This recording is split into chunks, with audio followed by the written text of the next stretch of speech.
Hey guys, what's up? Sorry about the delay. I had a lot of technology issues tonight, as usual, but I'm new to this. I guess my Chromebook can't handle hundreds of new screenshots. Yeah, so I just had to move all of them to another hard drive, and now my Chromebook can actually work, so I can do this. But thank you for your patience. Thank you for the waiting. Appreciate it. Hello, Betrayed King. How's it going? Hope you're doing well tonight. Hey, LBM. Yeah, I'm telling you, see, this is actually going to be the subject of my next video. It's all just an illusion. Nothing is ever what it seems. Yes, yes, and yes. Okay, like you're pulling my thoughts right out of my head. Okay, it's crazy. You're in my head because this is literally the subject of my next video. The fact that Julie was wearing a shirt with illusions on it in the very first episode of the series, and underneath that, there's a goat with a third eye. Now, all of that is important, okay? And we've been told that the showrunners planted clues in the first few episodes. Now, I believe that this is the biggest one. I believe that this really holds the key to understanding how this entire place works. And it's not that everyone's streaming. It's not that everyone is plugged into headsets and they're all in some kind of shared dream state. I don't believe that at all.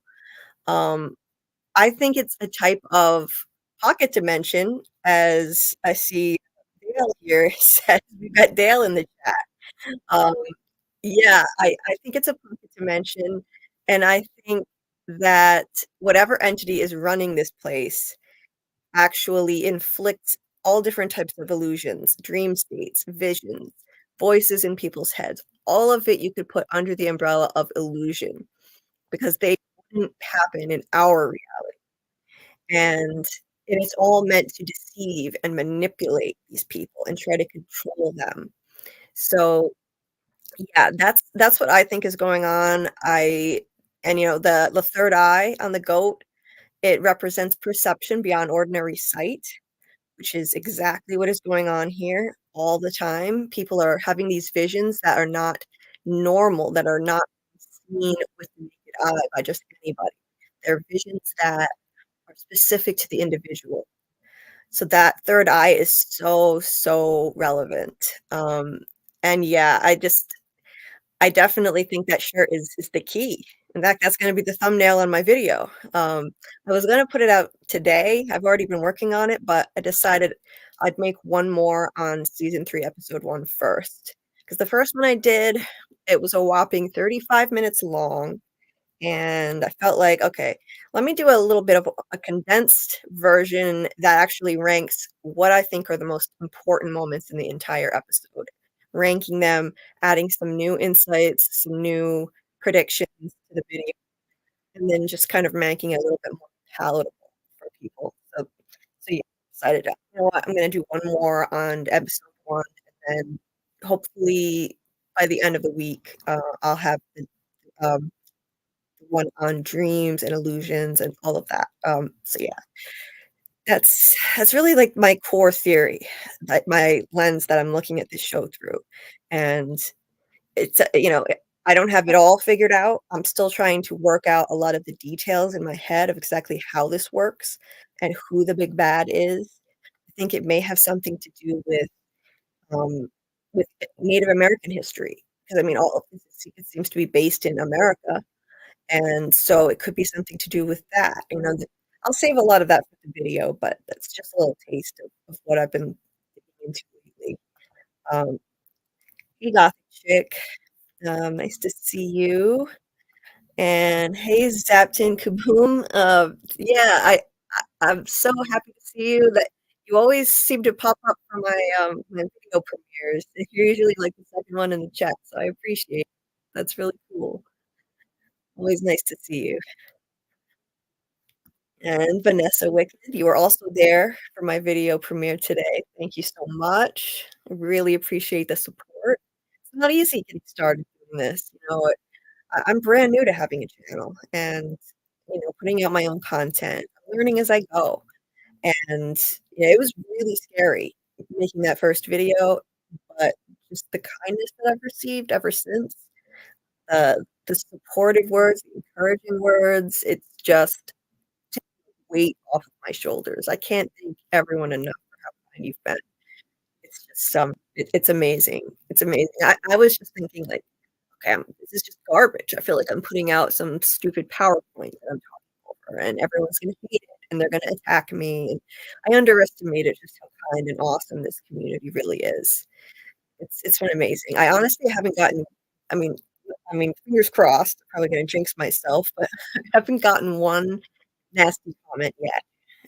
There might be people yeah, sure, there are people who disagree, but they disagree respectfully, and that's all I can ever ask for. Like, you don't have to agree with me. I wanna hear that's why I say at the end of every video, I wanna hear what you think. Like, what are your ideas? What are your theories? And, you know, I wanna consider all perspectives. I have an open mind. I don't have confirmation bias. I follow the evidence wherever it leads me. So if you show me evidence that proves a point, that conflicts with something that I believe, well, you know what? I'm gonna possibly change my point of view. I'm gonna change my theory. That's just how I am. So, I welcome all different ideas. All theories are welcome. You don't have to like, the only rule is to just be respectful. You don't have to agree with me. Just be respectful, and we're good, you know? That's all that matters to me. Hey, golden child. Nice to see you. Always nice to see you. Hey, Susie Greenberg. Oh, you're always awesome to have around. You're so much fun, Susie. Although I know Susie's not your actual name, but it's cool. I know it comes from a Fish song. I wouldn't have known that if you hadn't told me, to be honest. Um, hey, Summer Girl TV. How's it going? Hope you're doing well tonight. Hey, Angela E. So nice to see you as always. And I appreciate you too, Angela. I appreciate every single one of you so much. Running on Jeremy time. Yes. Yeah, I'm afraid so. Tonight I had some issues, but, I'm new to this. The folder that I had that I've been, like, using with all my photos, something happened to it, and I had to re-download all the screenshots. It's a big thing, but it's all set now. I won't always be that late, I promise.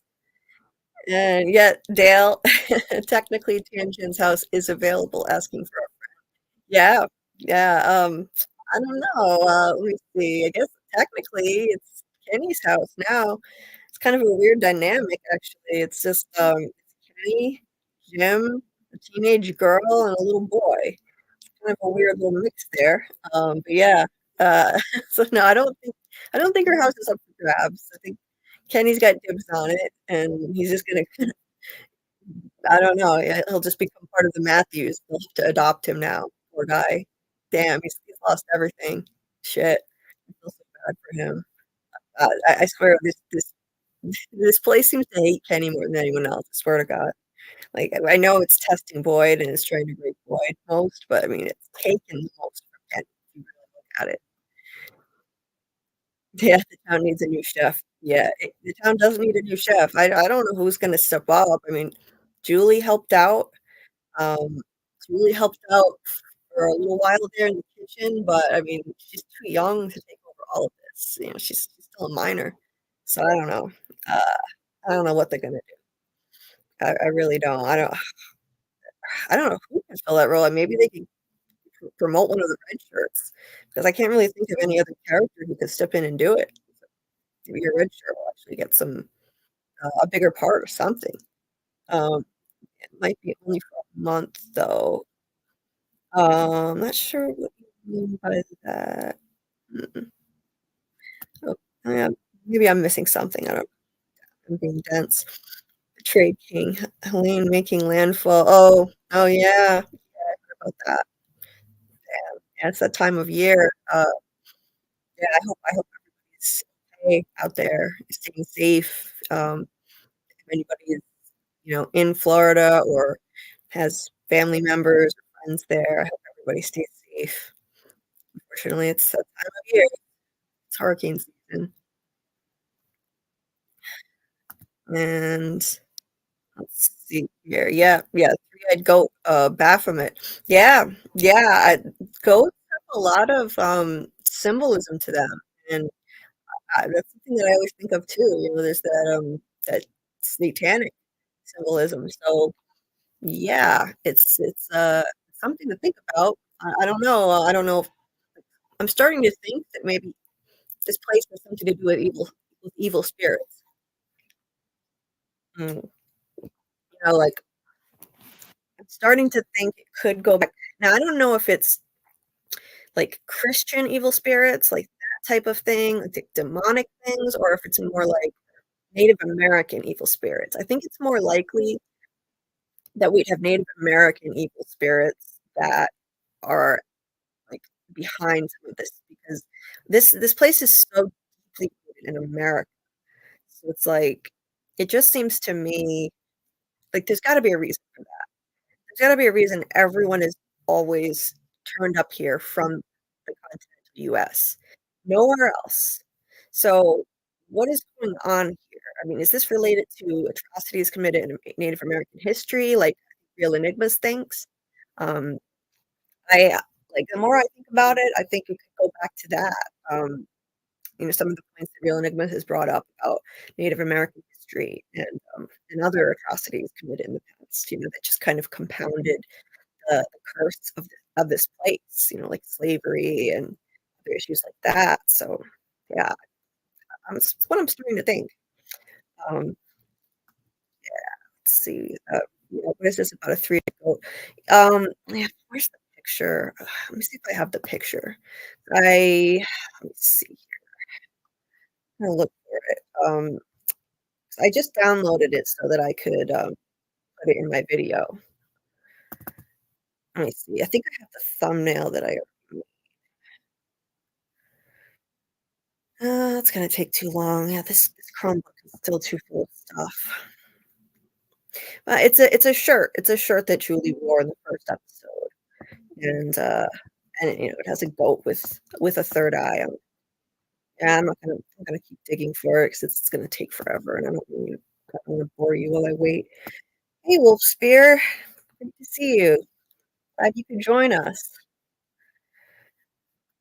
Always good to see you. Um, yeah, Alma is the mastermind. No one so someone check if she has a third eye. Yeah, Alma the goat. Alma the goat, yeah, Ethan's favorite goat. Interesting, and the when Boyd went out into the forest in season 1, we showed a flashback. We got a flashback, and when he came out of the forest, the very first animal that he found and brought out was a goat. That's interesting, I've always remembered that. Of all things, he found a goat first, and we have a goat on a little goat just chilling on a branch in the poster for season, 3. So it's interesting. It's interesting to say the least. I don't know what to make of that. I think there could be some kind of, satanic symbolism, but no, it's not just that though. I think there's other symbolism associated with goats. Um, but yeah, they keep shoving that in our faces. So definitely something to think about. Hey, Jose Ramirez, do you use a phone number or is this a respond to chat? Um, so I don't even know how people do the phone number thing. I'm going to post a link so that people can click it and come on the panel like Jeremy Ice and Fire has done.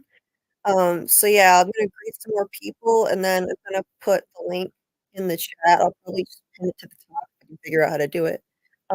And yeah, if you want to come on and chat, you're welcome to do it. Again, like the only rule, well, I mean, it would be maybe more than one rule. So, be kind, be respectful, no explicit, inappropriate, you know, I hope I don't even need to elaborate on that. Just nothing explicit. Like, in fact, I'd really like it if anybody who comes on would just keep their cameras off. I would appreciate that. Just to have the cameras off because I've heard some horror stories of stuff that can happen if the camera is on. So yeah, it would ease my mind if you would keep your cameras off anybody that wants to hop on and chat. Yeah, and, just be respectful, no theory shaming, that's all. Um, audio is a bit choppy. Is it still choppy? Let me go down to the bottom. Let me know if it's still sounding choppy. Maybe I have too many windows open. Hold on. I'm gonna close a few tabs. Okay. Let me know. Does it still, like yeah, still choppy. Okay, I don't know what's going on. I'm sorry about that. I don't know what's happening. I'm gonna close another tab. I only have, like, 3 tabs open. Okay, let me close this one. I'm gonna close a bunch of stuff and see if that helps. Because don't want you to have to listen to choppy, unpleasant audio. Just bear with me. Yeah, I just recently got a new laptop, and it should be it wasn't cheap. It was a really nice laptop, and the trackpad stopped working for no reason. So now I'm using this Chromebook, which I don't think is ideal for doing this, but I've used it, I mean, multiple times with no issue. On other people's live streams, I've been on Jeremy's, I've been on Tony's, I've been on Reels, and I always use this thing, and no one's ever said it was choppy, so I don't know what is going on. Okay, I'm going to okay, I think I deleted enough stuff, I closed enough tabs. Okay, good, that's better? Alright, excellent, excellent. I just closed a bunch of stuff. Okay, so let me know if it gets bad again, and I will see what I can do to fix it. Alright, let me go back up here. Let me go back up. Let's see, where did I leave off? Okay. Hey again, Vanessa Wicked. I don't remember if I said hi to you, but hello. Great to see you. Hey, John, from Australia. Awesome. Nice. Thanks for coming.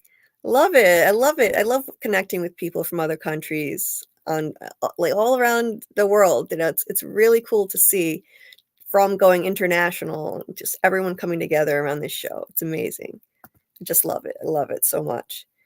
Jose, oh, thank you so much. Thank you. You make good videos. I really appreciate that. Positive feedback, it helps a whole lot with my confidence, because I'm still learning. I'm learning as I go.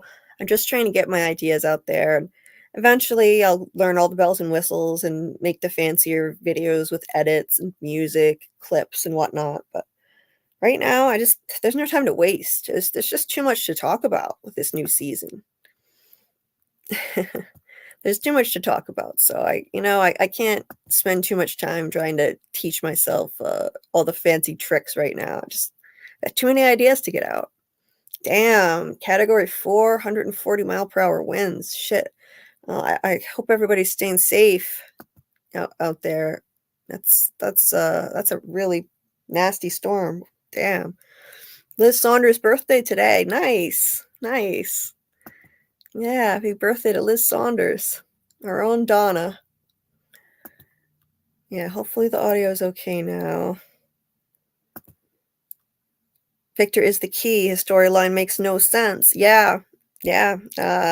His storyline is sketchy at best. Yeah, and if he is responsible for anything, I don't think he's aware of it. I think if he is responsible for anything going on, he doesn't know. I believe that he's innocent in that regard. I don't think he's some kind of secret mustache twirling villain. Like, he's fooling everybody with some kind of an act. You can't fake the emotion that he showed in season 2. You can't fake the look on his face when he listened to Jade play him the violin like his mother used to do. You can't fake him breaking down when he remembered his sister with Tabitha there. You can't fake that stuff. So if he's responsible for anything, then it's one of those situations where he can't remember. That's what I think. But yeah, his storyline makes no sense. He survived many years by himself, including as a child, And I think that it's because the boy in white protected him. There's no other way he could have survived. Nobody could have survived that. I think the town in From is a place where different entities are battling for control. Yeah. Yeah. I I really like that theory. I like that theory. I think it's possible.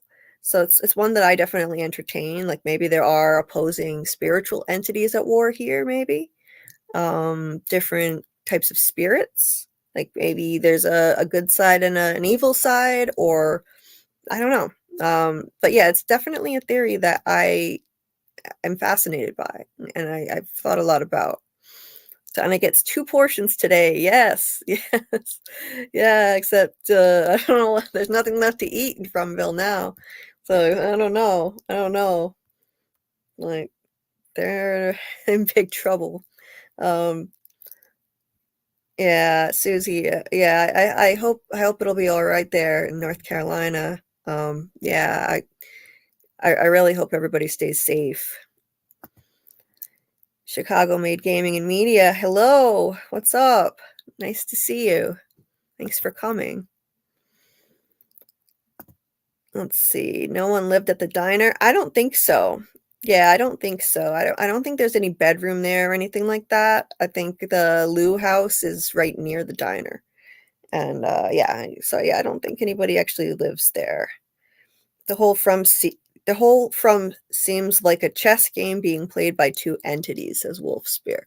It does. It really does. And we keep getting the chess metaphor over and over and over. So what is up with that? Like that can't be a coincidence that that keeps coming back again. The theme of games and chess matches, it started way in the beginning with Kenny and his father playing chess, and that could be one of the clues that was planted by the showrunners, as a matter of fact. I think there might be more than one. I think the Illusions shirt could be one. Kenny playing chess with his dad in the very first episode of the series could be another. And Kenny telling Boyd, well, there's only so many spaces on the board. We're running out. We're running out of spaces on the board. And so he literally compared this to a chess match. And it just keeps coming back in season 2. Ghost Khatri sitting at the desk with a chessboard. I mean, randomly popping up with a chessboard. Boyd's not listening. Boyd gets up and walks away. And Ghost Khatri takes a pawn, follows him, points it at Boyd while he's talking. And I just think that's super sus. He's pointing a pawn at Boyd. Like, I mean, it's right in your face that he's being used as a pawn. That's why I don't trust Ghost Khatri. And yeah, the chess thing, all of this stuff about games. Boyd made a speech in the episode we just saw on Sunday. We can still win. We're still in this thing. We can still win. Win what? It's another reference to a game. So I think that's definitely a clue. It's a clue to something. Yes, Susie will be watching for water spouts and tornadoes into the morning. Yeah, I hope everything will be all right there, Susie. Let's see. Yeah, Sarah has diner experience. Yeah, Dale, I don't think so. I wouldn't want to eat anything Sarah's cooking. I think I'd rather starve. uh, yeah, I don't trust Sarah cooking me anything. No, thank you. Yeah, exactly my thoughts, LBM. If Sarah cooks, I'd be worried. Yeah. Um, I wouldn't even want her near any sharp instruments. Like, hide all the knives in that kitchen. I don't know how she's going to cook without them, but hide all the sharp things. Jose Ramirez says no labor laws in Fromland. Yeah, that's true. So Julie could take over. She's well, she's allowed to have a job though. She's old enough. Baka Tilly Elgin, who's got the skills. Yeah, maybe Baka could work. Tilly, maybe. Yeah, I mean, Baka needs something to do. They got to give her something to do. That I think she'd be a great candidate, actually, because right now she's kind of just floating around, pointless. The only thing that she did in season 2 that was any, that had any weight was just basically reciting that nursery rhyme that her grandmother told her, which her grandmother shouldn't have known. That's not any normal nursery rhyme. So yeah, they need to give Baka something to do. I say hire Baka as the show. We've got people doing jobs that they never would normally have done anyway. Like we had a philosophy professor tending the bar, Tom. So yeah, it's a great idea actually. Give the job to Baka. I would trust her cooking. I don't know. I don't think I would trust Tilly. Tilly is sus. I don't care what anybody says. Tilly is sus. Being down a chef means no one has the expertise to make the food stretch as far as they can. Yeah, yeah. They're gonna have to work together on that. I think Donna's been helping with that a lot though. So Donna's got that covered. She can help. She can help with that. Tianchen wasn't actually cooking, so technically anyone could take her role in the diner. Wasn't she though? And wasn't she doing the cooking? I thought she was. Yeah, I don't know. I thought she was the one doing it. Baphomet is not evil. Okay, okay. Yeah, I'm not that familiar with all of that stuff, to be honest, but I just know it's something to do with like some kind of satanic symbolism. That's all I know.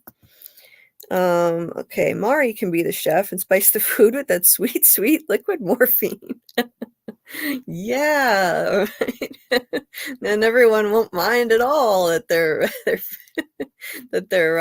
getting hunted every night and living in a hellhole. Yeah, just a nice little dose of morphine. Why not? Yeah, okay. I really hope my audio is okay now. Let me go down to the bottom. Wow, okay, I'm way behind the chat here. Yeah, just let me know. Let me know if my audio gets screwed up again, and I'll see what I can do to fix it. Okay, okay. Let me go back. Where am I? Okay, unless it's an unknown U.S. government agency. Yeah, it's possible. U.S. government. Yeah, I don't know. The U.S. government could be aware of this. I think. Yeah, I think it's possible. Hey, PM. Thanks for coming. Glad to see you. Hope you're doing well. Hey, Mrs. Cinnamon Sweets. Thank you for coming. Hope you're doing well tonight. Yeah, I don't know. I really hope I sound better now. Just yeah, let me know if there's an issue with that. Yeah, and yeah, this is a good point I want to make sure I bring up. If anybody in the chat is aware of spoilers for future episodes, I'm going to ask you to please do not post anything in the chat. Don't even post it with a spoiler warning. Just please don't put any spoilers in the chat about future episodes. I know there are lots of them all over the internet from the people who got early access the first 4 episodes, and unfortunately some of these people were really you know, inconsiderate of others and shared information that they shouldn't have. So yeah, let's refrain from spoiling things for people who don't want to be spoiled. Let's let our mystery remain mysterious like it should be. So thank you in advance for doing that. Sounds like, yeah, hopefully it's, I don't know. There's been nothing wrong with my microphone before, so I don't know what the deal was with that. Parental advisory stickers come with my free speech. Okay. Hey, Mackie Vals. What's up? Thanks for coming. Okay. Yeah, I'm way behind you guys. Let me keep going. Okay, thank you so much to everybody that's been saying my audio was improved. Thank you so much. I appreciate it. Hey, Bill D. Yeah, too many tabs open can take up processor power when you're hosting a broadcast. Yeah. Jeremy warned me about that. I only had a few open, but even having 5 tabs open was apparently an issue. So now I've got 3, just the 3 essential ones. So anyway, hey, Bill D. Hope you're doing well tonight. Okay. I can't even pronounce these. Thor. I'm not even going to try. Thor's chariot goats. Satyr's pan. Dionysus. I can't pronounce any of that. I have no idea. Depicts the sun as a white goat returning, Yule goat, to name a few off my head. Of goats, not Satan. Okay, interesting. Yeah, I'm not that familiar with all that stuff. So thank you for the information. Hindus and Buddhists worship goats alongside the cow as sacred. Interesting. Very interesting. Goats being satanic is just Christian propaganda. Okay. All right. Interesting. Okay. Let's see. Oh, good, good. Sounds way better now. Thank you, Susie. Victor will be digging up something soon. Can't wait to see what it is. Yeah, yeah, I really want to see what it is too. I don't even know. Like, I don't even. I can't think of what it could possibly be other than more drawings or maybe, if we're lucky, some Polaroids. Other than that, I just can't think of what else it could possibly be. Or I don't know, maybe he stole one of those creepy totems back in the day and he hid it under, like he buried it in the ground or something. I don't know. I think he probably found that village before and he just can't remember. I doubt very much that he's in all this time he's never been to that village. He just doesn't remember. And Victor is my fave. He's a sweetheart. I love Victor. Victor is just, oh God, he's so sweet and so innocent. I just I would be so sad if he gets killed off this season. I really hope he doesn't. I know anybody could be on the chopping block, and we've heard that a few beloved characters will not make it out of this season. That is what the showrunners told us. A few. I believe it was Jeff Pinkner who said it. That worries me. And if he finishes passing the torch to Ethan, who's going to fill his role, then Victor could be on the chopping block. He wasn't even supposed to make it past season 1. So, yeah, I hope it's not going to happen, but yeah, he could be on the chopping block by the end. An episode 2 trailer, once again, Donna is blaming Boyd, this time for Tian Shen's death. But if he let the animals wander, she would have blamed Boyd too. Donna is getting on my nerves majorly. I completely agree. I completely agree. What the hell is wrong with her? I was pissed watching that on his behalf. I was pissed because this man just suffered an entire night watching this woman who's so beloved by the entire town be ripped apart in front of his eyes with nothing he could do about it, completely helpless. That's going to haunt him for the rest of his life. And I mean, he's already got to be feeling guilty anyway. He's going to carry that guilt forever. And Donna's just piling on, making it worse. Like, that really pissed me off. I love Donna normally, but wow. I just, I have no words. I have no words. Like, and I think a lot of the town is going to keep turning on him based on the episode descriptions. It's upsetting, like they all put like the entire weight of the town on his shoulders. They all look to him for everything. And then if they don't do everything exactly, if he doesn't do everything exactly to their liking and something goes wrong, then they all blame him. Well, then why don't you do it instead?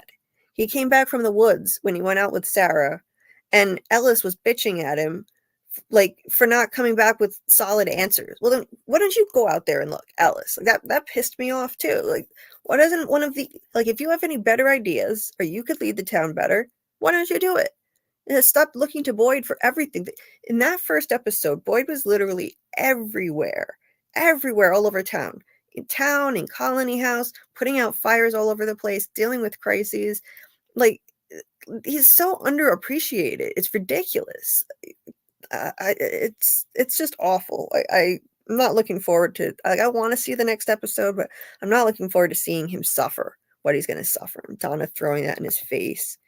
Damn, makes me mad. Sorry, I'm ranting, but that just pissed me off. Oh my God. Maybe the town would know more if they did not call Victor a freak. Yeah, tell me about it. Enough. People need to start paying attention to Victor and actually listening to him. Kenny and Jim set out looking for Tabitha without even asking Victor, like, hey, where's the bottle tree you took her to? Gee, you think that would be a good place to start? Instead, they got directions from Boyd on which way to go. Like, start listening to Victor. Start listening to Victor and Ethan, as a matter of fact. 'Cause they make the most sense, and they have the most insight out of anybody, really. Yeah. Hey, Chocolate Beauty, thanks for coming. Hope you're doing well. Let's see. Yeah, we also get a literal chessboard in the game, that's right. Yeah, that's right. Father Khatri talking to Boyd was playing chess, absolutely. Games in general, yeah, there's more than one, it's not just chess. Puzzles, chess, cards, tarot cards with the Hanged Man. There are people playing games on the Colony House lawn all the time. Yeah, it's a huge theme of the show. Yeah, reminds me of backgammon in the first episode of Lost. Yeah, yeah, absolutely. Yeah, Mrs. Lu bringing games to yep, they played games at Mrs. Lu's house. That's another example. Let's see. Yeah, don't trust any of these ghosts. Nope, I don't trust a single one of them. I don't trust Ghost Tom. I don't trust Ghost Khatri. Neither one. Absolutely not. It's for sure a game, so many references, so at least that part of Taryn's theory is on point. They say, yep, that's another new thing. The game is rigged. That was in the trailer for season 3. So, yep, there's some kind of game going on. I agree with that part. I also agree with that. Yep. Okay, let's see. Let's see what else. Yes, someone give Sarah a knife to cook. Child labor. Ethan runs the diner. Yeah. I don't know. Um, yeah, I don't know. I like Sarah. She seems nice. I know she's literally done horrible things, but I feel protective of her. Sarah, I think, has been exploited and manipulated, and it's not it's a difficult thing. I mean, she has to be I think she should be held accountable for everything she's done in some way, and she's dangerous, but at the same time, I do think she's severely traumatized and mentally ill, and then I think that what's happened is this entity that drew her in here is using that and exploiting that, manipulating her. So, yeah, um, it's hard. I feel sympathy for her in that regard, but still, I mean, she did what she did. I feel like she shouldn't get her house back. I think she should have to live in the sheriff's station in that little room. You know, that she's lucky she didn't get put in the box, to be honest. Um, I'm not even sure if Father Khatri was really a priest. For that matter, we don't have any proof that the characters are who they say they are. Fromline is the best place to reinvent yourself. Angela E., that's a very good point. That's a very good point. We don't know. How would we possibly know? Anyone could be lying about their background. Anyone could. That's a good point. I'm inclined to believe Khatri was a priest. He did rewrite a lot of the Bible by memory. Um, so yeah, I think he was a real priest, but it's definitely something to think about, something to question. We just have to take their word for it. We don't know. We don't know for sure.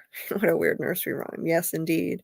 Um, why are you all trying to put the black woman in the kitchen? I swear, no, it's nothing to do with that at all. It's just, let's see if Baka, like, an important role is what I'm saying. Like, because that's an important role. Feeding the entire town.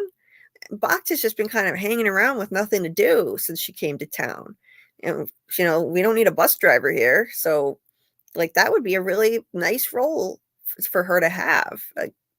So yeah, for me, I just feel like she deserves more screen time. She deserves like something to do that's of importance, and that's an important role. Um, Sarah is very troubled. Yeah, that's what I think. And the entity knows this and uses her. I think that's how Sarah got to town in the first place. I think she killed her ex, who was abusive, in my opinion.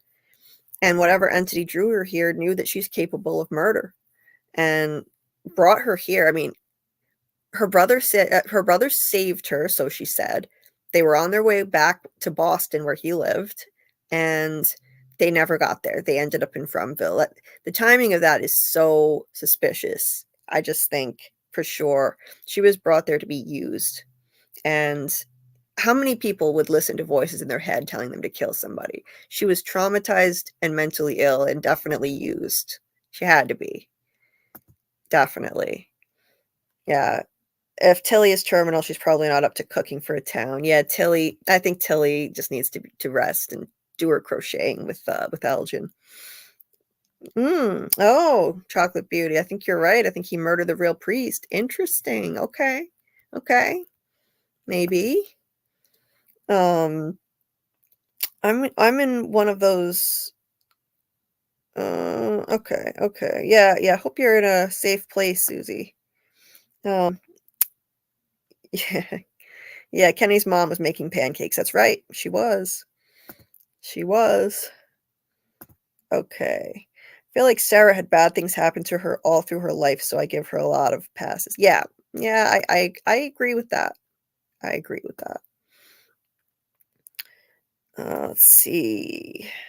No proof of cooking at the diner, no pots boiling, nothing frying on the stove, no oven, no fridge, no open cans, no dishwashing. In other words, no proof any cooking was being done. Okay, so I think that this is one of those things that the show just doesn't have an opportunity to show us. So we just kind of have to assume that it's going on. Like the same as like the people tending to the animals. We never see people tending to the livestock either. We didn't even see all these things, all these cows and goats and sheep. Like where have they all been? We've hardly seen them at all. And I think it's just because this show doesn't have enough time to give us all these nitty-gritty details that we don't really need to see. We don't really need to see people tending to the livestock or cooking over the stove. There's just no screen time for that. We've got 10 episodes per season to work with. So that's what I think about that. I just think they can't. They don't have the time to show us. It's a big cast too. A lot of time. Yeah, yeah, Wolfsphere, thank you for your service. Um, let's see. Hey, Aunt. Welcome, welcome. Hope you're doing well. Hey, Dieter, you made it. Awesome. Yeah, good morning to you. It's still nighttime for me. It's 11:06 p.m. here on the east coast of the US. Um, nice to see you. Glad you could make it. Um, let's see. Open peach cans. Yes, yes.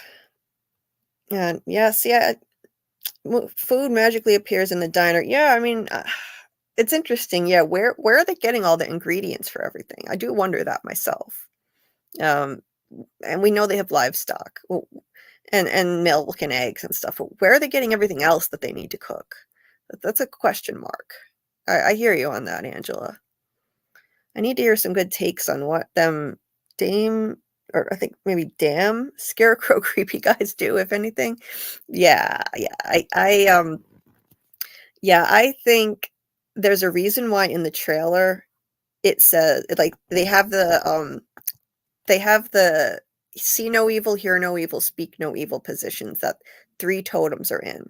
One of them has arms that look like it's covering its ears. One has pursed lips, and one has eyelids that are squeezed shut. And I think that is a clue because in Confucianism, that saying it's basically like a warning to people to avoid evil. Like it warns of evil or it wards off evil. So I think the reason they were in that pose is because they either ward off evil, like maybe a more powerful form of talisman, or they're warning of evil in that area. That's what I think that those things are about. Okay. Let me see if I can try to catch up here. I'm way behind.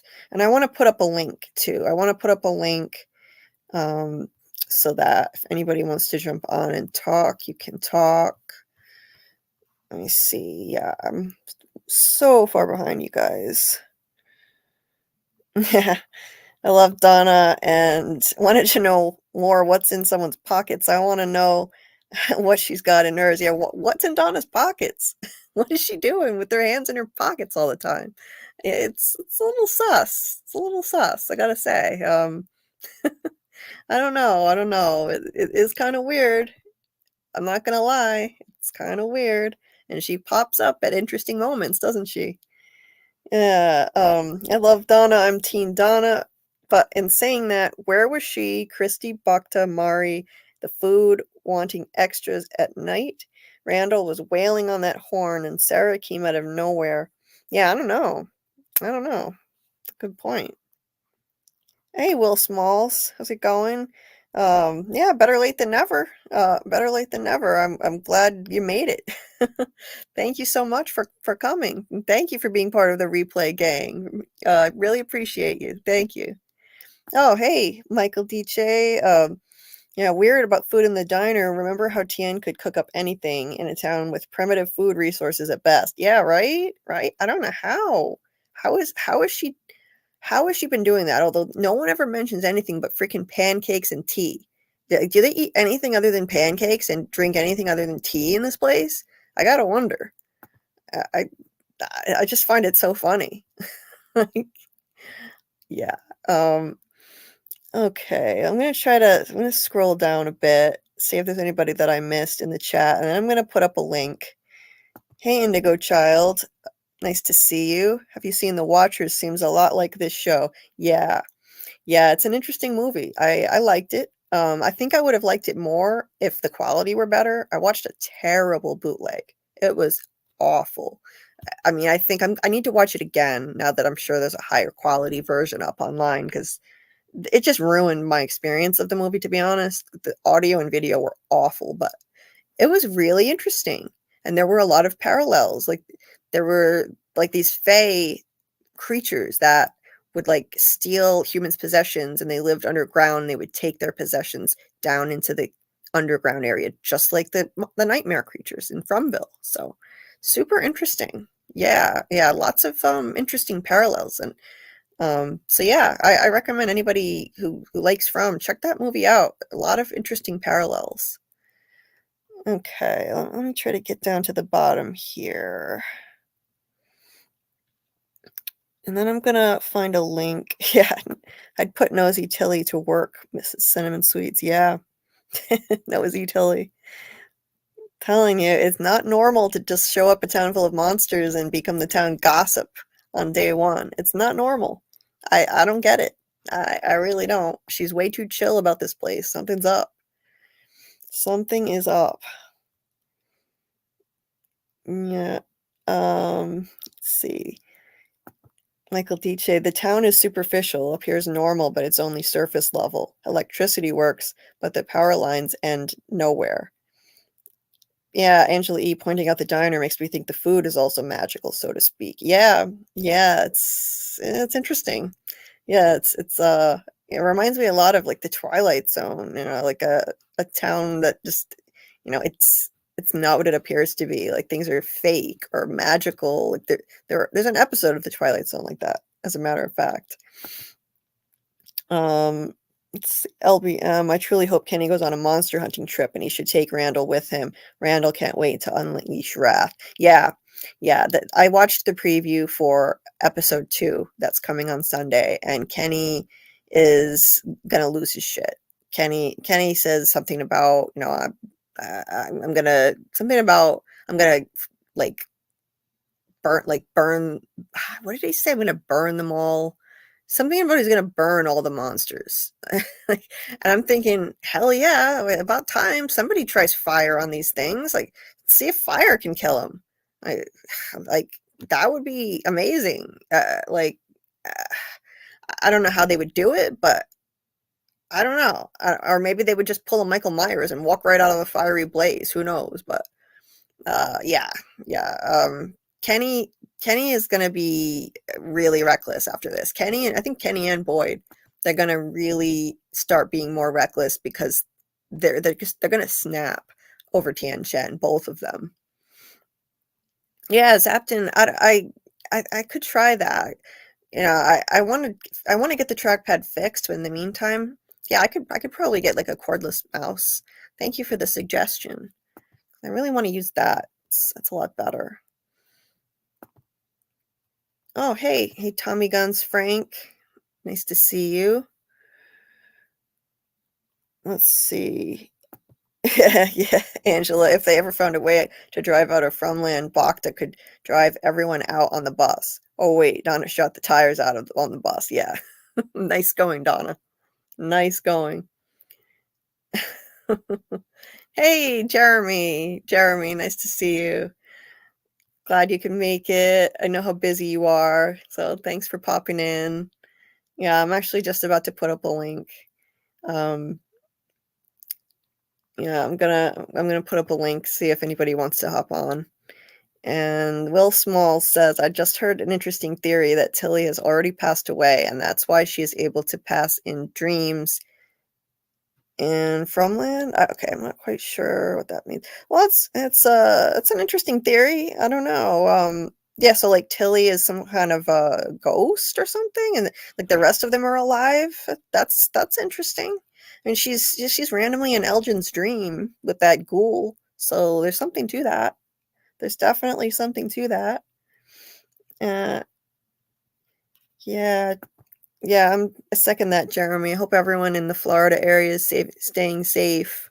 Absolutely, absolutely. Hey, Andy. Yeah, where's the electricity coming from? What the fuck? Yeah, where is the goddamn electricity coming from? Right? I don't, I don't know. This makes no sense at all. Like, absolutely zero sense.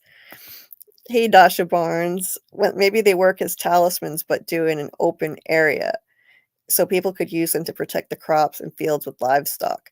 Yeah, yeah, maybe. I don't know. I don't know. Hey, Robert. Robert, nice to see you. I've been watching football. Sorry I am late. There seems to be 7 totems in total, and the back 4 totems seem to create the diamond shape of the talisman. Oh, interesting, interesting. Yeah, let me I'm gonna pull up my photos that I took forever to upload from the episode, and let's take a look at that, and then I'm gonna put up a link, see if anybody wants to pop on. Let's see. Yeah, Vanessa, I'm with you. I'm with you. I'm so looking forward to the watch party on Sunday night. Absolutely. Me too. Me too. Yeah, Robert, I'm gonna take a look at that. I don't know. I don't know if my stills will show that, but I took like 293 stills from episode 1. So who knows? Maybe I'll actually be able to, well, maybe we'll be able to see it. Um, let's see, let's see, let's see. Hey, Dragon King. I just wanna like say hi to everybody that I missed. I'm just scrolling down. Hey, Jay Sleek. Nice to see you. Okay, I think I'm caught up. Finally. All right. All right. All right. Now I'm gonna pull up that some photos of the totems, see if I can see what Robert is talking about, and then I'm gonna put up a link after that. See if anybody wants to hop on and talk. And if you don't, that's cool. No worries. I took so many stills, you guys. Oh my god. Like I really went insane with this. I practically went frame by frame and just took screenshots of every frame of the whole episode. Yeah, maybe that's why, yeah, that's why my book was so slow, you'd think. It's just there's so much to dissect. I mean, okay. Yeah, it's hard to see. It's hard to see. It's so dark. I'm having a hard time seeing the 7 totems. I'm guessing they're in this shot somewhere. But yeah, it's really tough to see where exactly all 7 of them are. So yeah, I don't know. I don't know. But yeah, that the 7 that completely fits. 7 totems, that's yet another 7 out of the many 4s and 7s in this show. I would love to know what is the reason for that. Okay. I'm gonna put up a link. Let me see. I'm gonna put up a link right now. Just give me a second. No, I don't know if I can, I don't know how to pin this. Like maybe I can do it this way. No, I don't know how do I pin this? Yeah, I don't know how to do that, but there's a link. I just put the link in the chat. If anybody wants to jump on and talk, share their thoughts, you're absolutely welcome. As long as we keep it respectful, that's all I care about. Hey, SL Rhodes. What if I told you all that Boyd is the potential mole and bad guy? Ooh, interesting take. Interesting take. Hey, I wouldn't rule anything out. with this show. I wouldn't rule anything out. Like, I personally don't think that's the case. I think Boyd is the classic hero of the show, but you never know. He could surprise us. But yeah, these yeah, there were so many great moments in this first episode. And yeah, I thought this was some heavy foreshadowing right here. Ethan was doing the puzzle right in front of Mr. Liu's memorial, and we know from the trailer that Mrs. Liu's funeral will have something just like this. And that's what sold me after the trailer. That's what sold me on Tian Chen being the one to pass away, because we could see at the front of the church there was it's blurry, but there's a plate with a candle on either side and a picture in the plate. And I was like, that's it. It's her. It's got to be her. And here we have Ethan sitting in front of this memorial. So yeah, foreshadowing. The show loves to do foreshadowing and symbolism too. And there's there's the puzzle, which is also really interesting. Little Easter egg there, because that's Camden. That's a Camden, Maine puzzle. And that's exactly where Tabitha is. So it's kind of like, it reminds me of one of those little lost Easter eggs where, you would have connections popping up between things that you wouldn't expect. And it's just a fun little tidbit that people noticed. But yeah, that's definitely Camden. That's Camden, Maine. Yeah, this is just so sad. Oh my God, they had to do this to us. They had to give us this sweet scene with Kenny and his mom, and she was saying, I wish you would stay. Now I can't lose you too. This is gonna haunt Kenny for the rest of his life too. Like he should have listened to his mom. She didn't want him to go, and if he had been there, he probably would have protected her and made sure she stayed in the house. So now he's got to carry that guilt. It just sucks. It really sucks. Oh, and then, this abomination is Christy's hair and looking on. Dear God. I mean, I didn't think it could get any worse after season 2, but god damn. How could they do this to her? This beautiful woman. Like, oh my God. It's horrifying. Let me see what you guys are saying. Yeah. So sad for Mrs. Liu. Unplugged her hairdryer from the cord. Yeah. Yeah. Oh, hey, I kind of love Etsy. Yeah. Yeah, maybe Boyd does need to die for them to leave. That's possible. I do think Boyd is probably gonna die in the last episode. I think he'll go out a hero in the very last episode of the whole series. Robert said, the last 4 totems are in the shot you are showing, and the wood is in the shape of a diamond. Okay, let me go back and look at that. Let me go back. Let me go back. Where is it? Okay. Yeah, 1, 2, 3. Okay, I think this is the right one. Is this the right shot? Or maybe it's this one. 1, 2, 3. I'm seeing 3. It's just, yeah, it's so hard because it's such a dark shot. It needs to be enhanced. Like, I've got to get my editing tool and brighten this up, and then I could probably see it. I bet someone's probably already done it already. I wouldn't be surprised. I'm a little behind in the Discord stuff right now. I wouldn't be surprised if someone's already done it. If you look closely to the left of Jim. Yeah. I can see at least 3. At least 3. But yeah. It's just so dark. That's why it was nice to get, like, the Amazon promo stills from Amazon. They released a whole bunch of promo images, and they're so clear and bright and colorful, so it's nice to at least have that.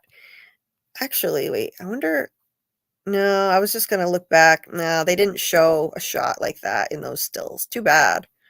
Would've been nice. Okay. There, Jeremy says, "There's 3 there, another solo one Kenny walks up to in another shot." Okay, yeah, I definitely see 3 in this shot. I definitely see 3. So I see the ones you're talking about, and yeah. Um, yes, I think, yeah, the fact that there are 7, yeah, that's of course there are 7. I really want there to be an explanation as to what the numbers mean. Hopefully by the end there will be, um, because all these 4s and 7s have to mean something. Whose idea was it to spike the trees? He's responsible for Toby's death and Ethan's leg injury. Spiking the trees? Who's, hmm. Not really sure what that means, but okay. Okay. Yeah, Donna doesn't want anyone to leave or escape from Fromland. Yeah, I don't know. I don't know. Um, yeah, I like Donna. Personally, I don't think Donna's a mole, but I could be wrong. But I keep an open mind always. So who knows? It could happen. Hey, illegal mods. Awesome to see you. You always tend to be the first one in my chat when I premiere a video live. That's awesome. I appreciate you. You're awesome. And I don't it's not like I even pick the same time. I premiere my videos all different times of the day, and somehow you always wind up there, at least the first few times. It's really cool. Yeah, I don't think Donna's a mole either. I don't think she's a mole, but hey, she has been pretty sus. I don't rule anything out with this show. In my personal opinion, I don't think she's a mole. I think that she's being genuine. Yeah, so this thing here, this is one of the totems that was featured in the trailer. And if you look, this totem here on the left, it's dark, but you can see it has these arms that are going up to its head that look like stick arms. That's the Hear No Evil totem. And then there's 2 others that were shown in the trailer that looked like See No Evil and Speak No Evil. Yeah, like this one here. This one that's like Pinhead. um, He's got pursed lips. His lips are sealed tightly. And then this thing to the left has stick arms going up to where the ears would be. Now, the See No Evil one we don't see in this shot, but it was in the trailer. It had these closed eyelids. So yeah. Definitely a clue. See no evil, hear no evil, and speak no evil. Now, this is a new one that we got with episode 1. This was not in the trailer. And I saw an interesting theory related to this. Something about a Japanese, I forget, something about it, like something from a Japanese myth, about someone who was strangled by willow branches or something. And there are willow branches all wrapped around this neck, which is interesting. I don't know. I don't know about that because everything seems to be very rooted in American history in this place, but you never know.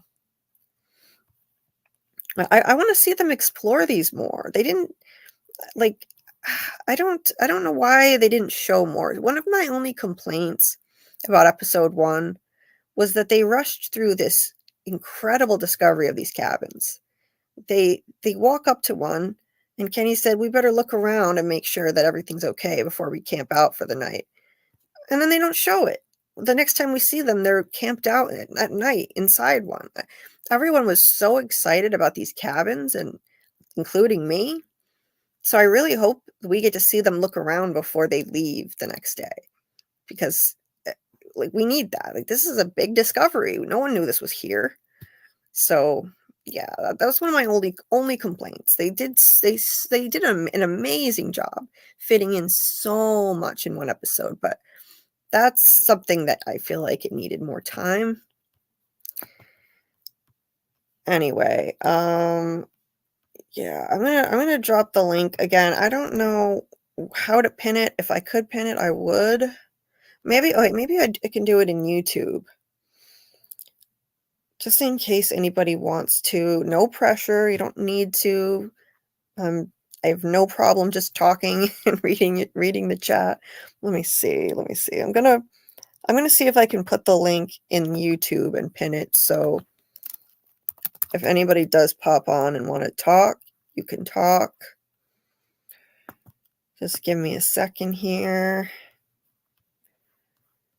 Yeah, I thought the premiere was absolutely amazing, and the pacing was very different than the 1st season and 2nd season premieres. It was a lot faster moving, there was a whole lot more crammed in together, but it did pull it off very, very well. I wanted to see more of just a couple different things, mainly the village. That was my number 1 thing that I wanted to see more of, but, I mean, that's a small it's a small criticism. For the most part, I think nailed it. Yeah, whole lot to my dream theory, whole lot. It's hold on, there's the link. I'm gonna see if I can pin this to the top. Yeah, yeah, okay. So, yeah, now the StreamYard link is pinned to the top of the chat. If anybody wants to come on, you can. You're more than welcome. Again, only rule is, okay, just be respectful and please no politics. 3 rules. I lied, 3 rules. Respectful, no politics, and no spoilers for future episodes, please, if anybody does wanna hop on. And hey, Nesha Rochelle, nice to see you. Sorry if I'm butchering your name. Um, yeah, I have, like, a I think the dream theory really, um, it explains a lot about what's going on in this show. It explains a whole lot. It's not that everybody is asleep.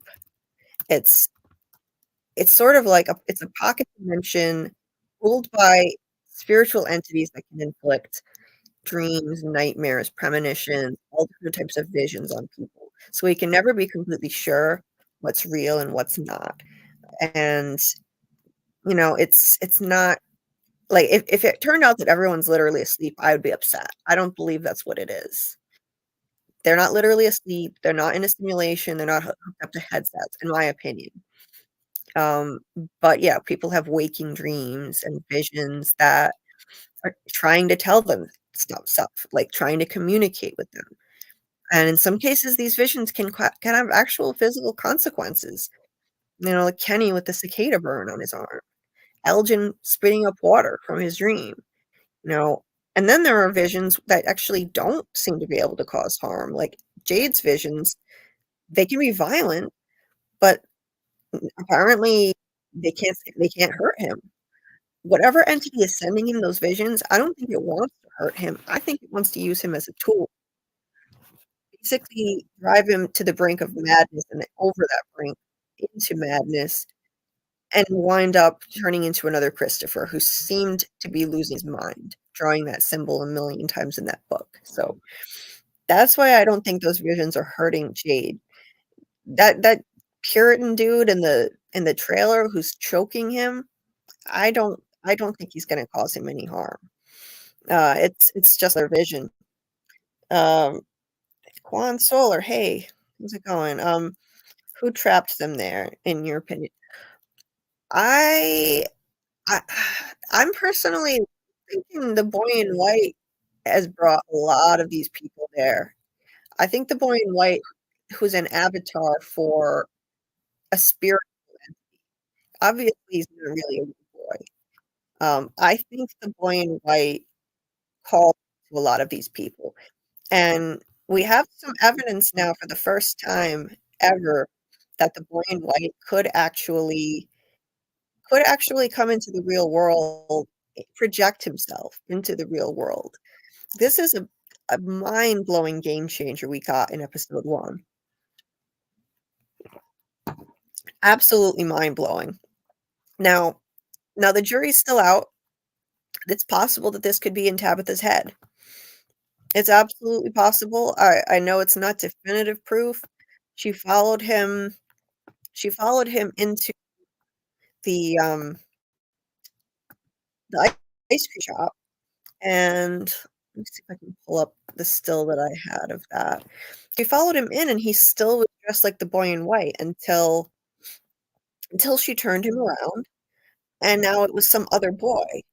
So, like, obviously, the show wants us to question whether she's losing her mind or she was hallucinating. Clearly, it wants us to think that. Then she goes to the church and tells the priest, "I feel like my mind is breaking." So, now my opinion, I think he actually did appear to her in a vision. I think he did 100%. I think that this is evidence that he can appear to people outside Fromville, and he's drawn certain people in. I think he drew in Father Khatri, and he was supposed voice of God that Father Khatri heard, on the night that he wound up in Fromville, and he stood on that bridge, and he was gonna jump. He said, "For the first time in my life, I heard the voice of God." I mean, he's a man of God, and he's never had this experience before. It told him to get back in his car, and 2 hours later, he was in Fromville. The timing of that is just way too suspicious for me, for that to be a coincidence. So I definitely think that, I think that that was the boy in white calling out to him. I think the boy in white called out to Mr. Lou on the night that he ran off. He thought that he heard his brothers talking outside his house. He took off, and what happened? Kenny and his mom went after him. They never made it back home. They wound up in Fromville, and so I think the boy in white exploits people's weaknesses and draws people in. He exploited Mr. Lou's dementia. He exploited, not to say that Father Khatri's faith is a weakness, but he exploited his faith. He exploited his, like, certain character traits that people have. Father Khatri had his faith, so he exploited that. And Sarah, I think Sarah was drawn in because of her mental illness and her trauma. Probably by the boy in white too. I wouldn't be surprised. And Elgin had a dream of the boy in white. I think now this is evidence, like, that dream could have easily happened before Elgin was even in Fromville. And that was a premonition dream because it was the boy in white reciting the cicada nursery rhyme before the cicada entity even was there yet. So yeah, I'm looking at the boy in white a whole lot more as a force that's drawing people in. Maybe the only thing that's doing it, but one of them at the very least. Or there could be another one. Maybe there's a more dangerous evil entity that's also drawing people in, and the boy kind of represents, like, the opposing side trying to bring in people to help or do something, I guess help in some way. Maybe the boy in white is the lesser of two evils. I can't see him as good at all because of what he's done and what he's allowed to happen, but maybe he's the lesser of two evils? Yeah. But yeah, I found this still. I'm gonna switch.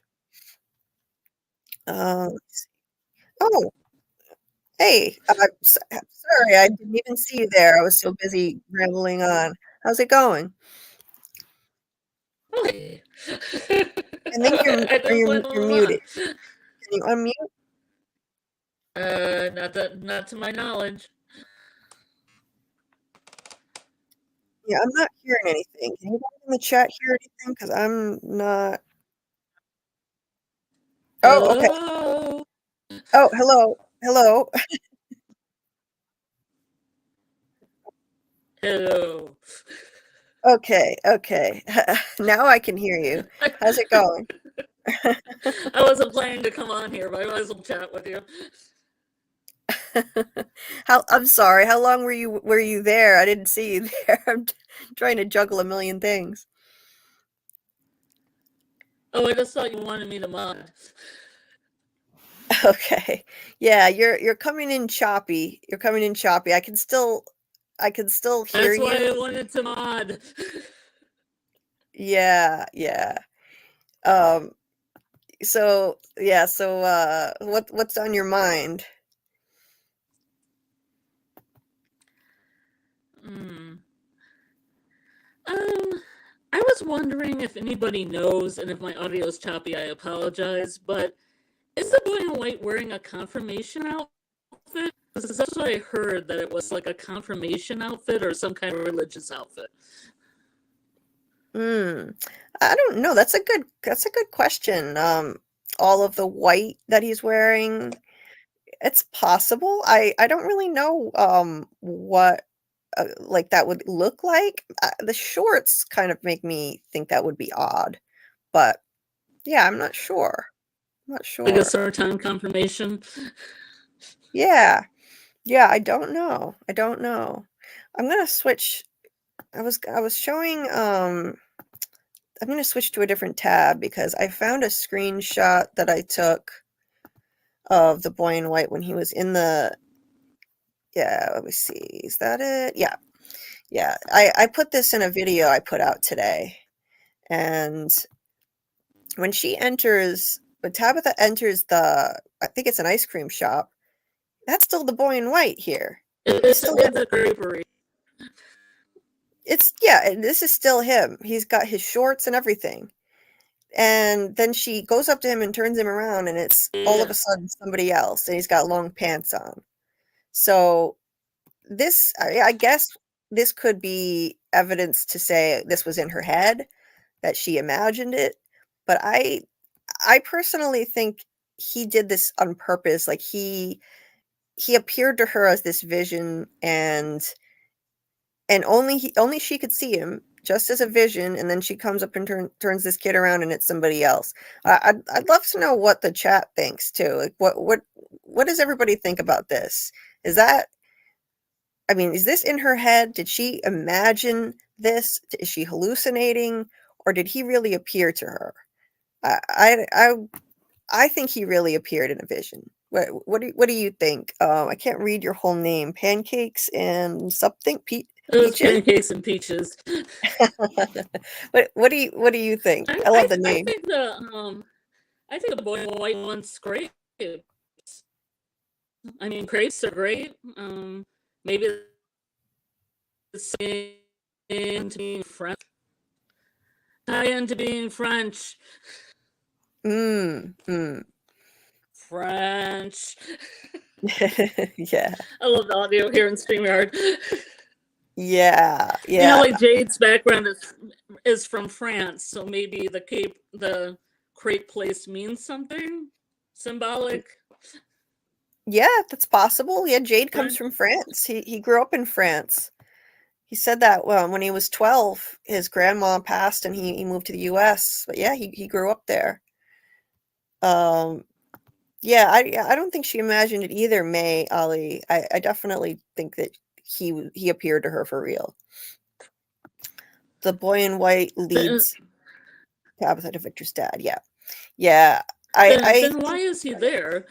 Why that specific creepery? Why did I mean there was nothing that happened there except she turned the kid around and it wasn't him. So why was he there? Why did he want her to go there? I think I think it was to point her in the direction of the church, because when she walked out of that building, all of a sudden she was facing the church. I think he Hmm. wanted to lead her in that direction. It's and then what happens? The priest got her to open up the lunchbox, and she found Victor's address in it. So the priest may not have actually told her where to go, but it's because of the priest that she saw that address. So I think he wanted to lead her toward the church. That's what I think he was doing there. Um, hey, Papa Socks, glad you can make it. I think the diner is where he wanted her to go for her next clue. Yeah, could be. Could be. Oh yeah, yeah, I meant coffee house. Yeah, yeah. I figured that. I knew what you meant, Papa Socks. Betrayed King. Christy doesn't shave. Maybe that's her solidarity with the French.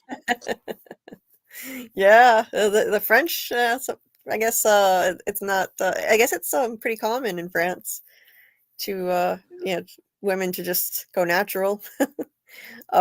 Yeah, but yeah, I think he really appeared to her in a vision. Um, yeah, and like maybe yeah, he just somehow turned himself into that real boy in the next shot. Yeah, I was wondering, is there anything in these pictures that strikes you, like in the background or anything? Well, there's this woman that somebody pointed out appeared on both sides of the street, but I think that was a continuity error. I don't know if I yeah. Yeah. Yeah, I don't think I have the shot of her. Wait, I might. Wait a minute. Let me go back to my stills from the episode. And there's some lady, I think it was a continuity error. I don't think this woman actually like teleported herself across the street, but you never know. Yeah, because there was a woman. Yeah, I don't Ooh, know if there's a I woman in have white it. right there. Yeah, Lady in white. yeah. Let me see. What's that ooh la la a? Is that like Canadian crepes? Yeah, I don't know. I don't know what that Ooh la is. la a. Somebody, right? Yeah, no, because they say a lot in Canada, right? um, I don't know. And someone pointed out that if you look at it backwards, it says heal all who, but it's HOO. So I don't know. I don't know if that means anything, but yeah, I think it's just a Canadian reference. Although this is supposed to be Camden, Maine, so I don't know why it would say that. Yeah. It's Like, the yeah, eating part of Maine.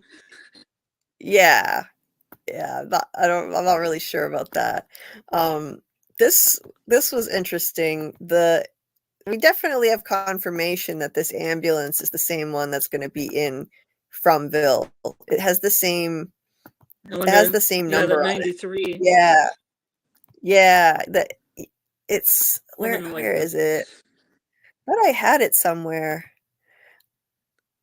I can't find it now. But wait a minute. I know I have it here. Yeah, so it's this ambulance. This ambulance actually has 1069 on it. It's the same number that's on the ambulance that's going to be in Fromville by episode 4. So that's it. I mean, it's over. Like there's no denying that now. That's the ambulance that's coming to Fromville. Now, whether who's going to be on it, that the jury's still out on that. Uh, we can't be sure of that. I think as much as people don't want to hear it, I I'm sorry, like don't hate me, but I I still think Tabitha's going to be on the ambulance and possibly Henry too. Uh, I know it seems anticlimactic. I'm always afraid to even say it because I don't want to upset people, but yeah, here we have the ambulance parked in front of, if I can get it to load, parked in front of the hospital, and So then do you think there's two EMTs in there or one? mm, that's a good question because you would think there would be somebody driving the thing. There should be somebody in the back Somebody with working the on the with the person. Yeah. with the patient, yeah, and then there's the cop. So why is there only one EMT in the preview in the trailer on the ground, dead? So I don't know. Maybe there'll be another EMT that ends up dead too, because there should be two, I think. But here on the ambulance, you can see I wish I could make this bigger, but it won't let me.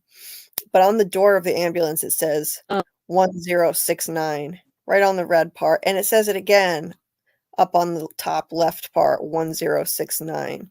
And then if you look at the ambulance in the preview, it says 1069. It's hard to see because it's so dark, but the front part of it is red, just like the one in the Camden shot. So this is the ambulance that's coming. It's coming from that area. And yeah, so I mean, I already figured that was the case, but now we have confirmation. Because I mean, what would be the odds that this would be coming from some other Knox County? There are 9 Knox counties in the US. Of course, it's got to be the one that's from Camden, where Tabitha is. It's just the only thing that makes sense in my head. But yeah, it was like a blink and you miss it moment though. That because like it was so hard for me to even get this screenshot because it's like literally a split second and then it's gone out of the shot. And there's that symbol. Yeah, There's this weird symbol. What was that? it'll be interesting to see what. Oh well, a vehicle coming in at night. We haven't seen that yet. So Yeah, you hear yeah, me? we've never seen. Yeah, yeah, you're still cutting in and out a lot, but I could hear you. Um, it's we've never seen a nighttime arrival, so that's going to be super interesting to watch. I've never seen that happen. We've never seen it. All we have is Donna's story to go on what happens when an ambulance arrives. I mean, when a vehicle arrives at night, and it's her story was harrowing. It really was. With her and her sister, and they pull up. The creature stood in the middle of the road, and according to Donna, they ripped her sister's face off. I believe her story now. I thought the story was sus because I've never seen anybody rip someone's face off, but I believe her now after what they did to Tian Chen. I think that it's almost like the show did this to her to stop with the conspiracy theories or to negate some of the conspiracy theories about Donna. Because they did rip Tien Chen's scalp off.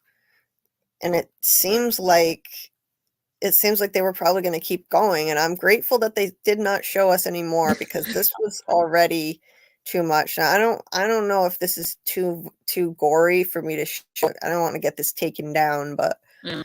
yeah, I don't know. So I'm new to this. I don't know how much of this violent imagery can show with without getting in trouble. So I'm gonna err on the side of caution. But yeah, I this was something assume that. so interesting. Okay. Yeah. No, I just assumed that Yep. maybe the outcome of this was that she was tortured all night, maybe like Kelly was in front of Brian, and Boyd had to watch all that. Yeah, I think so too. I think they made it slow and agonizing, and they wanted him to watch, just like what they did to Brian. And that was just a preview, so it was almost foreshadowing what was going to happen later. Because Do yeah, you think that do you think that she will survive in the beginning of the episode? Do you think no, she'll have a moment of kind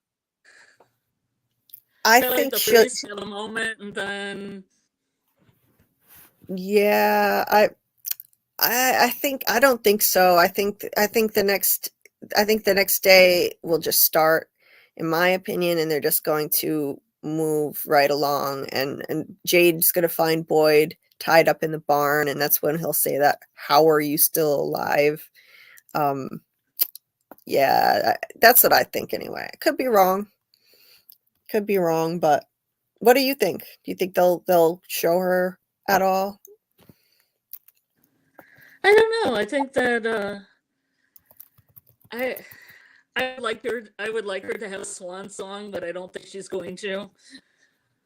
Yeah, I I don't think think so it's just either. gonna be like her legs or something shown, and they probably won't show her body out of respect, or they'll just Yeah, have, Jay come in with a blanket or that tan tarp or whatever they wrapped her in. yeah, I Very think so too. respectful. Absolutely, yeah. I really, oh God, I had a thought today. You know how gory the bodies are when they show people who've been killed. I, Yeah. I really am worried about what they're going to show us in terms of her body. I don't want to see her like mutilated body with her skin ripped off. But I think we might be seeing some pretty gory stuff in terms of that. I think they're going to show us. They always show us. They showed us a little girl ripped open. If they're going to do that, then they'll show Tian Shen. They'll definitely do it. Uh, I don't want to see it. So, I so you really don't don't want think to. it's Jade? You don't think Jade's just gonna walk in and then see it and act horrified and then put something over her?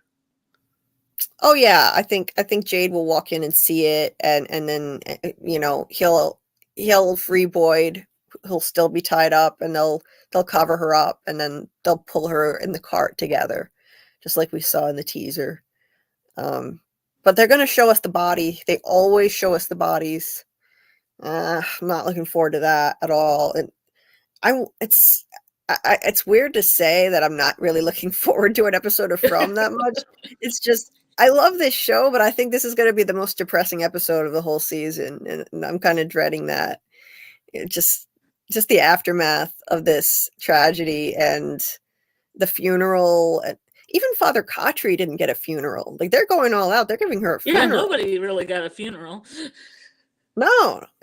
I thought about it. I was like, wait, why didn't they give Father Khatri a funeral? I found that weird, thinking back. But Tien Chen will get one, and the whole episode is going to be dominated by that.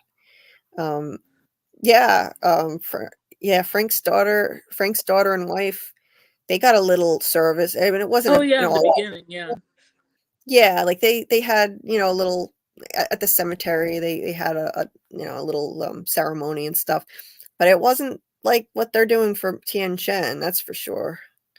They didn't even have a county house one when all the county house people died. They didn't even have a memorial. No, they didn't. They didn't. So, yeah, Just I chuck don't them in know. the holes and call it a day. Yeah, yeah. It's weird. It's weird. Father Khatri, he was important to the town, so I don't know why they didn't do more for him. But yeah, she's getting an all out funeral. I thought this was such an interesting addition to the show. We've never seen transformed creatures just walking around like this. That's never happened before. I liked that. I thought that was really cool. Like, we only see them transform like the moment before they attack somebody, and then they use all those CGI effects and stuff. But this is just straight up makeup and, whatever it is they do to their face and their head. And they did a great job. I gotta say, they did a great job. Showed them screeching on camera, which is something we've never seen before. So I like that it seems like they're listening to the fans. We wanted more monster action. Like, people were screaming about that in season 2.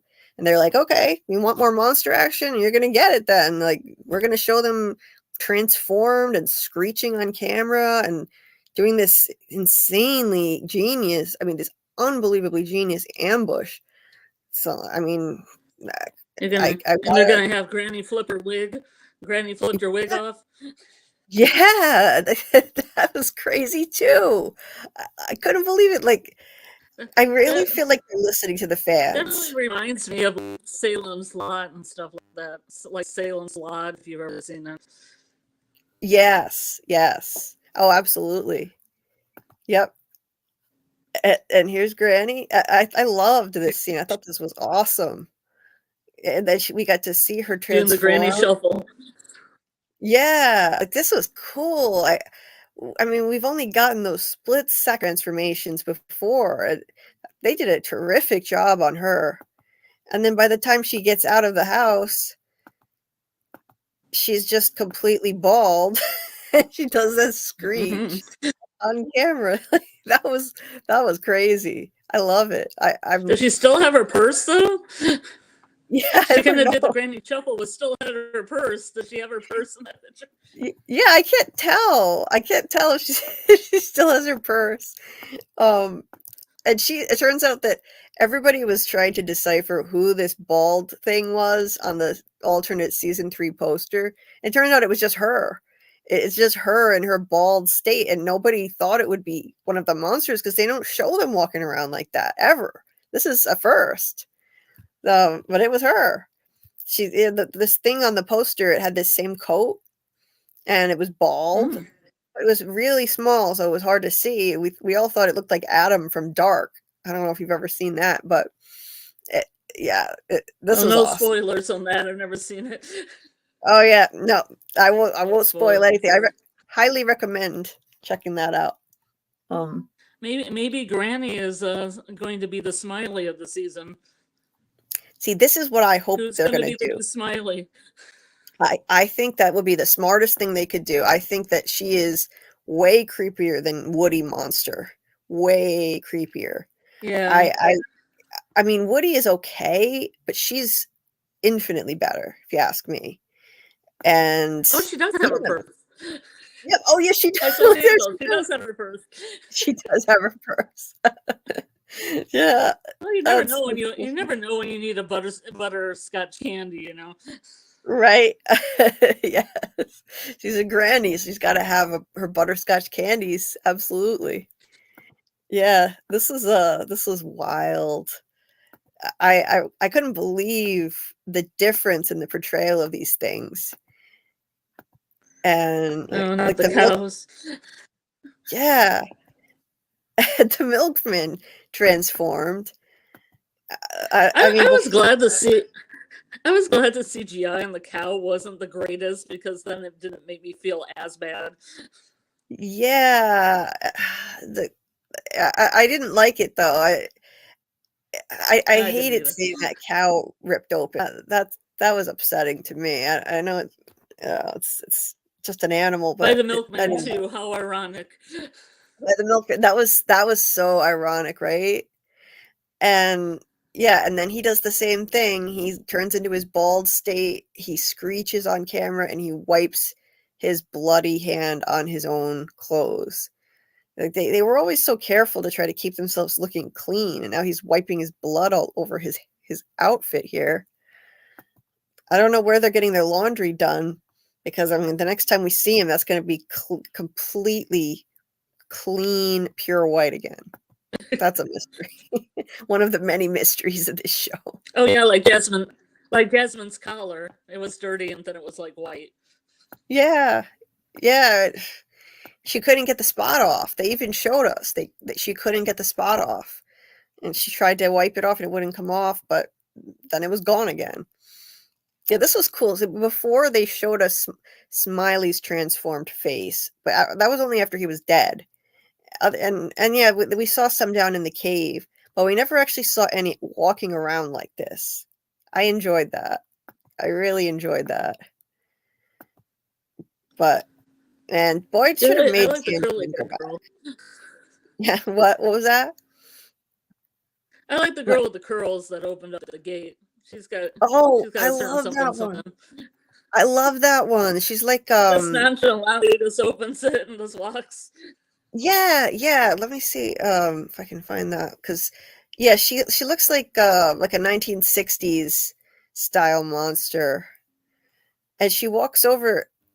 I noticed something when there aren't any people around, the monsters look a lot like robots. Like they're very robotic when there aren't people around. They're not smiling. And I thought I had the screenshot, but I guess I don't. Um, they're not smiling. They just robotically do things. Like the milkman opened up the door to the barn and he moved robotically. He wasn't smiling. That 60s looking girl with the flip hairdo, she Like, opened up the gate and she just kind of did it robotically.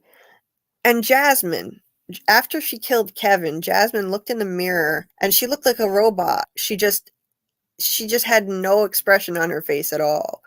So it's like I really think that these things are just mindless tools of whatever evil entity is using them. They have a hive mind. so I don't think they actually have intelligence of their own. so do you think they're more like vampires or they're being controlled by a larger entity Yeah, I think and or there's government something unique. agency? Or I think government that there's agency. yeah, well, who knows? I mean, I don't know. I haven't seen anything to show us that the government is involved, but you never know. I think that there's something unique to this show. I don't think they're vampires or fae or something like that. I think that they were created out of somebody's nightmare, which is why they're called nightmare creatures in the Yeah. credits, in my opinion. I think they were pulled from Sure. somebody's nightmare. That's what I think. Could be wrong, but that's the But thing I'm going. but whose Yeah, nightmare? whose nightmare is the question, right? I don't know.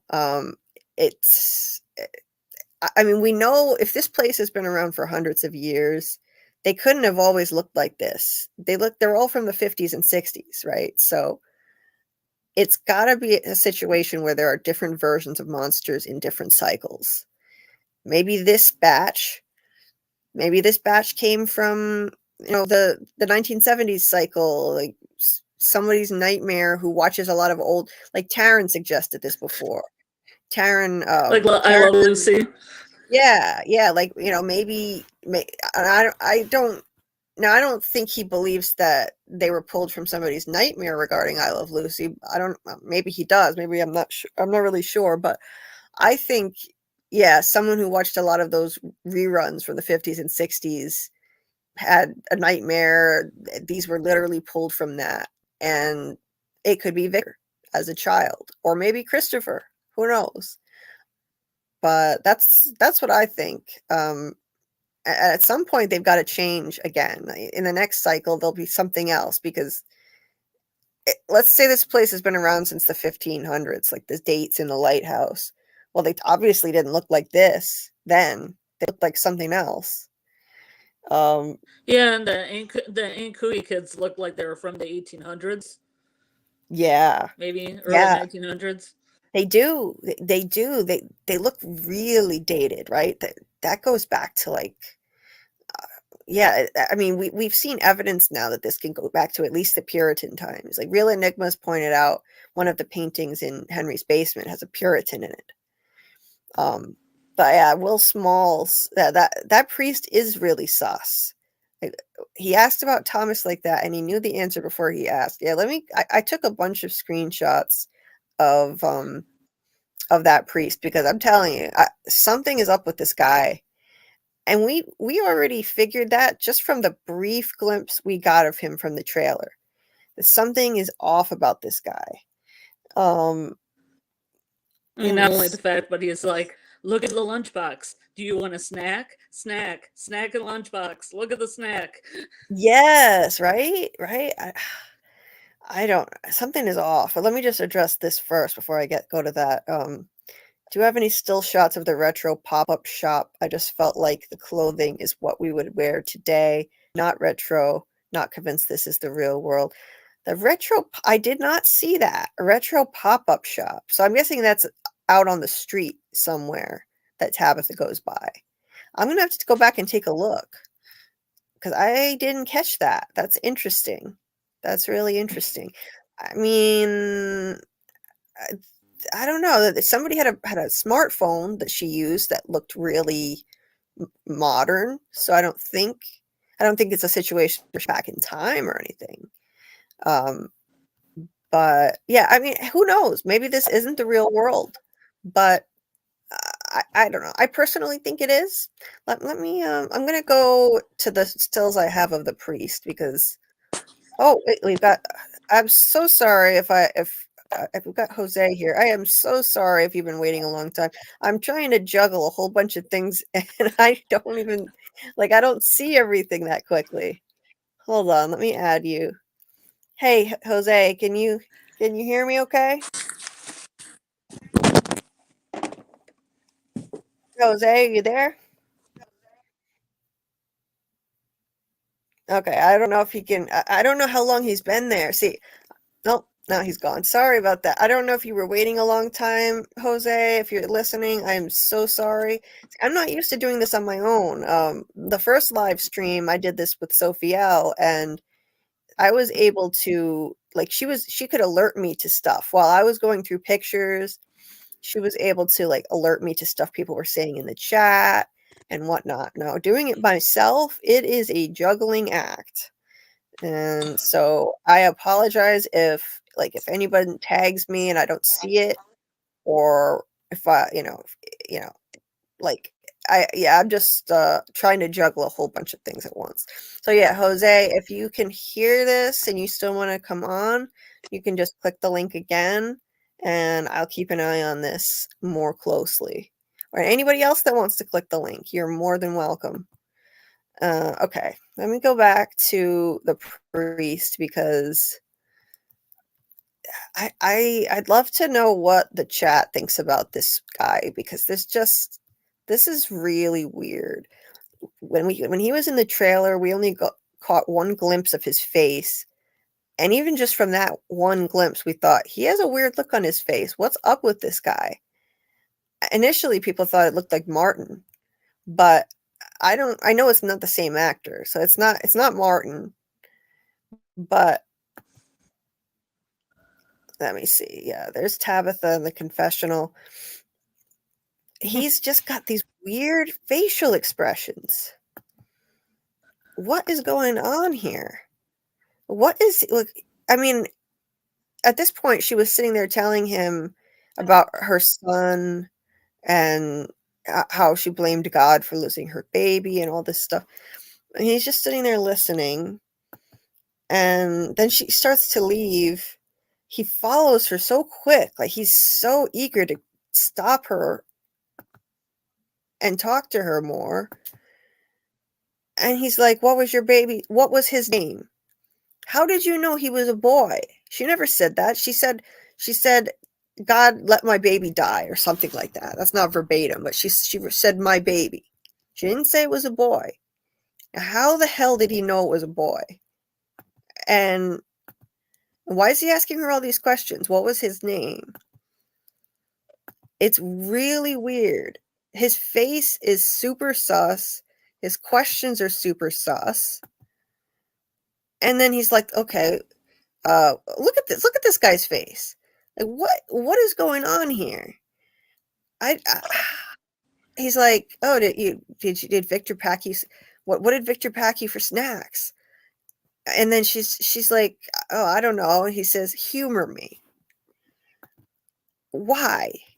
Why does he Find want? the address in the lunchbox. Yeah, like, how Find does the he know? address in the lunchbox. I swear to God, it's like this is a video game. It's one of those, like, NPCs who gives her NPCs. instructions on what to do, right? Like, that's what it feels like.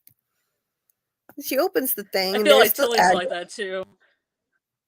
Yeah, Tilly does it too. Tilly shows up all She over the just place comes in to giving impart information and leave. right. She goes around giving out information. And he looked like he Oh, wanted her to she's stick here. around a little longer. He's like, he tried to get her to stop. Like, oh, there's no rush. There's no rush. What is this dude's deal? It does make you wonder, is this the real world? What is going on? I think it's the real world, but I just don't know about this guy. Uh, he- He's he's a mystery. I think there's something up here. I don't know if some kind of Fromville entity could have possessed him in some way. I don't know if that's even possible. I think it could possess people within Fromville, whatever entity is controlling things. But yeah, this guy, I don't know. I don't know what to make of him. I don't know what to make of him. How old Um, do you think he is? um, that's a good question. How old is this dude? If I had to guess, I'd say maybe around Victor's age. I don't know. What do you think? I was trying to see if he fit in that maybe if Victor's dad goes to that church, maybe he heard something similar. Mm. Like Yeah. maybe Henry went to confessional and talked about Yeah. his child or wife or, going missing. Like she's sort Yeah. of found, Yep. I don't know. This Yeah. spitballing. I think that he most likely heard about Eloise's story. So that I've definitely believed that from the time I saw the trailer that he's heard Eloise's story. He's heard Henry's story about Eloise. So that part I think that's explainable. The thing that I don't understand the Yeah, most it's is also a small town. it's a I small mean, being a town. small town, Camden is a very everyone small knows each town. other. Camden is a very small How town. did The thing that I don't understand is how did he know her baby was a boy? I mean, could this have been a mistake in the script? I mean, is that possible? They have such attention to detail.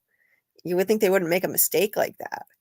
But he says what was his name. There's nothing that says him. Yeah. Not a word that says him. I didn't really look over the scenes, so I'm not 100%. Yeah, Tabitha said, you know, that she said, God let my baby die. She referred to Thomas as her baby. Not a boy, just her baby. Yeah. That's it. And that's what I don't understand. I think he's heard Eloise's story, but what how would he recognize the lunchbox? That's another thing I don't understand. He may know Victor and Eloise's story, but how did he know that lunchbox had something in it that she needed to open up and look at? That's sus to me too. So yeah, I don't know. Yeah, Betrayed King said maybe he thinks using his deductive reasoning makes the church seem mysterious, drums up believers for his congregation. Yeah, I don't know. Angela E said the priest looked giddy and excited about Tabitha's tale of woe, especially when she mentioned how her baby passed away. And as a priest, he offered her no help. Yeah, he did look kind of excited, didn't he? He did. He looked he did. He didn't seem like, you know, it wasn't like a normal reaction of somebody like hearing this devastating story from her. And he didn't seem that surprised when she flat out said, I came from a town full of monsters and my family is trapped there. I, I mean, I feel like he should have had a stronger reaction to that. And he didn't. I don't understand that. I don't know. I Maybe don't, crazier stories. Maybe even crazier stuff. yeah. Yeah, I don't know. I don't know. Um, yeah, it's interesting. It's interesting. Yeah, I agree, Quan Solar. I think the priest is in his 50s. It would be interesting if he knew Victor when they were I was thinking maybe he knew Victor when they were kids. Yeah, when they were If they're kids. Yeah, like Yeah. if they were around the same age, maybe that's how he recognized the lunchbox. But I mean, that's a weird thing for him to remember. Like Oh. why would you remember your friend's lunchbox from when you were a kid? I know I wouldn't. That is a really cool lunchbox. It is. It's a cool lunchbox. I Maybe love because this his though. friend Oh, hell yeah. It's an awesome thing. Maybe because his friend went missing, that lunchbox always stuck in his head and he just remembered it. Who Maybe they like knows? Saturday Night Fever. They went to see Maybe. Saturday Night Fever together. Maybe. Maybe. Papa Socks said, I thought he asked her to look in the lunchbox to get her to focus on the positives in the story. And when she saw the address, I thought that was a nod to God, works in mysterious ways. Yeah, could be. Could be. You know, like just trying to calm her down, like maybe she should eat something because she was distressed.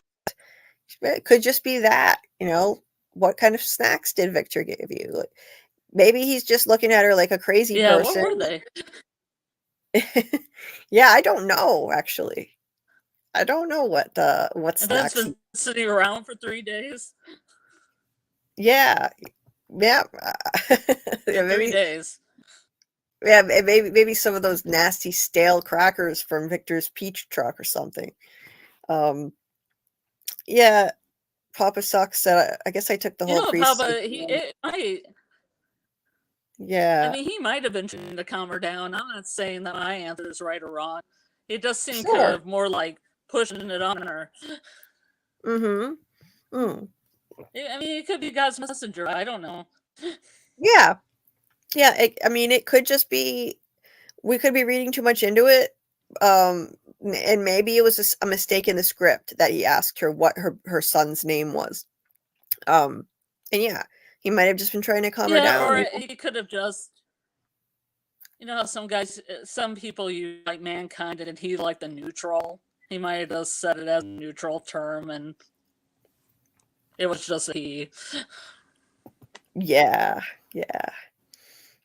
Oh, thank you, Chris Wiz. I've been digging Julie's content and keep it up. Thank you so much for the kind words. Really, this keeps me going. This keeps me going because I'm surrounded by so many content creators who know all these tricks that I don't know, all these editing skills and video clips and music and all of this stuff that I still need to learn. All I have are my ideas right now. I just want to share my ideas, and I didn't want to wait until I acquired those all those tricks to be able to do that. I just wanted to share ideas with people because I love it. I love this show. I'm doing this because I thoroughly enjoy it, and it's a nice creative outlet for me. So I really appreciate the kind words, and thank you also Chicago Made Gaming and Media.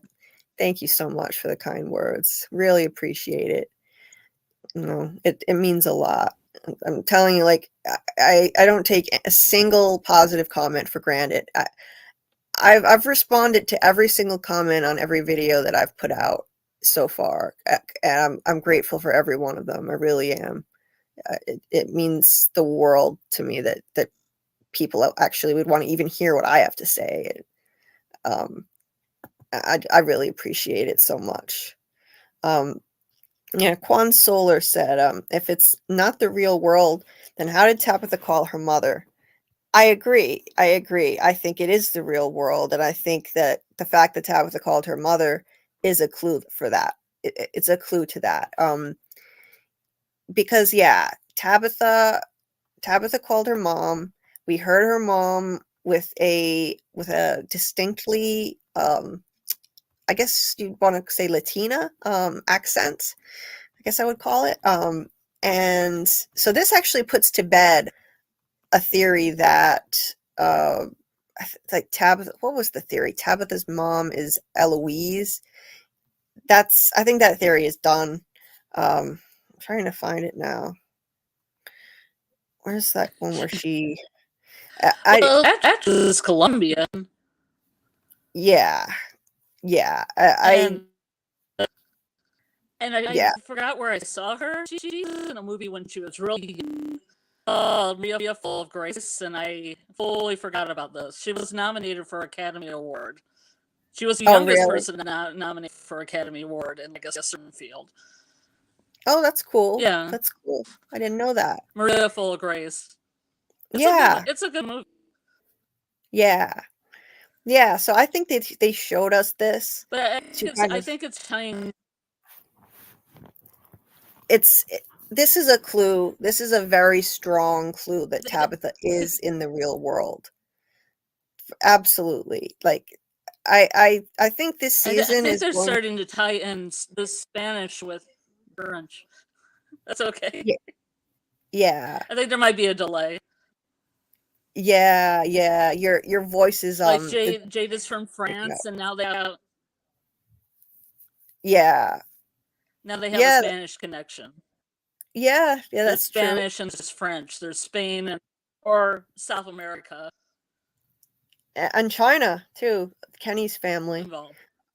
Um yeah, so Yeah. yeah, I think this season is going to put to bed several theories. I think by the end of the season, several theories are finally going to be ruled out. Right now, it's so fun that there are so many different possibilities still. There's still so many things that this show could be about, and it's exciting, but at the same time, we do need to start narrowing things down, and just starting to get some clue as to where this is really going. And I think this season is going to knock out a bunch of different theories, and I think one of the theories that I think is it's just pretty much over is the theory that Tabitha is Eloise's daughter. In my opinion, that was not a voice of someone like Eloise on the phone. Eloise would not have a Latina accent.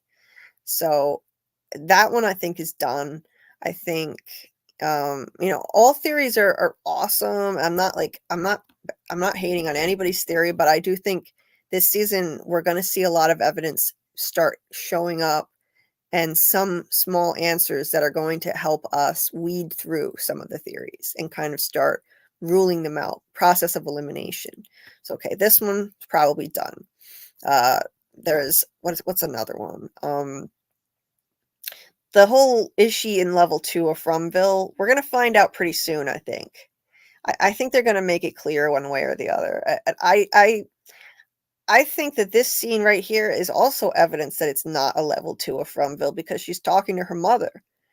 And I mean, unless this is some kind of trick, some illusion where somehow some entity is making her think she's talking to her mother, that's a stretch to me.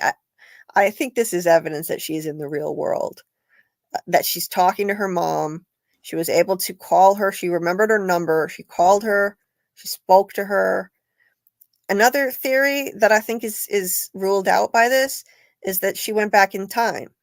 Um, some people were thinking maybe she'd go back in time when she came through the lighthouse and landed in the real world. That's a very modern looking smartphone right there. We didn't get a very good look at it, but I think the smartphone is a strong indicator that this is the present time also. So yeah, it's going to be nice to be able to start Do you narrowing some things down. think that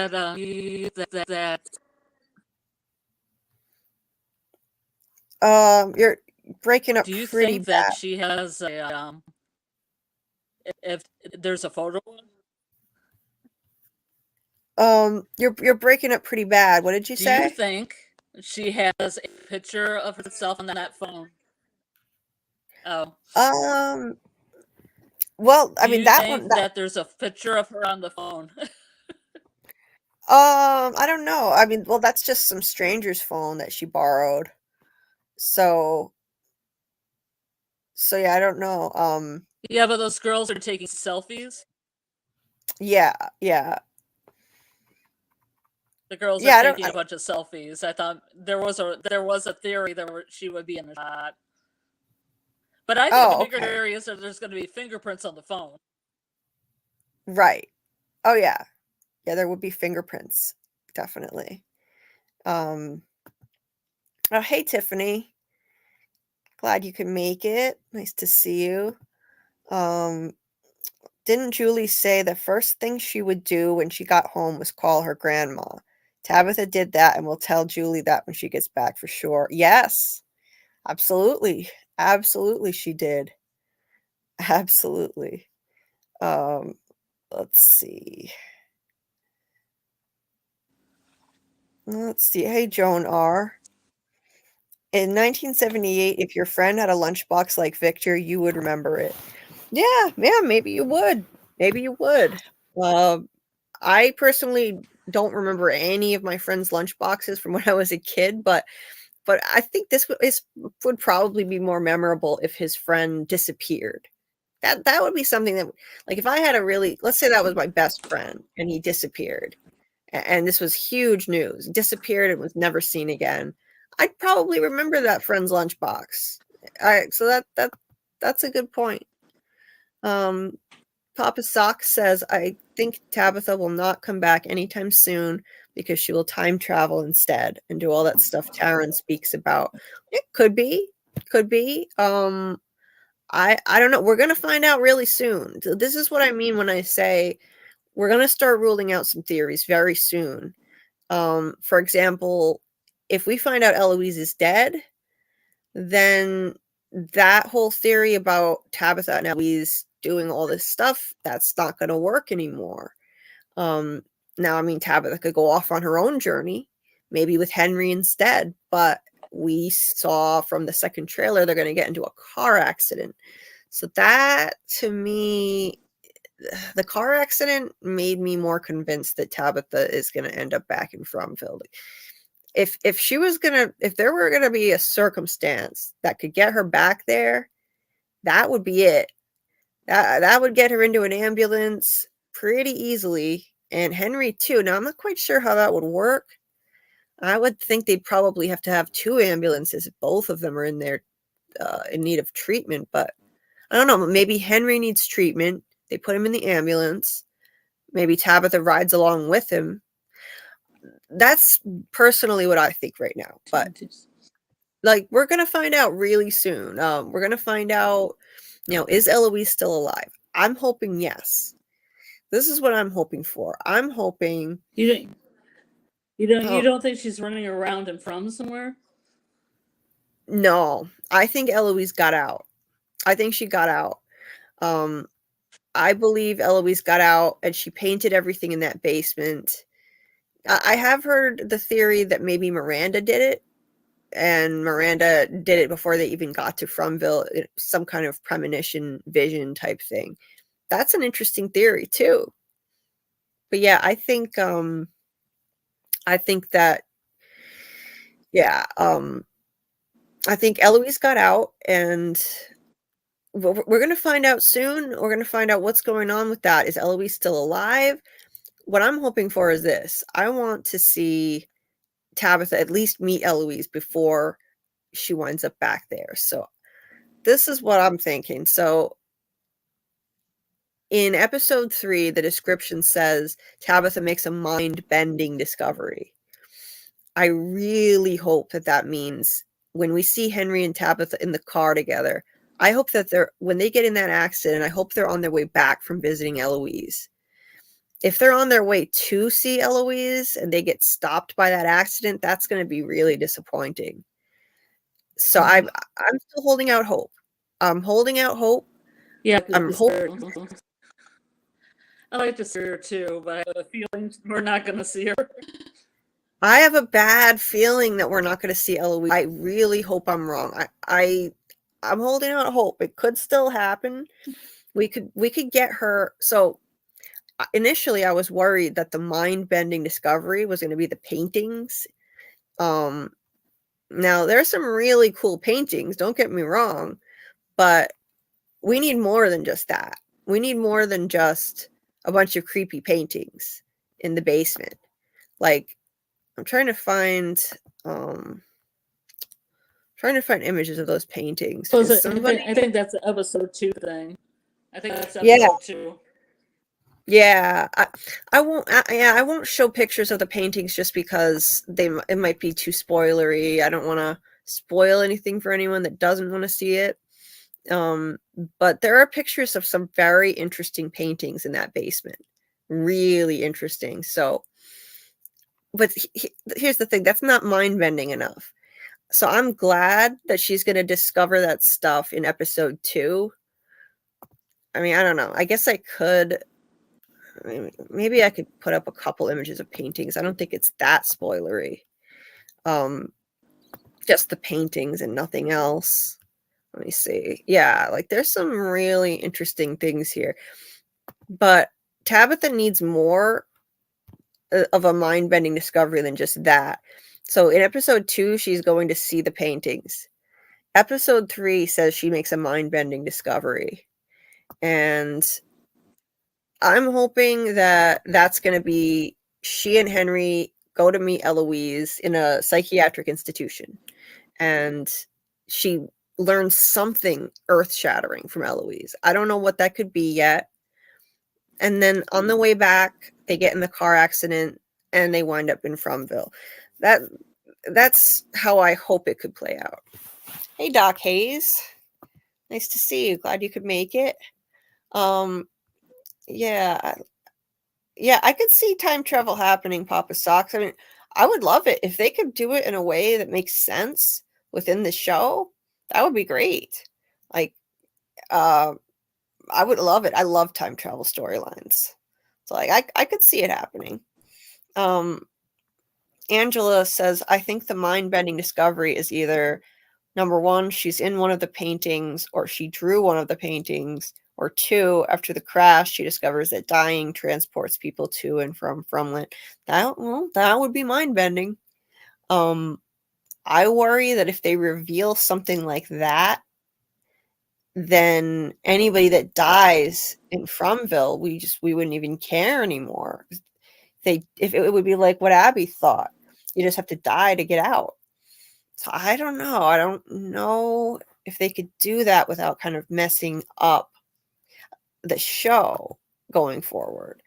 But yeah, I'm going to put up, I don't know how big I can make these pictures of the paintings, but I'm going to try. Yeah, I can't. It's not letting me make them big enough. I gotta just download them, but there's some really interesting stuff in here. Really interesting stuff. Let me see. Share this tab instead. Yeah, I can't make them that big. There's so many interesting things in here. There's this creature with like yellow stuff coming out of his mouth, which also appears on one of the posters. And of course, we've all seen the picture of the Belly bile. We've all seen this thing with the two what looks like Ankui kids maybe connected like Siamese twins almost. This thing, I don't know how well you can see that, but it kind of reminds me of Slender Man. That legend that spread online, that urban legend of Slender Man. Yeah, this stuff is super interesting. This basement is loaded with stuff. There's of course the man in white. And there's above the man in white, there's a painting with images of the talisman symbols on it. How the hell did Eloise paint all of this? If Eloise did it, or Miranda, they must have been having visions. They had to be. It's crazy that they would have seen all this. I've suspected for a while that Boyd wasn't the first person to find the talismans. It doesn't shock me that much that a painting would show the talismans, but I don't know. Yeah, she could have just been having visions. Either Eloise or Miranda, I would say, painted all that. Chris. Yeah, where is that comment? I saw, yeah, who made the paintings? I think it was Eloise, but Miranda is an interesting theory too. It's certainly possible. Papa Socks said, I think the mind bending is someone from 100 years ago is still in Fromville now and possibly in one of these paintings, and Tabitha will call it. Okay. Yeah. I think somebody's in that village. That's yeah, let me I'm going to switch back to my photos here. Who do we think is in that village walking up to the the cabin rather? Like they hear footsteps. Now I took screenshots of all the sound effects that are in the closed captions. And by the way, if anybody else wants to jump on, I will try to keep an eye on this and not leave you hanging backstage like I did to poor Jose. I feel so bad. I wish I had somebody who could watch this with me so I don't have to like I have to jump back and forth between the photos and this window with the chat. So I apologize if I miss anything. Anyway, what is the deal with this? So I've got all the sound effects from the captions here. So you see wall thudding is in the closed caption. And then, wait, let me go back. Yeah, so, okay, they're hanging out. They start hearing noises, wall thudding, footsteps depart, rustling continues, thudding, breathing rapidly. I don't know if that's Kenny breathing rapidly or what. More wall thudding, footsteps depart. So who is out there? I think it could be a loner living out there. I don't think it's a creature. I don't think it's a creature all the way out there. I think it might be a loner who's been living out there for a really long time. And if anybody has seen Lost, there was somebody like that on Lost. There was a character, Danielle Rousseau, and she lived alone on that island for many years, all by herself. Even when all of these people from the plane crash landed there, she chose to continue living alone. She was just so used to it. And she just stayed out there by herself, out in the jungle.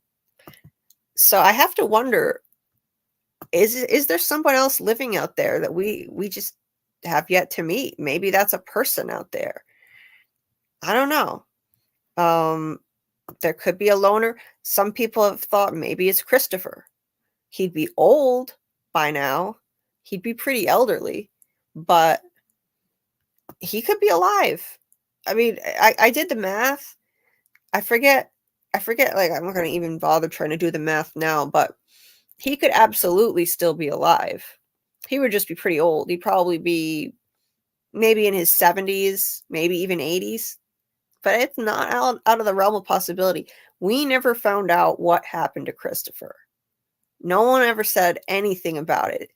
It's the same as Eloise. We don't know anything about what happened to her either. So it's possible Christopher could be alive. It would be super interesting. Oh, this is the one I was looking for earlier. The 60s monster. The way she opened this gate was so robotic. I swear to God, they're like robots. They're like, and she moved robotically, walking away too. Same with the milkman. Anyway, I digress on that. But yeah. Who do you guys think? Who do you guys think is out there? I'm curious to hear what you think. Hey, Will Smalls. Some asked to be your mod. I don't know if that can help. Yeah, I didn't see that. If anybody did ask, because when I'm going through the photos, I can't see the chat at the same time. You know what? I'm gonna pull out my phone so that I can actually see the chat, because before I had Sophielle, Sophielle was able to keep an eye on the chat when I was going through the photos, but right now I have to bounce back and forth, so I miss a lot of stuff. If anybody wants to be a mod, I'm absolutely looking for mods. Absolutely. I'm gonna need mods, but for now you guys are awesome, so I'm glad about that. Yeah, Quan Solar. I wish Jose would call back. I feel so bad. I don't know how long he was there, and I didn't see him. I did not see him. I wish this thing would notify me. It doesn't make any noise or anything if I have somebody waiting. I don't know. I gotta. It's Jeremy was right when he told me this is a juggling act. Okay, I've got the chat open on my phone now, so hopefully I won't miss as much stuff. Let's see what you guys think here. Danielle Rousseau on Lost was the voice on the tape that played over and over. Yeah, Papa Socks, that's true. Yeah. Jay Sleek, yeah, that's right. Whoever they are, they have to be short to stand up in those cabins. I thought that was really weird. Those cabins are tiny. What are they made for, pygmies? Like you can't even, Jim and Kenny can't even stand up in those things. That was weird. I don't know what the deal is with that. I found that very odd. When they stand up, they're taller than the roof of the cabin itself. Very interesting. I don't know if they're all like that. They all look pretty much the same. So yeah, that's one of the things I'm most looking forward to. Like, I'm dreading the whole Tian Shen aftermath with the next episode, but I'm really looking forward to seeing more of this. Yeah, like look how tiny this thing is. Jim, look, the doorway is like at waist level with Jim's body. It's so weird. and he's as tall as like the roof on this thing. So I don't know what the deal is with this. I guess they were just meant to be just a basic structure to protect people from the elements, but certainly not to spend much time in during the day. You can't even stand up. People probably just slept in here. It's very interesting. I want to see them explore it more. Like I said, this was my only criticism of the episode. Kenny said, let's go look around and make sure it's okay before we sleep here and camp for the night. And then they cut to them inside and it's dark. So yeah, that was my only bone to pick really with this whole thing. And I don't like seeing torture in shows. I don't like torture. Personally, I would have rather Tian Shen just have a quick demise. But that's just me. I know they didn't show it technically, but I just didn't really like that it was there at all. Yeah, let's see. Oh, the Puritan dude, maybe. Yeah, I don't know. I think he's just part of Jade's vision. That's all. Like, so I don't think he'll be turning up there. I think he's only going to appear to Jade. My opinion. I'm looking forward to that scene. That's going to be really interesting. Yeah, it's going to be super interesting. Guy in the house will either be the man on the radio or whoever owns the dog. Nice. Hey, maybe it is the man on the radio. Oh, that would be super interesting. Yes, I like that. Oh my God, that might be my single, it might sound weird, but that might be my single favorite moment of this entire series so far. I don't know. Maybe I'm strange, but nothing made me lose my shit more than that moment. Just hearing that voice. Oh my God. When his voice said Jim Matthews, his voice dropped low and really menacing. Jim Matthews, your wife shouldn't be digging that hole, Jim. Oh my God. I lost my shit. I was just freaking out, yelling at the screen like a lunatic. I just never expected to hear a voice knowing Jim's name and knowing what his wife was doing in the damn basement. Oh my God. That was mind-blowing for me. Mind-blowing. So I would love it if this is the voice on the radio. I still am at a loss as to who the hell that was, by the way. I have all kinds of theories, but that one kind of stumps me. Who that was talking to them. I don't know. But I agree with Jeremy. Jeremy thinks that, like, we both had the same thought, and it's that the phone call that Jim gets is going to be from the same voice that was on the radio. I think that'll be freaking awesome. It's not going to be a dream this time. I think it's going to be real phone call. Jim's going to pick it up, and it'll just be like Jeremy said. It'll be like, your wife shouldn't have left, Jim. I just can't wait. I can't wait. Your wife shouldn't have fallen off the lighthouse, Jim. Yes. Oh, that would be amazing. I really hope that happens. I really do, because that'll be so much fun. We need to get back to that. That's another mystery we need to get back to. I have hope now that we're going to get some answers on some very old questions, because they brought up who dragged the damn tent. They brought up the spider webs in the first episode. So the showrunners are listening to us. They know we still want answers to these things. That gives me hope that those answers are going to come eventually. Same with the voice on the radio. We need that too. We really need that too. Yeah. Alyssa. Do you think the Spider Woman? Do you think the Spider Woman came up to the cabin and couldn't drag it like the tent and just kind of knocked? I don't know. Yeah. Like, I can't pick this up. Yes. I don't know, man. Yeah, I was expecting a giant spider when when the tent was dragged and they came out and there were spider webs everywhere. I think we all were expecting giant spiders. Oh, hey, we I'm got still another guest. expecting a giant spider. Yes, I yes, still want a yes. giant spider. Oh, I would love it. The motivational misfit said, I think the voice on the phone is the ventriloquist doll. That's cool. Oh, no. I like that. That's creepy. Yeah.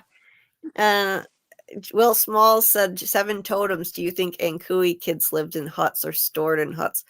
Or stored Maybe. in huts. Maybe. Stored the kids in huts. We've got another guest here. Let's see. Hey, Papa Socks.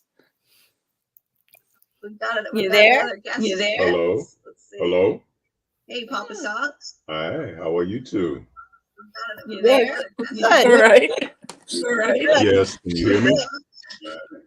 I can hear you, but I think you Right. background. Yes. Well, there's echo. Well, there's echo. Yeah. There we go. What about now? Now we're good. Now we're good. Now we're good? Okay, I Nope. There's still unplugged the echo. speaker. Nope. Echo. It's still an echo? We can still hear ourselves in the background. Uh-oh. Yeah, do you hear? Okay, I'm going to come off of this then and work on it, and we'll do this again some other time. Going into an alternate universe. Don't worry about it. It's probably just your stream playing in the background. If you mute that, it should be fine.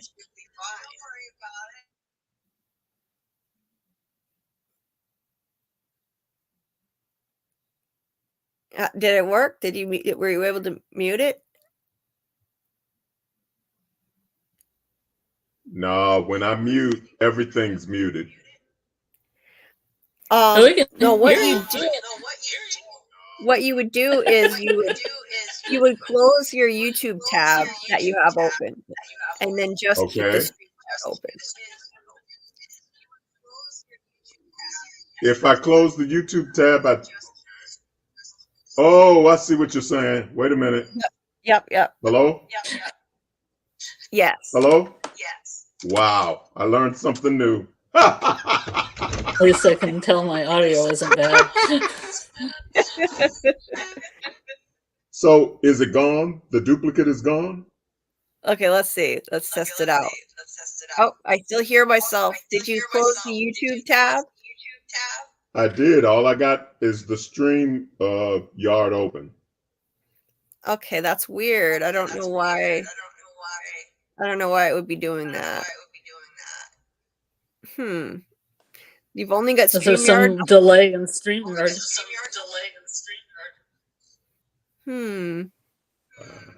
I don't know. I don't hear an echo or it repeating anymore. It's not repeating your voice. For some reason, it's only echoing for us. We hear ourselves. Okay,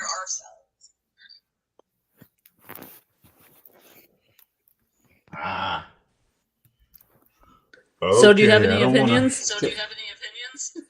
Well, I was just going to ask a quick question, but I Go ahead. A while back in season 2, the Smiles monster was killed. Mm-hmm. And they wanted to drag the body into the office or area for examination, and Kenny said, no, burn it. I think Donna said the same thing. And Kenny said something to the effect of, I don't want to know what thing was worse than the Smile monster that killed the Smile monster. And then Boyd got the worms in him, and his son got hurt, and they had to do a transfusion. And then Kenny said, give me the worms. And I just thought that was really an odd turn of events. It's almost the same thing that I thought when Sarah told Boyd to turn around when they took the hike. And then something grabbed the tent and dragged them. And then as soon as Boyd said, I give up, I can't go any further, Sarah said, "Come on, we're almost there. Come on." And so those turnarounds where the character changes from one position to another, I think are strange, and I just wanted your opinion on it. That's the only reason I called for it. That's the thought that was on my mind tonight. Okay. So yeah, like What happens when you mic your phone, like mic it in StreamYard?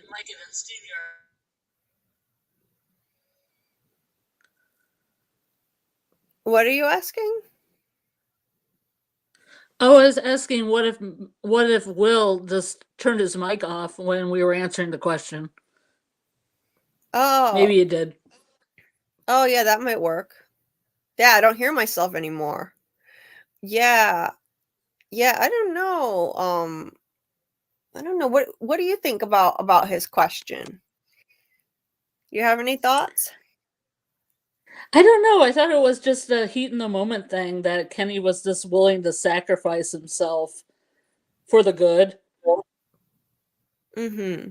You know, like Alice is dying, I'll just take the worms. I mean, that's Yeah, what I always thought. yeah. I think he was. I think the same thing. I think he was trying to, just to step up Be a and hero. yeah, I think so too. I definitely think so too. And yeah. And this, yeah, with Boyd and Sarah, what did you think of that? Oh, could you repeat that part? Because I couldn't. I was trying to help. He was talking about What with Boyd and Sarah? What yeah, with Boyd and Sarah? he was talking Yeah, about yeah, go ahead. Oh, let's hear him talk. Yeah, I was just saying that the character change was the same one that I noticed earlier with Sarah. The the entire trip between Sarah and Boyd to go beyond where the talisman hut was. We need to turn back. They went to the bottle tree. Sarah was like, "We need to turn back." She was passing out. They went further. The tent got dragged. She got near the spiders and everything. We need to go back. And then after Boyd got, where they saw the tower, and he was like, "I can't go any further. I can't do any more." Sarah was like, "Yes, you can. We can do this. Come on, let's go." And I was like, the change, it's that change that throws me a little bit. That's the same thing I saw with Kenny. That's why I said, I just asked your thoughts on it. Okay, yeah. I completely see what you're saying. And yeah, I remember finding that odd as well because Sarah, yeah, you're bringing me back to how I felt when I first watched it now because yeah, Sarah was constantly saying we need to go back, we need to go back. She didn't think that they should continue, like he shouldn't approach the bottle tree.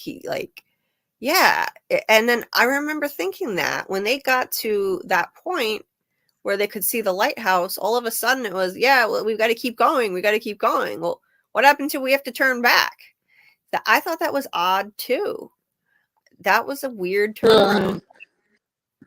Yeah. Maybe she was more possessed by the entity then. Maybe the entity didn't want them to. Yeah, maybe. Yeah, the voices in her head were probably telling her to go back, and then I don't know, for some reason it stopped. I think when they were near the bottle tree, she was definitely hearing voices of spirits that were trapped in those bottles. She started screaming bloody murder, and then the camera panned up really fast to the bottles in the tree. As she was screaming, I hear them. And I think just looking at that shot, that is implying that there were spirits tied to those bottles, and she could hear them in her head. If you go back and look at that scene, it's crazy. It's crazy. Like, there are definitely, and if you look up bottle trees, the tradition of hanging bottles in trees in the South, there's this belief that the bottles trap spirits, actual spirits. So yeah, I think that that's what these things are. Yeah, it's interesting. And then she goes nuts. She can hear them all in her head, and then she collapses into the seizure. And yeah, after that point, yeah, she heard the Abby voice in her head saying, tell Mr. Fish and Loaves I was wrong. There are things out here worse than the monsters. And she still wanted to go back until they got close to the lighthouse, and then something changed. I got to go back and look to see if it was before or after she saw the boy in white that she said, we've got to go just a little further. I think it might have been before she saw the boy in white. So yeah, that's an interesting point Papa Socks brought up here. Super interesting. I wonder if she was pulled to the also lighthouse. mentioned. Yeah, go ahead, Papa Socks. No, I was saying you also mentioned the seizures and the bloody noses. I have no idea what's going on with that. Tabitha had them. Like you said, Sarah had them. And then with the seizures, Ethan and Sarah and Elgin, I don't have a thumb on what any of that means. Yeah, I think that is an indicator of a person who is deeply connected to this place. Like some spirits that are trapped here are trying to communicate with them, and their bodies physically can't handle it and become so overwhelmed that they go into a seizure. That's what I think is going on with that. Like Elgin had this dream with the boy in white in it, and then he immediately, a few minutes after waking up, he went into a seizure. Ethan went into a seizure, and when he woke up, he described a vision that he had of Victor drawing their whole family, and something about a spider coming down from the ceiling, and everybody screamed. He had a vision, and I think his body couldn't handle that, and it got overwhelmed. Sarah had the seizure when she was screaming, "I hear them," which must have been a lot of voices in her head, and it was just too much for her body to handle. And then when the time when she said, I think that yeah, I think that even Kelly, when Kelly was put to the tree, she started almost having a seizure before they pulled the pole out of her head. yeah, and Like she was she hearing started voices. screaming. I think she was gonna have a seizure, but they stopped it. Yeah, she was hearing voices too. She was hearing voices. She was like, yeah, all of a sudden she's screaming bloody murder and hearing voices. So, yeah, I think that these things happen when they're deeply connected to this place. Like, Sarah had that kill the boy message on her arm. That, again, that was just too much for her body to handle. I think whatever spirits were trying to communicate with her completely overwhelmed her system. I would be willing to bet that Victor had a seizure when he arrived as a kid. I would bet money on that. I would bet money that Sarah had a seizure when she arrived, and I wish they had shown us a flashback to her arrival. That would, I think, be super insightful to actually see that. Quan Solar had said, then didn't the boy in white stop them with a storm and a portal tree to stop them from getting to the lighthouse? Maybe. Maybe the storm could have been a result of Boyd and Sarah getting too close to the lighthouse, and it could also be retaliation for that radio tower. That storm really wrecked most of that thing. It destroyed it. So it could be both. It could be both, and I think the boy in white did want them to get away from the lighthouse. Absolutely. I think he directed them into the tree to stop them from getting any closer to it. And I think he controls where the trees go too. I think he sent Boyd to that dungeon state. I think he sent Sarah back to the safety of Khatri's church basement. And I mean, he said to Sarah, "Get in the tree, you'll be safe," in her head. Spoke to her. He didn't say Boyd would be safe. He said, "You'll be safe." He thought that it meant both of them. It wasn't. It wasn't both of them. Doc Hayes. Doc Hayes, yeah, I'll be lurking and listening while I do some chores. Nice. Yeah. I'm just glad you could make it at all. It's awesome. That's awesome. Quan Solar said the Boyne White stops Boyd but helps Tabitha. Why? I don't know if he's really helping Tabitha. I think he's serving his own interests. I mean, he even said to Tabitha, "I'm sorry, I really am, but this is the only way." It's not like he's doing something that's going to really help her, in my opinion. Like, I think he wants her to go out there for a specific purpose, possibly to bring someone back or bring something back. Maybe Eloise, maybe Henry, Victor's dad, maybe something from that basement too. Who knows? But yeah, I don't think he's helping Tabitha. I think he's just doing what he can to further the cycle of this place. And I don't think Eloise was supposed to get out. So there's something he needs Tabitha to do. And then Tabitha will just get pulled right back in without even trying. I predict it's not even going to be a matter of trying to get back. She'll just be pulled back in against her will. But, yeah. But why did he have to push her less? You're breaking up there. What did you say? Yeah, I had to move. Yeah, I don't know why. Oh, I can't make out what you're saying at all. It's very robotic. It's like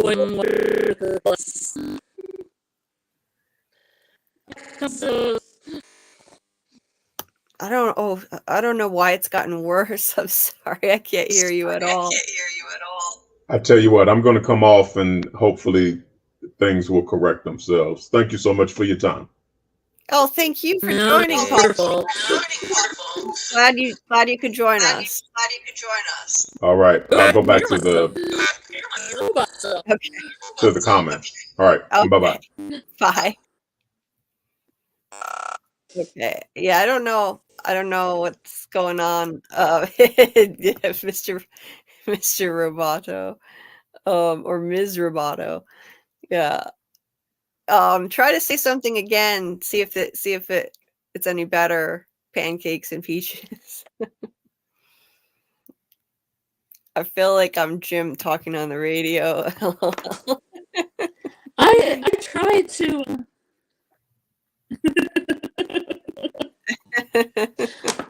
Don't get in the chat, Jim. I don't know. Yeah, I don't know what's going on. All the way up. I was able to hear you a lot better earlier. I don't know what happened. It's gotten worse for some reason. I don't know. Are you having spotty Wi-Fi where you are?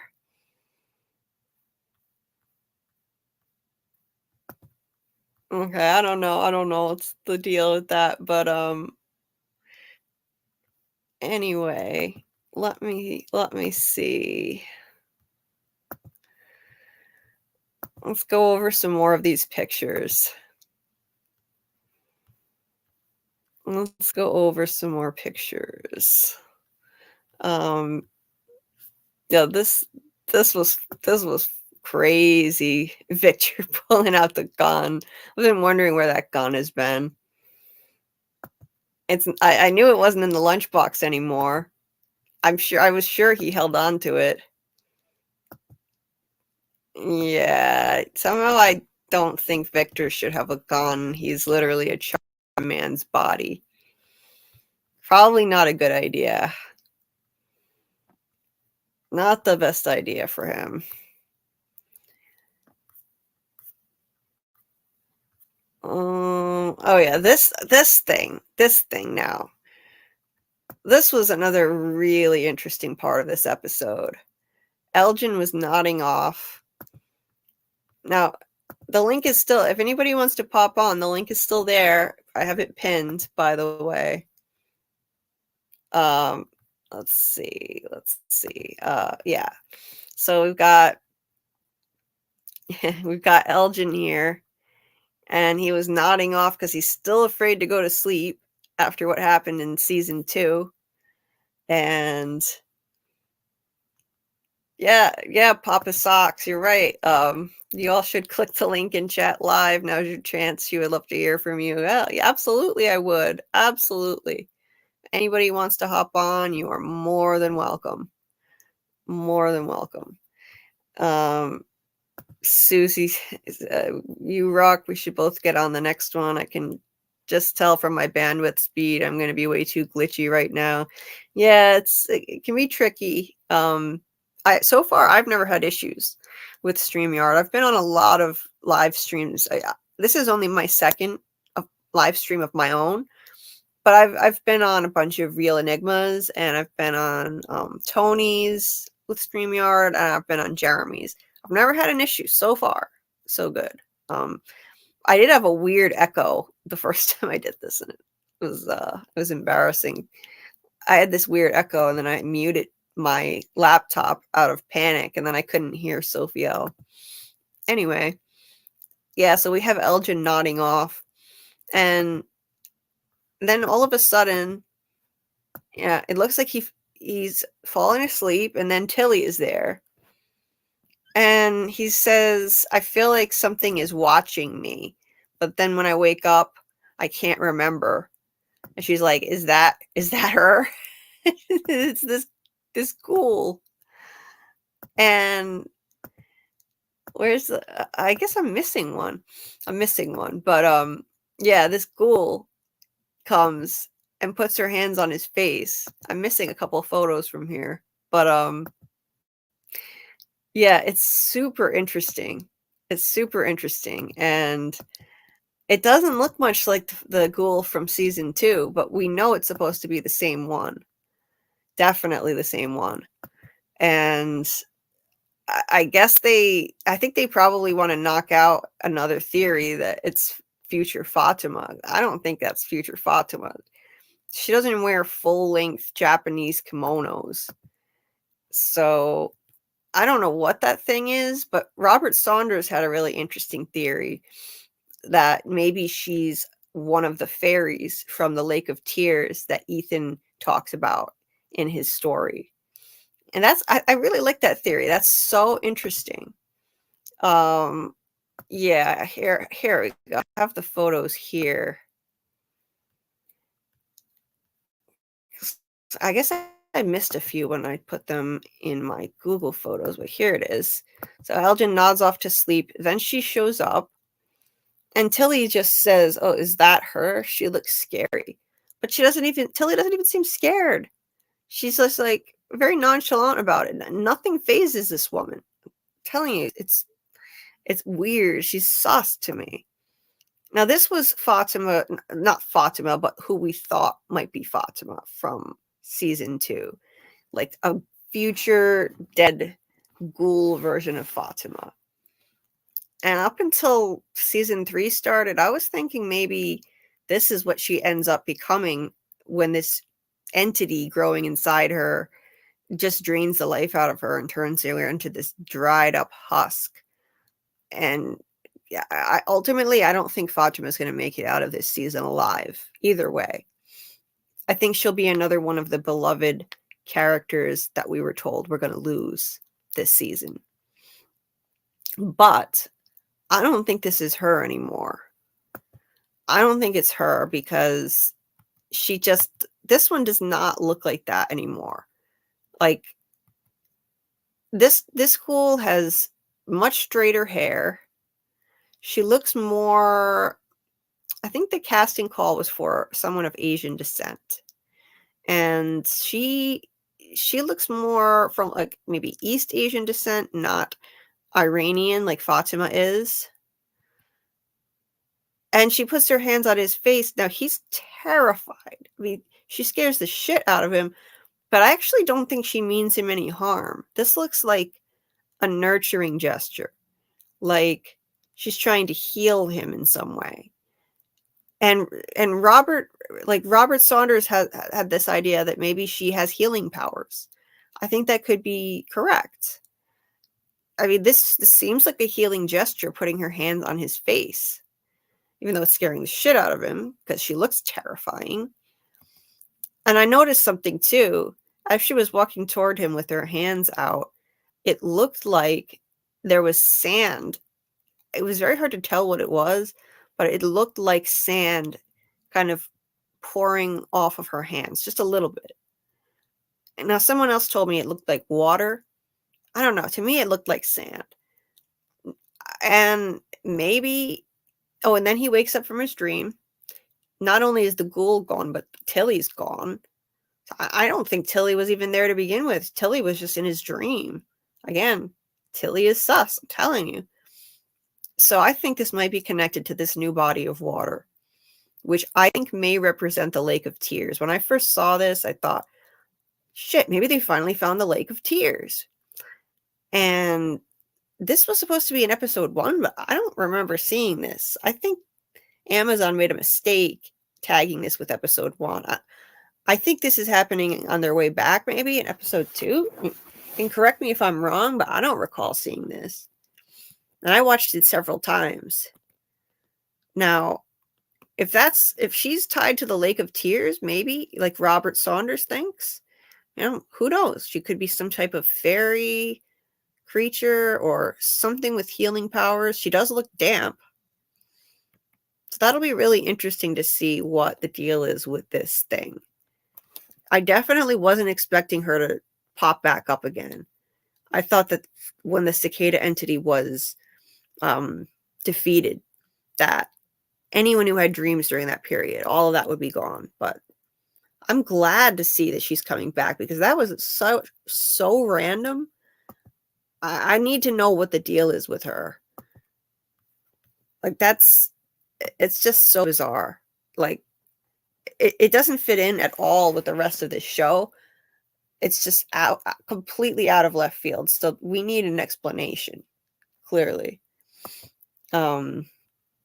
She's a helper. Yeah, maybe. I get that sense from her. If you saw this thing coming at you, I think you'd be scared shitless, but it doesn't mean that she's a threat. She's not giving off vibes like she's a threat. Yeah, I don't think it's Fatima either, Jay Sleek. Yeah, I thought maybe up until this episode. No, I don't think so at all. Definitely not. Papa Socks said, I think if it's Fatima and she is I don't know how to pronounce this, Banji creature. The lore suggests she is in pain from losing the love of her life. So maybe the beloved is Fatima's man. Okay. Interesting. I'll have to look that up. Yeah, I'm gonna definitely do some Googling on that one. I'm curious to know more about that.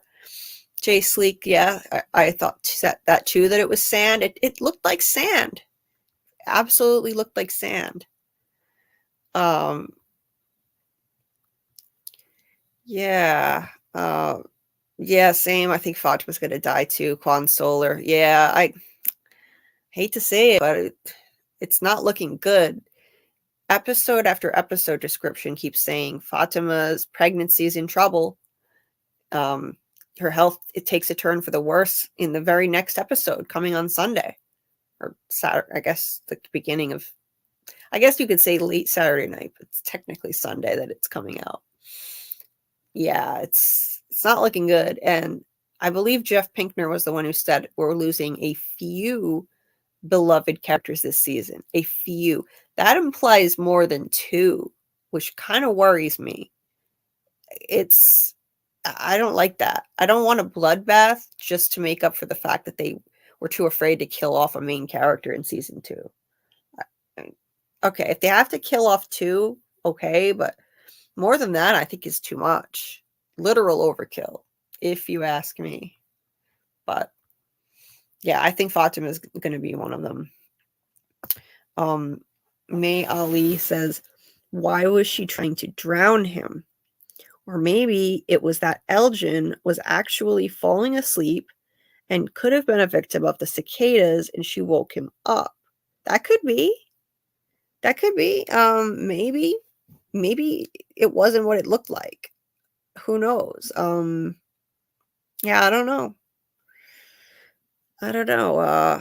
It's interesting. Like, it makes me want to go back and look at that scene again, because it did look like she was trying to drown him. Isaiah, I'm sorry if I'm butchering your name, but yeah, it looked like she was. Mackie says, or Mackie says, the banshee isn't Greek, it's Chinese, I think. Yeah, I don't know. I gotta look up banshees, because that noise she was making in the bathtub dream, a lot of people were thinking maybe a banshee. So yeah, it's interesting. And how does this fit in with all of this American thematic stuff in this show? Everyone in this place comes here from a different part of America. So why are we seeing things that, like, people thought it was Norse mythology in season 1, and people are seeing Greek mythology in it? And, now we've got this woman in a Japanese kimono, and maybe she's a banshee. Like, it's just a whole mishmash of things. And what is up with that? Well, America is a melting pot, I guess that's why, but I find that odd. I just find it odd. I would think that whatever creatures or entities are here, it would be more based in North America, just because of the fact that everybody who gets trapped here is from America. So I don't know. Yeah. Oh, I know what you meant, Papa Socks. Banshee. Yeah, I knew what you meant. William Waddy says Fatima may not be pregnant. She may be transforming or dying. Yeah, I don't think she's pregnant with a human baby. I don't think that's a baby. I think that's some sort of entity that it's using her as a vessel. It's just going to make her sicker and sicker. She looks like hell in every photo I've seen. Pale as a ghost. I mean, I don't see her making it. And I think they might try and get this entity out of her, this non-human baby. It's not a human baby, I don't think. But I don't think whatever they do, it's not going to work. I don't think they're going to be able to remove this entity from her. So yeah, I do think she's going to be another beloved character death. And we know by nearing the end of the season, it says a tragedy happens. Episode 8, it says, a tragedy, accusations start flying in the wake of a tragedy. The tragedy might be Fatima. I hate to say it, but yeah, that's what I'm thinking. Fatima is giving birth to her death. Oof, yeah. Yikes. Yeah, that's what I thought. That's what I was trying to remember where banshees came from. Quansul, or that's right. I was trying to recall that. I just couldn't remember the exact location they're from. I didn't think Chinese sounded right, but yeah, it's Irish. So, Susie, you're not annoying, not at all. Susie says I just have a weird special interest in mythology and fae. Hey, that's cool. That's a cool interest to have. Nothing annoying about that. Susie says Banshee is definitely Celtic, Gaelic, being something. I can't see. I don't know how to pronounce all this kind of stuff. For woman in the mound, it's a type of fae. Okay, interesting. Yeah, see, I'm down on board for the fae. I loved the fairy storyline in the Magicians television show and True Blood, Papa Sock says. Yeah, it's interesting stuff. Super interesting stuff. Yeah, I hope we see it too, Consoler. Papa Sox said, is it possible to have all that variety of mythology within one show? Yeah, maybe. Now maybe let's see. Maybe it's, what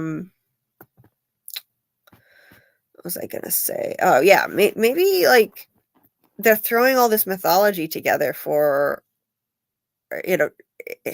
to be confusing and, to just illustrate the fact that America is a melting pot of all different cultures that have come together in this country.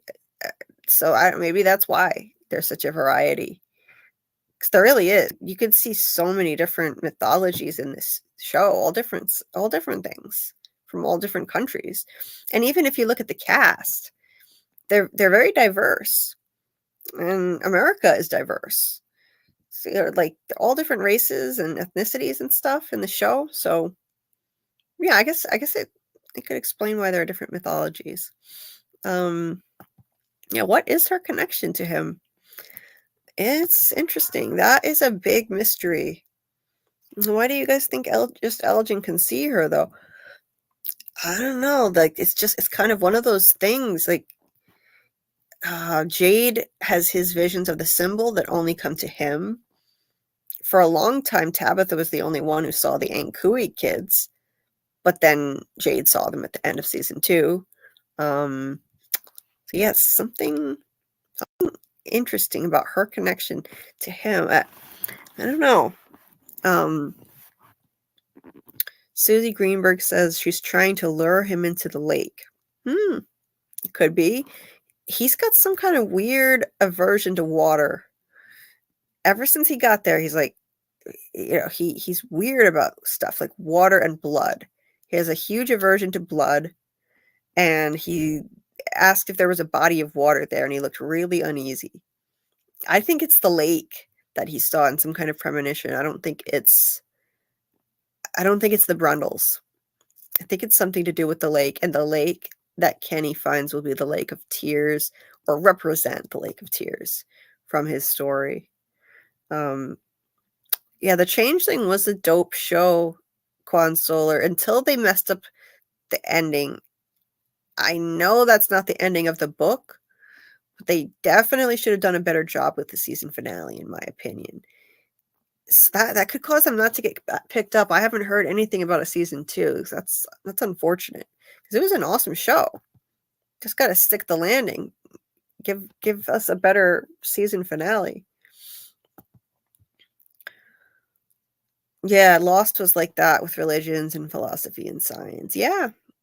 I'm still getting into Lost myself. I'm on season 4, episode 4 now, and loving Lost. And yeah, I see a lot of variety in that as well.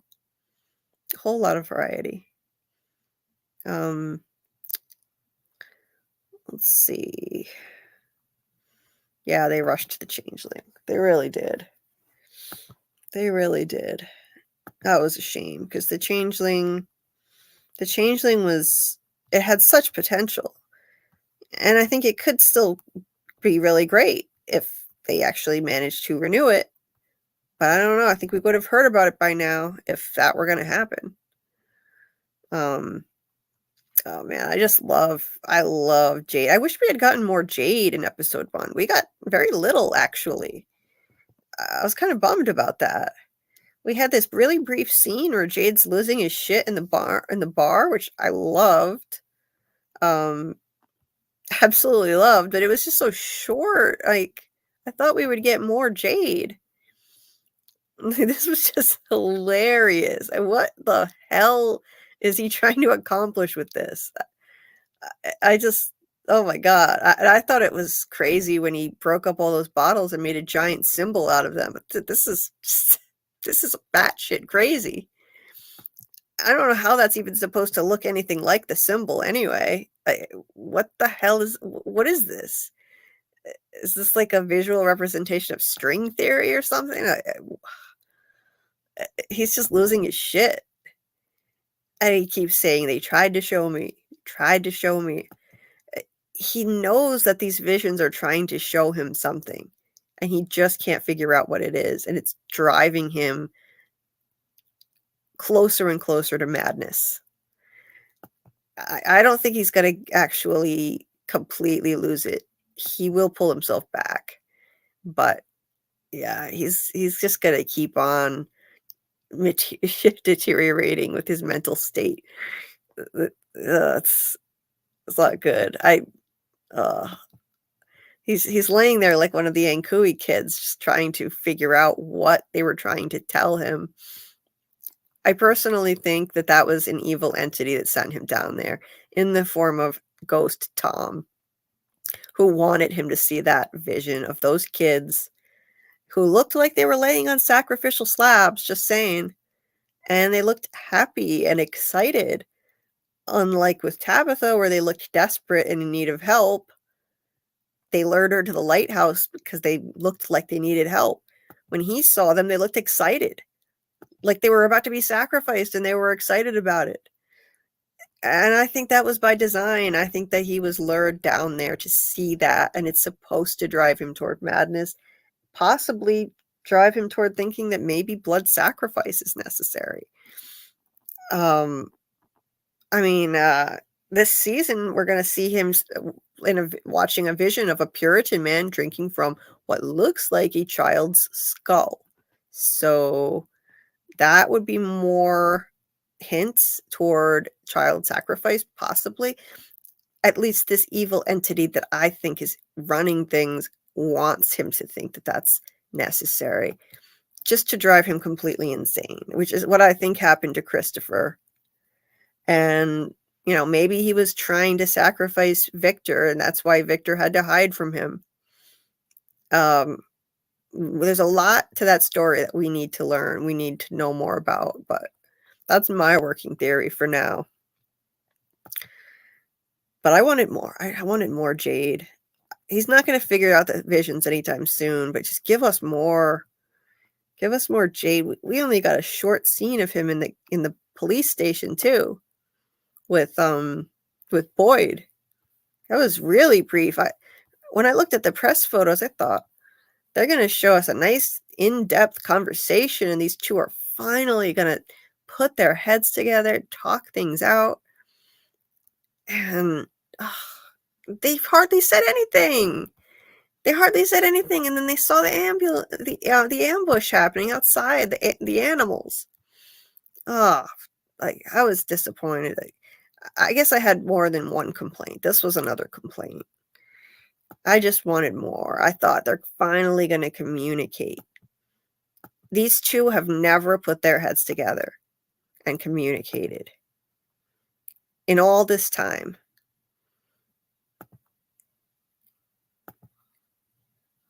In all this time, they've never communicated. And, I had the wrong tab open. Yeah, I was trying to show you these. Yeah, so in all this time, they've never communicated. And I was really hoping that this scene meant that they were going to share information. But when Boyd asks him, "You're ready to tell me what's going on with you?" Jade says, "Oh, not yet. I'm still trying to work that out myself." Come on. Talk.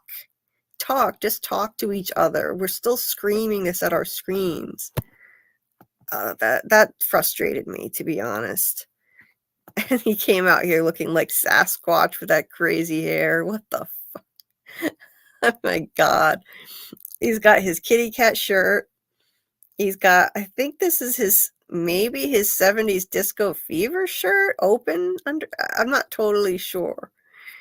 It looks kind of like it, but I'm not sure. And then he's got this hobo looking sweater on. God, somebody please take a pair of scissors to that insane mop top he's got on. God, even a Marielle hack job would be better than that. Seriously. Oh, when I saw these stills, I thought, oh man, they're gonna talk about where people came from. They're looking at the map. No, they didn't. They didn't say anything. Nothing. Boyd's hand, by the way, was shaking like crazy when he was pouring this bottle of liquor. Parkinson's definitely seems to be back.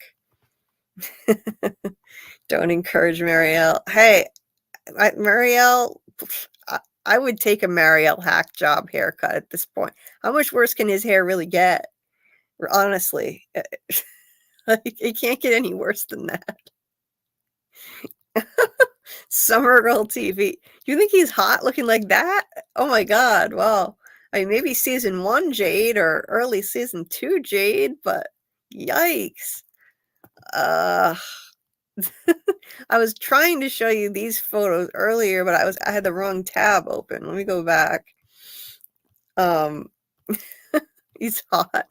I mean, yeah, he's hot, but oh my God, like he looks like he needs a bath and obviously a haircut.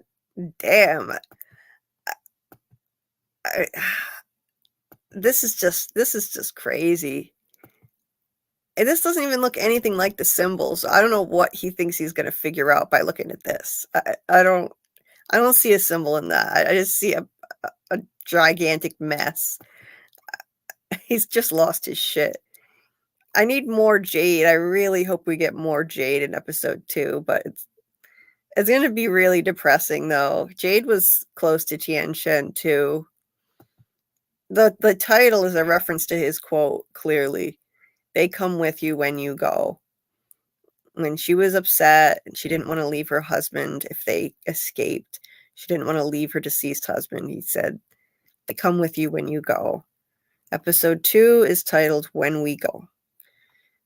That was more evidence. I figured it's got to be her, and Jade's gonna be upset. He definitely was like her surrogate son. She treated him like a bratty kid. Hit him over the head with a whisk. That was like their first meeting. Yeah, I wish we had more moments of Jade levity before the sob fest that's going to be coming in the next episode. He's my favorite character by far. It's just no contest. I just, oh man, I'm finding him hard to look at. Hello, ladies. Oh my God. Yikes. And the actor still hasn't even gotten rid of that look, which is so funny to me. I would think he couldn't wait to chop that hair off and shave off that beard by the time he finished filming. Well, he's over the summer, he still had that going on. Susie, yeah, I love his cat shirt too. Oh, I love it. I love cats. I just found it so endearing. Showed the softening of his character when he rocked that cat shirt in season 2 for the first time. But I gotta say, I loved his 70s disco fever shirt too. I was a big fan of that. That was a good look. We didn't get that for long enough. But yeah, I think that shirt he's got open underneath might be the 70s shirt. He's just layering up now for the cold. Man bun time. Yeah, that's what David Alpay, who plays Jade, has been doing. He's got his hair long enough to fit into a bun now. And when it's pulled back into a bun, it's not bad. I'm personally not a fan of the man bun. No offense to anyone who has them. It's just not my thing. But yeah, I prefer this hair in a bun. It needs to be. It looks ridiculous loose like that. Oh, my cat is making loud noises. So if you hear howling, my cat being weird. Yeah. Jade's the bomb. I called the Parkinson's coming back. Yeah, that sucks. I thought the spider venom might have cured, but I guess not. Maybe it was the worms that were, I think the worms, the blood worms, or the cicada nymphs rather. I think that's what was doing it. And once he got rid of the cicada nymphs, the Parkinson's came back. I like him a little scruffy, Summer Girl TV. A little scruffy, okay, but this scruffy, too much. It's just too much. It's one thing if you like a long beard, but that hair, that's gotta go. Oh, that's gotta go. I mean, I love him either way. Of course, I do too. I'm just kidding around.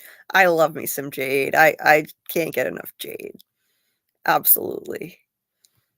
Absolutely. I like to joke around about him, but I mean, how is it that his hair grew so much since season 1 is what I want to know. because I believe it was Robert Saunders who did the math, and he figured out, I think it was Robert, that only 14 days have passed since season 1 began. Now, if that's the case, I mean, whose hair grows that fast? And how come no one else's hair has done that? I'm sorry, this is something really messed up. Is he dousing his head in lawn fertilizer, like Vigoro or some shit? How is that possible? No one else's hair is doing this. It makes zero sense. I don't get it. I know it's supposed to reflect his declining mental state. I'm sure of that. But if you do the timeline of the show, I'm sorry, nobody's hair grows that fast in 2 weeks. There's just no way. Val Venus, Jade. Jade's saying you gotta stay alive so their memory comes with you. You must live. Yeah, yeah. Yeah, maybe it feels freeing. He's one with nature like that. Harry is comfortable to some. Yeah, sure. No. No, man bun guys are the worst. Yeah, well, I've got some personal experience with that, so I gotta agree with you there. I had a pretty bad experience with someone in a man bun, but let's not go there. Love that one too. Lots of disco themes, huh? Maybe they should have a dance party. Yeah. Yeah, no one ever listens to music there. Oh, so it's 18 days? Okay. Um Papa Socks. Okay, so did anyone figure out the song on the radio that Kenny will hear in the diner? All I got is I'll Be Loving You Always, Frank Sinatra, or Unforgettable, Dinah Washington. Yeah, somewhere there's a list of every song that's in that jukebox. And I don't know where the list is, but oh my god, my cat's trying to paw at my face. Somewhere there's a list. So I'd have to look at the list. If those 2 songs are on the list, yeah, I'd say one of those 2. Yeah. Whatever it is, Kenny is not having that shit. He is so done with that haunted jukebox, and I can't blame him. I'd smash that thing too. He's sitting alone in the diner, missing his mom, and that thing just gonna come on and taunt him. I'd smash that shit too. I would smash it so fast. Yeah. Poor Kenny. He just can't win. He just loses everything. No matter what. Like, I just feel so bad for that character. Like, it's just not fair. It's just not fair. Yeah. Let's see what we got here. Yeah, I don't know. See, I've heard the theory that maybe there's the spirits of the dead are controlling the jukebox, and it's not going to be deliberately trying to trigger him or taunt him. You know, like they played "If I Had a Boat" when Boyd was looking for a sign from Abby. It played "If I Had a Boat," and maybe it was the spirit of Abby who did that. Who knows? You know, Jim and Tabitha heard a song. I forget who it was. I forget who it was by. I think it was called Blue, maybe. And it was very much fitting with what's going on in their relationship. So maybe the jukebox is controlled by, like, you know, benevolent spirits of the dead. That could be what causes the lights to flicker too. I'm kind of leaning in that direction. But I would take my anger out of that jukebox too. I would be so done with that. Yeah, I don't think it's been a couple months. Time moves very, very slow here. Some episodes have just been a single day or a single night. So I don't think it's been that long. I don't think it's definitely been less than 3 weeks. That much I know. That much I know. Yeah, your cat thinks you're talking to him. You know, my cat's been climbing all over, purring in my ear and trying to paw at my face right now. Oh, maybe she wants to get out of this room. That's probably what she wants. Okay, there you go. She can be very stubborn if she doesn't get her way. She will put her paw right on my face with her claws out. Not a good feeling. Jukebox is going to pick a fight with Kenny next episode. Yeah. Yeah. Oh, yeah. I thought so. Joni Mitchell, Blue. That's what played for Jim and Tabitha. Tears in Heaven, Elton John. Oh, man. Yeah. Yeah, Alyssa. Yeah. If you want to pull that up, yeah, I'll be curious to see that. Stairway to Heaven. Yeah. Yeah. Those diner chairs, they are in great shape. This diner looks very 50s. Yeah, it's a song it's gonna trigger him. It may not be the intention to trigger him, but it's gonna trigger him for sure. Kenny is gonna lose his shit, and I can't blame him. I really can't. Like he's lost more than anybody else at this point. What does he have left to lose? I mean, Christy's still alive, but she's with her fiance again. So, yeah, it's just I'm not looking forward to that part of episode 2 at all. I'm looking forward to Tabitha's part. That I'm excited about. What's happening with Tabitha next, and Jim and Kenny at the village. Absolutely.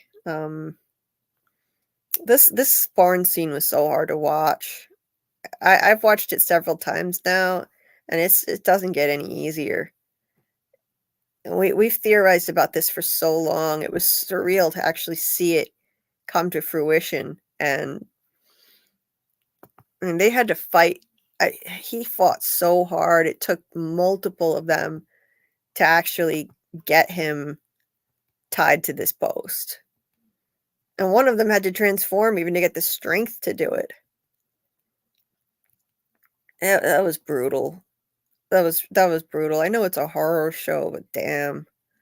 That was heartbreaking. I mean, who doesn't love Mrs. Liu, really? I do love the look of these creatures. I mean, they did an amazing job with the makeup and the prosthetics, the teeth. Dude, like they really nailed it. Really nailed it. Oh, that was brutal. That was brutal.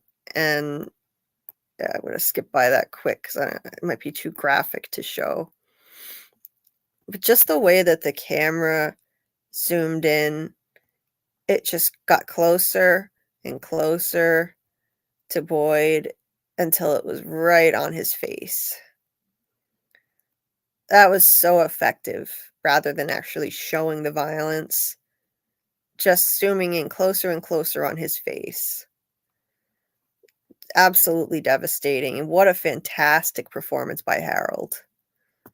Absolutely amazing. And my original theory was that it would be Fatima in the barn a few months ago, but just based on his emotion. But I should have known he'd be this devastated over anybody,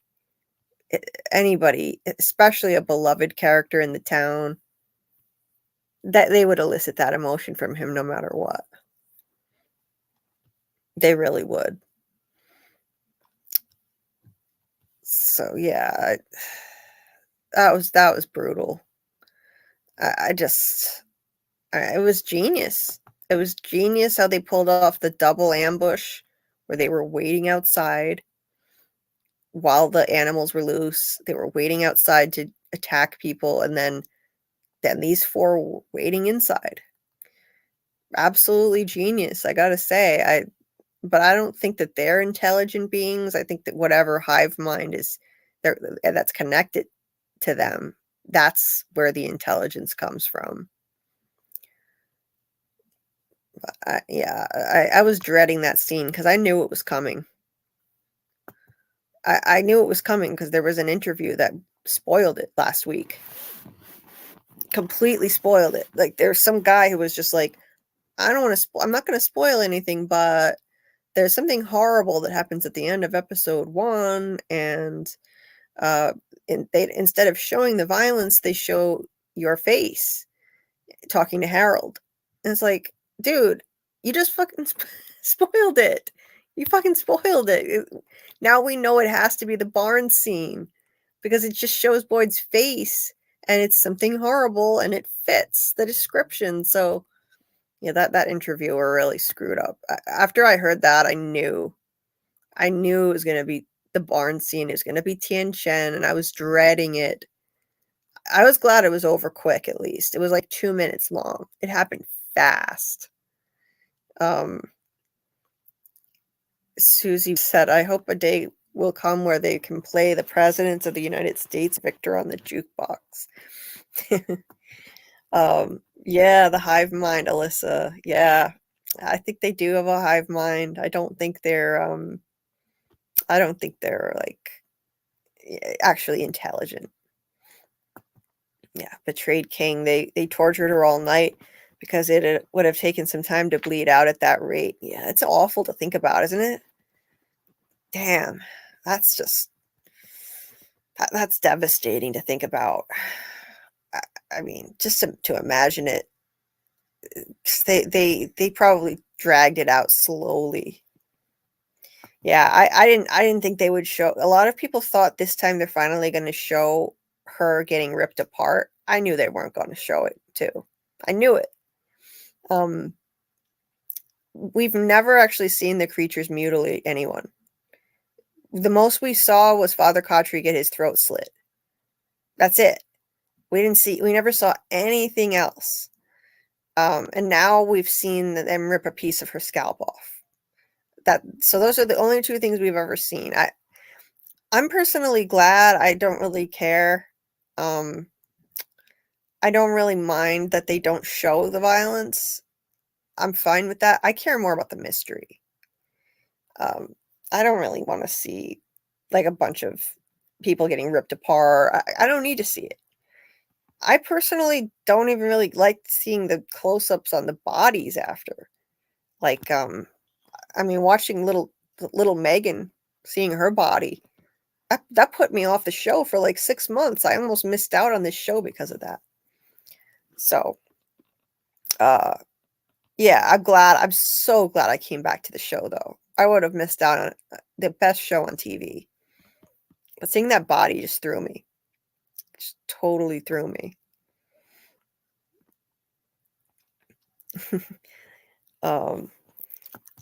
Yeah. Anyway, let me go back to the comments. Yeah, that's right. We also saw Kevin getting his tongue ripped out. Yep. Yeah, so we got that. We got Khatri getting his throat slit. We got a piece of Tien Shen's scalp ripped off, and then Sarah stabbed Toby.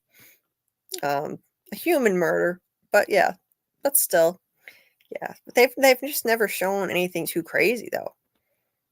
They've never, yeah. Open torso Megan was raw. That shocked the hell out of me. Just and it was a close up too. It was really like graphic, and it was just too much for me. I was glad when I came back to the show and it wasn't like that all the time. That was by far the darkest thing we've ever seen on this show, and it was right within the first 10 minutes. If you were going to judge if you expected the whole show to be like that, I mean, like if you were going to judge the whole show based on that scene, yeah, like you'd be like, I was surprised that it wasn't going to be like that all the time. I was relieved because I was expecting that. That was just the norm for this show. But I'm glad that it's not. I personally like the mystery better. Oh, The Strain. Yeah, I've heard that was a good show. A good hive mind. I'll have to look into that. Yeah, I don't go seeking spoilers either, Quan Solar. I don't. I cannot stand spoilers. One thing you can be sure of on my channel, if I see anything that's gonna spoil any future episodes in any way, that's gone. I will delete that immediately. And I have a note pinned to my chat, not my chat, my comment section. Every single video, I pin a warning. Do not post spoilers or they will be deleted. I don't want anybody to see stuff that they don't want to see and have it spoiled for them, because that's just not cool. So don't worry, I'm on that. I am absolutely on that.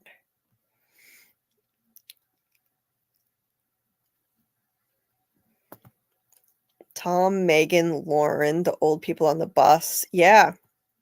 Yeah, a lot of spread rib cages and vacated torsos, BK. Yeah, it's they love to kill that way, in that specific way for some reason. And they're usually missing organs. Why? I don't know. I really don't know. Are they harvesting the organs? We don't really think they're eating them, unless maybe they are eating the organs. That's always mystified me. I don't know. I don't know what the deal is with that.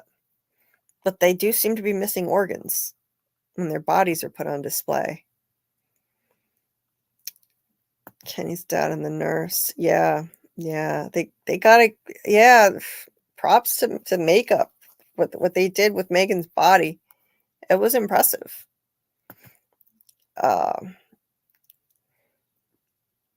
Yeah, thank you so much for coming, Papa Socks. Really appreciate it. Really glad to have you on. Glad you popped on the panel. So appreciate all the support. Absolutely. Peace and love right back. Don't watch Speak No Evil. Okay. It would be cool if they did a scene where they went back in time and showed either the beginning or even went back a few hundred years. Yes, Chris. Yes, absolutely. I would love that. I want to see past versions of Fromville going way back. I would love to see that. That fascinates me. What was going on in previous cycles? What kind of monsters did they have? What type of threats? Because I think it goes back hundreds of years for sure. Yeah, maybe the dates in the lighthouse were a red herring, but I don't think so. I think that it goes back at least as far as the 1500s. And I think that would line up with when some of the first people, some of the first explorers landed in North America. Like, not actually like what's now the modern United States, but still North America.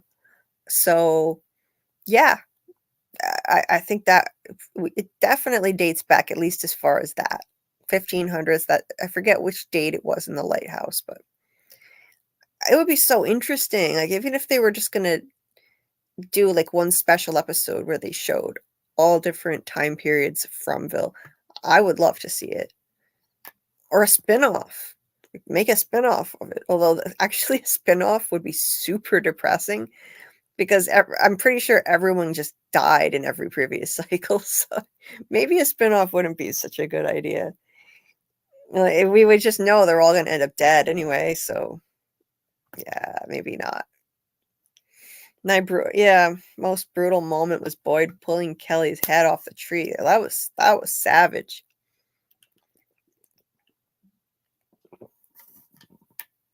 Yeah, that was crazy.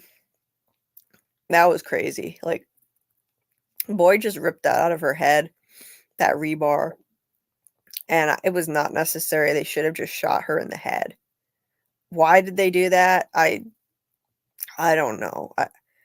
I think maybe Boyd was possessed by the entity, the cicada entity, when he did that, because he was walking up there and she was fine until he approached. She wasn't in pain. She wasn't screaming. he started walking up and she started screaming bloody murder. I think it was because that cicada nymph entity was inside of him at the time, and she could sense it. And I think it was affecting his judgment, because otherwise I don't see any reason why not just put her out of her misery. Yeah, you had the opposite reaction to Mequan Solar. When they murdered a child, I was like, what the fuck? I'm so in. It's not so much like I can handle this kind of thing. Like I've seen things where they kill off kids. I loved the movie It Chapter 1 and It Chapter 2.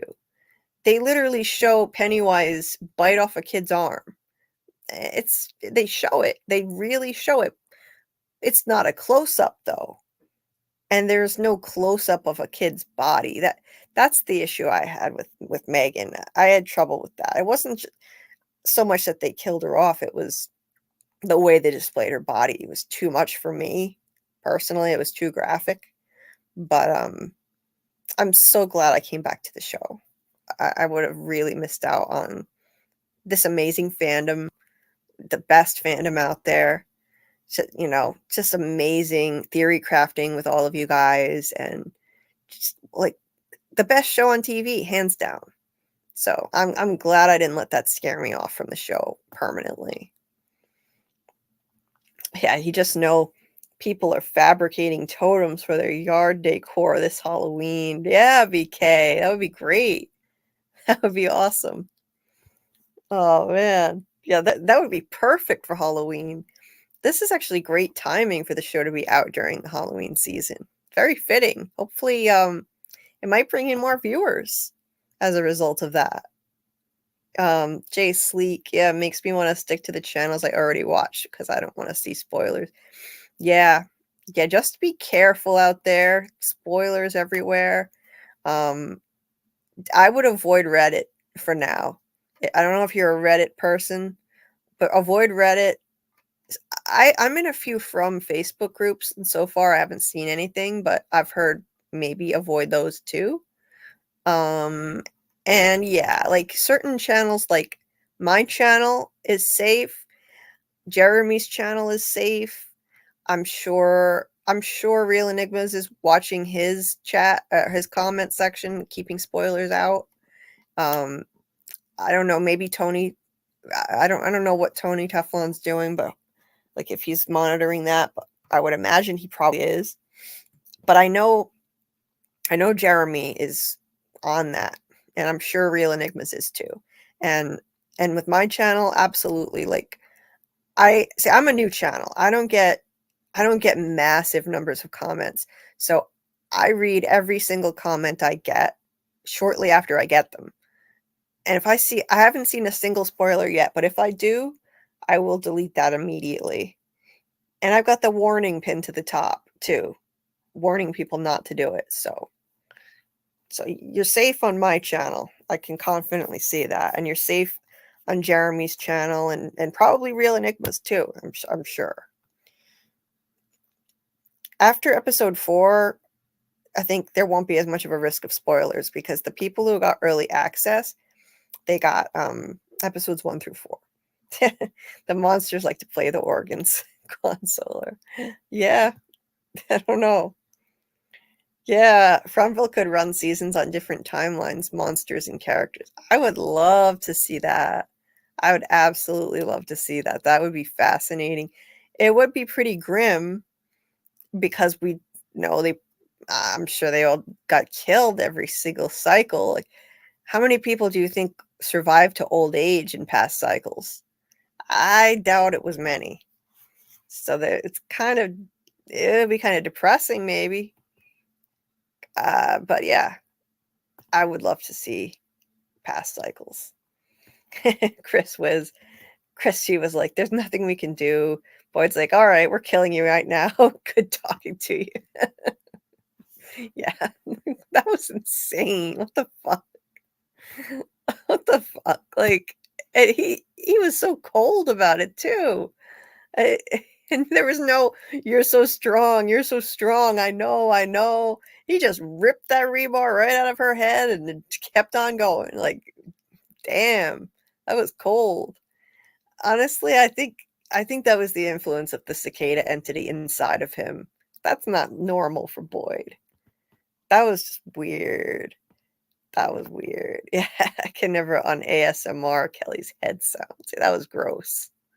Oh, now we have to have Mrs. Lou's ASMR head skin tearing noises. Oh God. We're gonna have that in our head. That was an awful sound too. Awful. How would you feel if they killed off Ethan and showed his body? That would be pretty intense. Yeah, that would be intense. Uh, I really hope not. I think what's likely to happen with this actor. Let me see if I can pull up the pictures of him because this kid is getting too old. I'm telling you, he's not gonna. If this show runs 6 seasons, they're not gonna be able to keep him. I don't think they're gonna kill him off, but they're gonna have to do something. So my prediction is he goes through a faraway tree, and he's just gone till the end of the series, and then maybe he comes back. Maybe there's some kind of time travel thing going on, and he comes back and he's older, and they can just make that okay. They can explain it away. I mean, look at him. He was tiny in season 2. He's got these long legs. He's still got the chubby cheeks like a a cherub with these baby face cheeks. So he still has that going on. I talked to Simon on Instagram. This kid who plays Ethan is named Simon. And I left him a comment saying, I don't know what they're going to do. You're growing up so fast. And he said, oh, you'd be surprised at what hair and makeup and wardrobe can do. But I don't know. He said Ethan is still a youngster. I don't know how much longer they can keep this going. He's just so big now. I don't know. I know what they're trying to do too. They're pulling some trickery, putting him in a big baggy jacket. Like, oh yeah, this will hide how he's shot up like a foot taller. Let's just put him in a big baggy jacket. Yeah, I think what they're going to do at some point, if he goes through too much of a growth spurt, they'll send him through a faraway tree and he'll just come back like at the end of the season or something. Or maybe they send him through a tree and he's only gone for a short time, but it seems like it's been longer because maybe he time travels. Maybe he like goes out, lives a bunch of years, and then goes back in time and winds up back here. Who knows? That would be a great way to explain it if he goes through a sudden crazy growth spurt. I mean, I could see it happening. Who knows? I don't know. It may not happen like that, but they're going to have to do something because it's a similar situation to Walt on Lost. I won't spoil Lost. I don't know if anyone else is watching it from the first time like me, but Walt was a kid who was portrayed as very special, just like Ethan, very connected to the place on a deep kind of spiritual level. And then he went through a growth spurt and it became a big problem. So maybe keep in mind that kids do tend to grow when you're writing a script and making them special and important to the plot. Like, hello? Yeah. I'd hate to see them get rid of Ethan. I love that character. I know some people find him a little annoying. I don't. I like Ethan.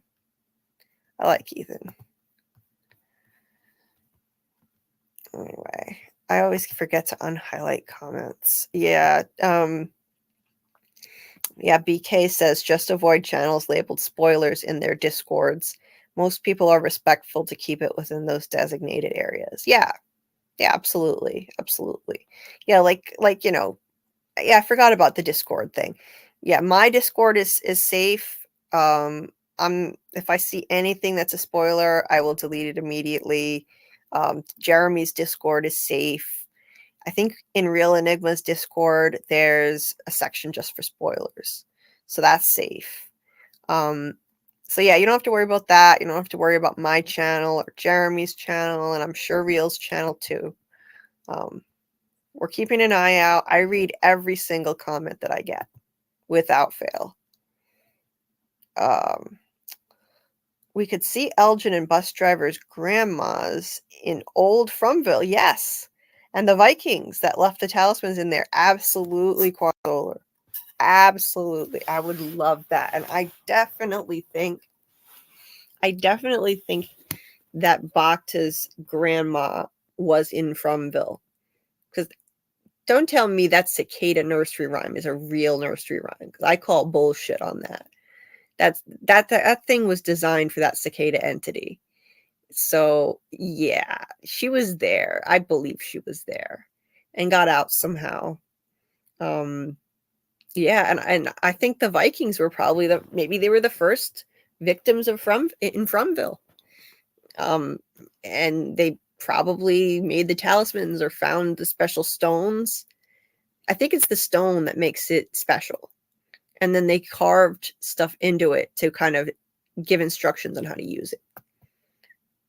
Ethan must go. Why? Why, BK? What's wrong with Ethan? I love Ethan. Yeah, I know. He's gonna growth spurt past Kenny. He is. God, by next season, he's gonna have a 5 o'clock shadow going on. Not good. He's taking growth suppressants and having him sit a lot. Yeah, they're probably gonna have him sit a lot. And I think they're putting him with Victor a lot more this season. Because I noticed, like, he's gotten a whole lot taller. There was one scene where he was, like, up to somebody's shoulder. And they put him...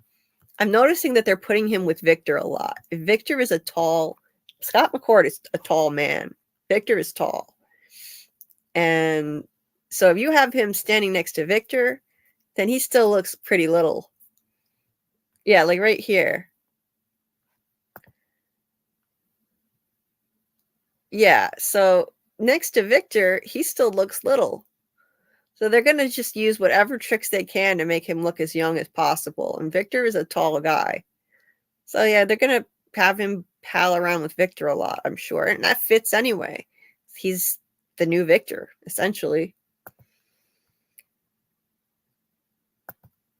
Ethan is the mole. BK, I wonder if the monsters gutted Tien Shen like they do everyone else, and Boyd saw or heard what they said about the organs. Yeah, that's going to be interesting because no one has ever witnessed something like this happening before. Kelly did, but Kelly, I don't know what happened to Brian's body. That's still a mystery. And Kelly didn't really say what they did specifically. She didn't go into a lot of specifics. So I don't know. This is going to be interesting. Like, what will they see? Like, what did they do with the organs? Did they take them somewhere? What are they doing with them? God. BK. I'm not even going to read that. Donna did. Did you catch how long Tabitha's mom said they'd been gone for? Oh, let me think. How long did she say? Did she say? I gotta go back and listen to that scene again. I don't know. Okay. Yeah, because I've now heard anything from 14 to 18 days. I think Susie Greenberg said 18 days, and I thought I heard Robert say 14, but I could be wrong. But yeah, it hasn't been long, I'm telling you. It has not been long. So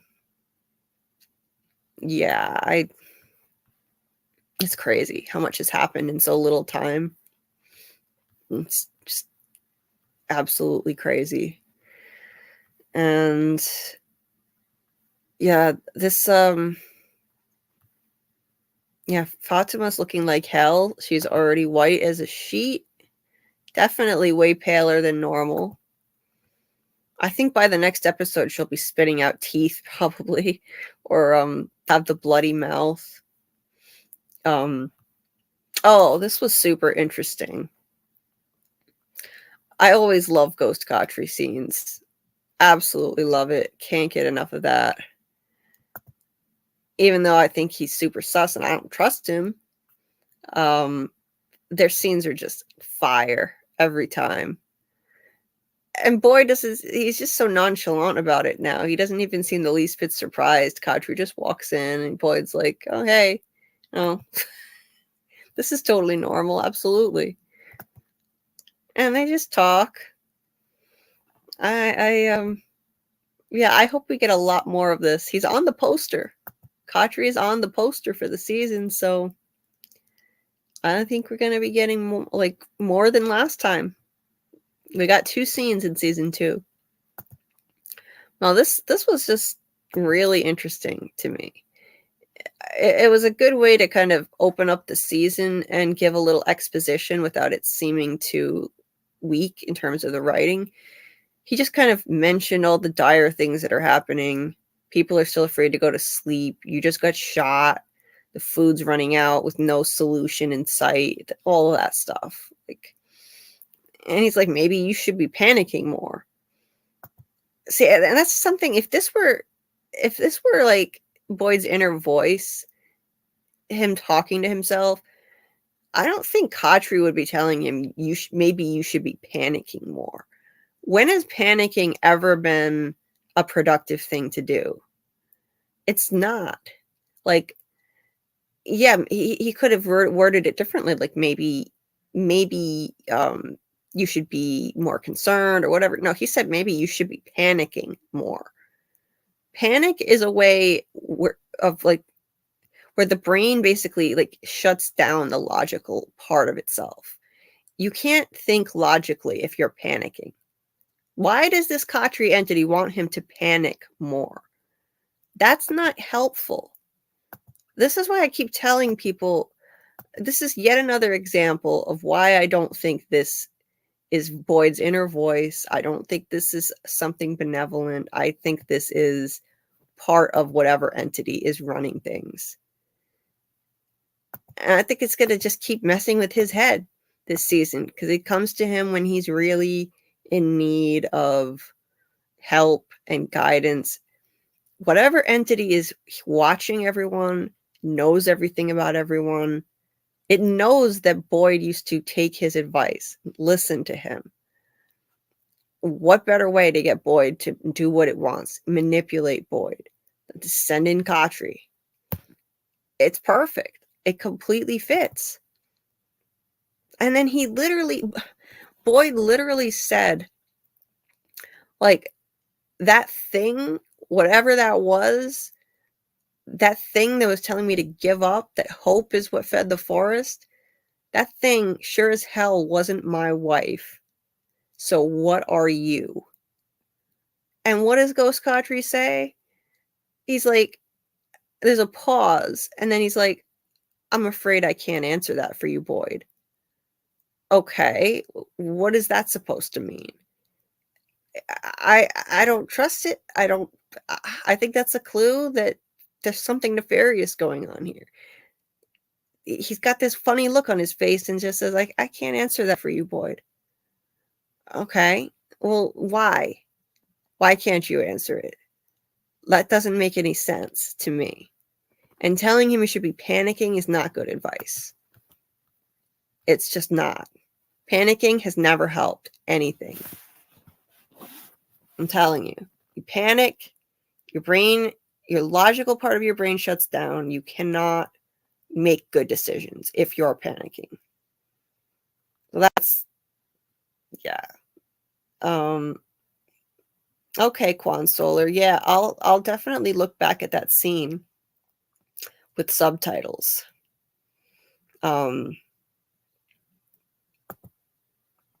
I could try to pull it up right now, but I'd have to be really careful not to get a copyright strike. I'd have to, I don't know the rules. I think you have to show no more than 30 seconds. Yeah, Khatri's evil as fuck. Yeah, Yes, he is. Thank you. Someone who agrees with me. I know it's a divisive issue. A divisive issue. A lot of people think Boyd's just talking to himself. It's kind of like talking to his moral compass. Khatri was like his moral compass. But I don't think so. I don't think so. Who is it really? I think it's like a shape-shifting entity that whatever it is that's controlling the monsters, whatever it is that's holding the spear, running things, watching everybody, that's what I think this Khatri entity is part of. Taran Matharu, he calls it the boogeyman. You could call it all kinds of different things, but yeah, maybe it's the boogeyman, maybe it's some other nefarious spiritual entity, something that's controlling all the monsters, because I don't think it's like a person or like an actual corporeal human that's running things, because I don't even know how that would be possible, to be honest.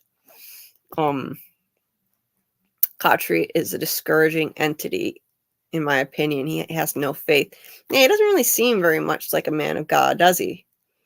He's very yeah, the stuff he was saying, like, it's getting pretty cold outside, you've got a food shortage with no solution, and you have a fresh buckshot wound, and half the town's still afraid to go to sleep.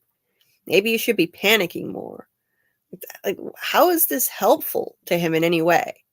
So, like, if you think that this is Boyd's inner voice, or his moral compass coming to give him some guidance, how was anything that he just said helpful? None of it is helpful at all. Susie Greenberg said it's a different way of the same thing that Abby was trying to encourage him to give up hope, aka freak the fuck out instead, yo. Like, exactly, Susie. Yes, exactly. It's trying to discourage him. I'm telling you, like, it's just being a little more subtle about it. Abby is overtly sinister. Khatri is less. Khatri is harder to decipher. But I'm not catching vibes. Like, when he was alive, he was telling Boyd things like, okay, you don't want a speech, you're going to get a sermon instead. You don't have the luxury of grief. You need to be the one to lead these people home. Where's that kind of pep talk? Where is that from him? We've seen him appear 3 times now as Ghost Khatri. I haven't heard one motivational pep talk like that. It's not like he was being all touchy-feely with Boyd when he was alive. He was, he told Boyd what he needed to hear. Not what he wanted to hear all the time, but it was what he needed to hear. That advice, that was helpful, and it was motivational. But Boyd didn't want to hear it at the time. He didn't want to hear Khatri bring up Abby. That triggers him. He got really pissed about that. But Khatri, he knew Boyd needed to hear it. Like, look, it's awful what happened. I can't even imagine what you had to go through with that. But you don't have the luxury of grief. You don't have the luxury of grief because you need to be the one to lead these people home. Now, that's what I'm missing from this Ghost Khatri. I'm not hearing that kind of motivational pep talk stuff. It's all discouraging shit like this. Trying to encourage him to give up. Yes, you need a right brain, left brain connection. That's why I did EMDR. Yeah, I think I know what that is.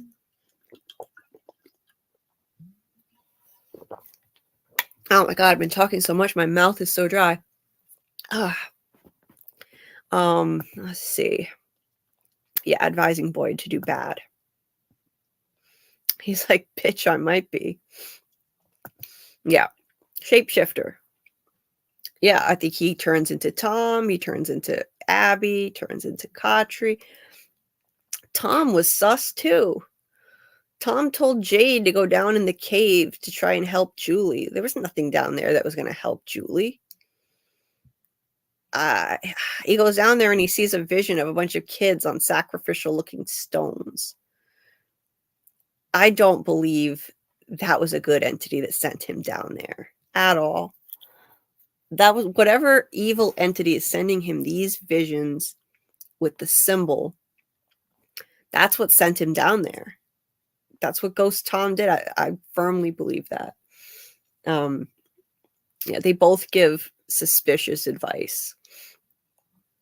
And yeah, and when he went down there in the cave, how come there were no monsters anywhere? He screamed bloody murder when he saw the dummy, and there were no monsters coming at him. He was in the same spot that Tabitha and Victor were in. You could see the same two Ankui kid cages, and there were no monsters. Even when he screamed bloody murder, there were no monsters coming for him.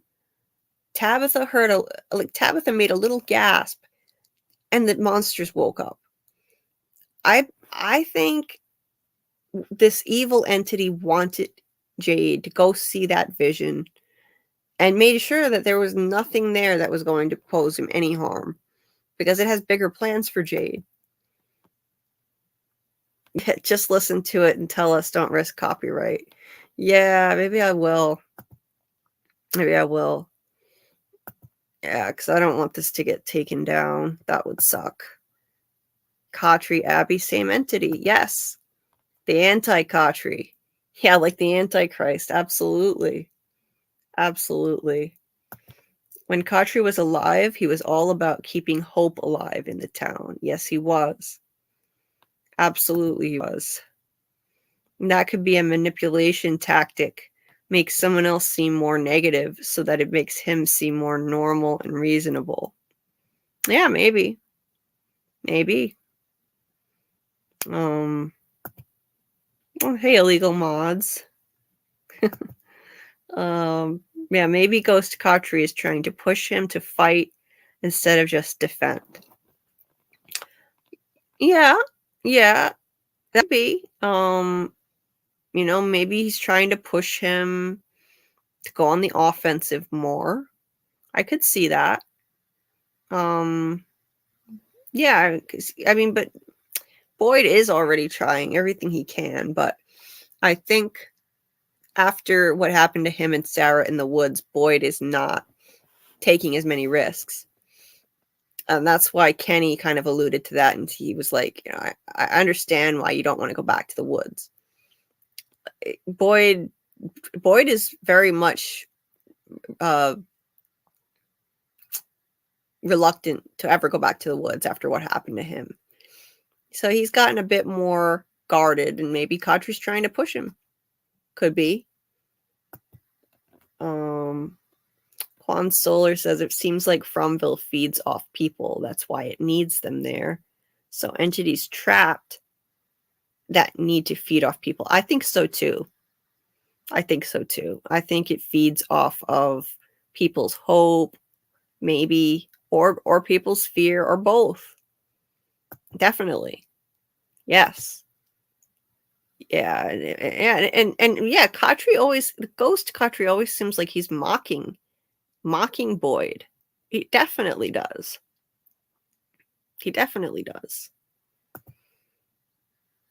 Yeah, eye movement desensitization and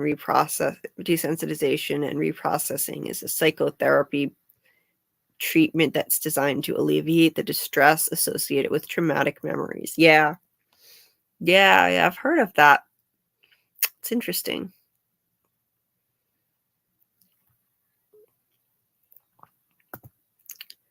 There was a character in Lost too that could change forms. Oh, okay. I don't know if I'm far enough along to know that by now, because I'm on season 4, episode 4, my first watch. I know the smoke monster can turn into different things, because the smoke monster made Mr. Echo's brother appear. So I don't know if that's who you mean, but yeah, I've a lot more to do. Yeah, the monsters had a spa day, obviously. Is that why they weren't in the cave when Jade was there? Okay. All right. They definitely shapeshift of some sort. I definitely think they do. Absolutely. Absolutely. Oh, hey, Gary. Nice to see you. Hope you're doing well. Why did Boyd see the visions of Ellis when he was in the shaft? Ellis is still alive. Everybody else is dead. That was strange. Yes. A lot of people forget about that. A lot of people forget about that. That was an interesting moment. So I believe that happened because, first of all, Boyd was in a dream state. Real Enigmas pointed out that every time we saw Boyd in that dungeon area with Martin, and then at the end of the season, that was a dream state. He wasn't asleep. He was in a waking dream. And I agree with Real on that. Now, knowing that this is a dream state, whatever entity created this dream state for him could do anything. I mean, they could make anyone appear there. Now, the purpose of showing Ellis at the bottom of the well, I think that was to specifically plant this seed in his head that maybe none of this is real. It was a mind fuck for him, because right before he got stuck in Fromville, Abby said she got him a boat. Hold on, I made that jump. I made that go away. Okay. Abby said that she got him a boat right before they got to Fromville. So what would they be doing right about now if they didn't get stuck there? Well, they might be taking the boat out. And he's climbing the rope and he looks down and he sees Ellis down there holding the boat key, saying something like, "Mom wants to take the boat out, Dad." Okay, so that's just a mind fuck. And then he sees Martin, and Martin says, "What if Abby was right? What if it's all just a dream?" Those two things, that's meant to make him question reality and try to break his mind. And it starts to work. He goes to Abby's grave and he says, "Maybe I'm really in a coma somewhere." He starts to wonder if any of this is real. And that was the whole point. That was the whole point of showing Ellis. And because it was a dream state, anything could be possible in a dream state. A real live person could appear there who's not really there. Anything's possible. So yeah, it was just meant to make him question what's real, what's not. Try to break his mind. Like it broke Abby's mind. She was convinced everything was a dream and everyone had to just be murdered to wake up. Boyd is tougher than that. He's not going to break that easily. That was the point of it. Boy, that was a mind fuck. And it makes you wonder, what about Christopher? We saw Christopher appear in a vision to Jade. That doesn't mean he's not alive. We've seen Ellis appear in a vision and he's alive. So I don't know. I've been assuming Christopher's not alive all this time, but maybe he's alive. Maybe he's living in that village all alone or something. I don't know. It just would be interesting to at least find out what the hell happened to Christopher. We never got any information on his fate. But if Ellis can appear in a vision alive, well, so can Christopher. So yeah, finish Lost. I know, BK. I know. Like, it's so hard. Like, every time I sit down to watch an episode, I get distracted working on a video or something again, or working on, my next video ideas, writing a script, gathering photos. I can't seem to get myself through a whole episode. I've been stuck on season 4, episode 3 of Lost for a couple weeks now. I finally just finished it. Now I can finally get to episode 4. I'll try. I'll try to speed up. I want to talk about it with you guys. I really do. I'm looking forward to that. Boyd straight up threw that one monster back, like, "Get up off me." He did. He did. Like, man, he put up a fight. It was amazing, right? Holy shit. Those monsters are not lightweights either. One of them had to transform just to be able to hold him back. It wasn't enough to have a group of them. Like, they had 4 monsters. It wasn't enough. They needed that professor one to transform and get that super strength. Damn. Harold is like 61 years old or something too. He's no lightweight. I think that showed how strong Boyd is as well. Oh yeah, strong in more ways than one, that's for sure. Amazing. Feel like some sort of experiment to see if humans really suck or not. Like this whole thing. Well, hey, you never know.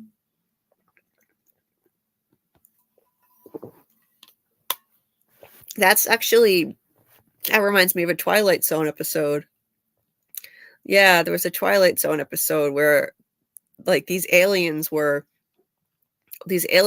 actually running an experiment, doing all kinds of things to this neighborhood to try to make people turn on each other. And it worked. It caused people to become paranoid and afraid of each other, attacking each other, accusing each other. And they decided they're just going to conquer mankind by doing this one neighborhood at a time. Yeah, maybe it's something like that. I don't know. No, I don't see how it could be that, but it does remind me of that. Oh hey, Wit H. What if the entire world is Fromville and the piece is based on how evil or benevolent the ruling entity is? Well, there's an interesting one. Okay. What if the entire world is Fromville and the piece is based on how evil or benevolent the ruling entity is? Interesting. I like that. It's a very creative idea.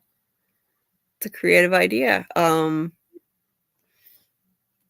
mean, it seems like there's this portion of Fromville though that, like the one that we know, that's closed off from everything. Like nobody can get out of there.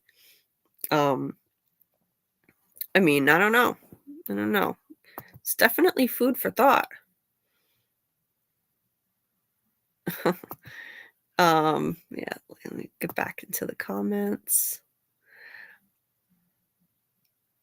Let's see. Oh, the chat jumped down on me. Yes, I do need to finish Lost, May. I really do. My goal was to at least be done with season 4 by the time From season 3 started, but that didn't happen. I started this channel and I mean, I was already going slow.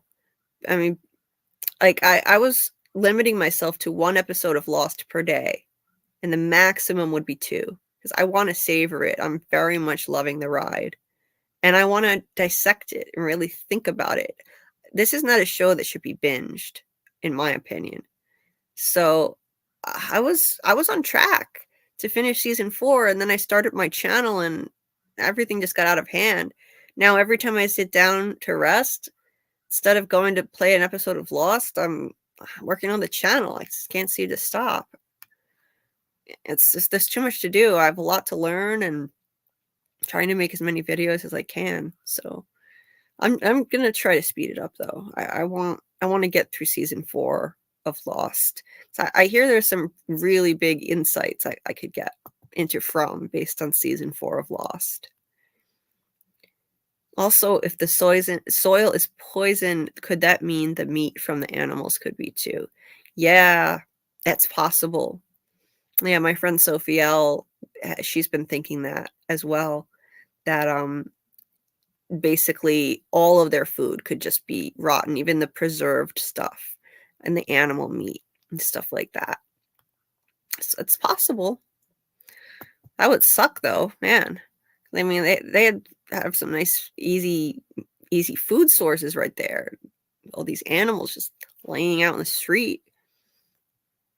Hurley saw Jin and was speaking Korean. Huh. Well, I'm trying to remember that. That sounds familiar. Yeah. Yeah, I think I remember that scene you're talking about. That was trippy. Well, when is Lost not trippy though? The series reminded me of that movie The Expanse, where the entity has people in time bubbles. I've heard. Wait, The Expanse. There's a movie. I know there's a show called The Expanse. Is there a movie too? I know the show is supposed to be excellent. It's one that's on my list. Alyssa Ann says if they believe none of it is real, they're more likely to just say F it and die. It needs the dead for something. Yeah. I agree.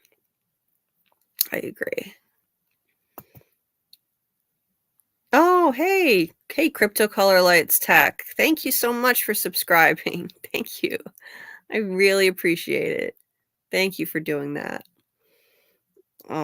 It's hard getting a channel off the ground, and there are so many channels covering From right now. It's crazy. There's like you've got the core ones like Real Enigmas and Jeremy Ice and Fire and Teflon TV, and then you've got all these other big channels that are jumping on it now, and there are others. I think the JH Review. I know there are others I'm forgetting, but there's a lot. There's some smaller channels, and some of the big ones are jumping on it. E-Man is covering it. Like, there's just so many. So I really appreciate anyone who subscribes. Just trying to get my channel off the ground and get my views up. It's an uphill battle. It's not easy. It is not easy. But I'm doing it. I'm not in it for views or attention or anything like that. I'm doing this because I enjoy it and I love the show. But it's nice to have people who are actually watching the content, because what else is the point of me doing it? And if I were talking to like 2 or 3 people right now, that would kind of be a bummer. It's really awesome to see. I've had like a nice number of you guys in the chat, and I really, really appreciate it. And in the chat and watching this live, I'm really psyched. I'm psyched that people actually would want to watch something that I put out. It means a lot. Susie, it's so hard for me to keep my mouth closed. Oh, I'm sorry. Everyone has to be quiet about Lost around me. I feel bad. Dana and Jeremy have been holding back, and they're waiting for me to finish. And when we finish, we're gonna, like Jeremy said, that they're gonna do a Lost live stream when I finish the show, when I finally finish the show. So that'll be fun. We can all discuss parallels between Lost and From. Quan Solar. So is the cabin knocker walker the same person who threw Boyd the rope? Ooh. Martin definitely didn't throw the rope. He wasn't even real.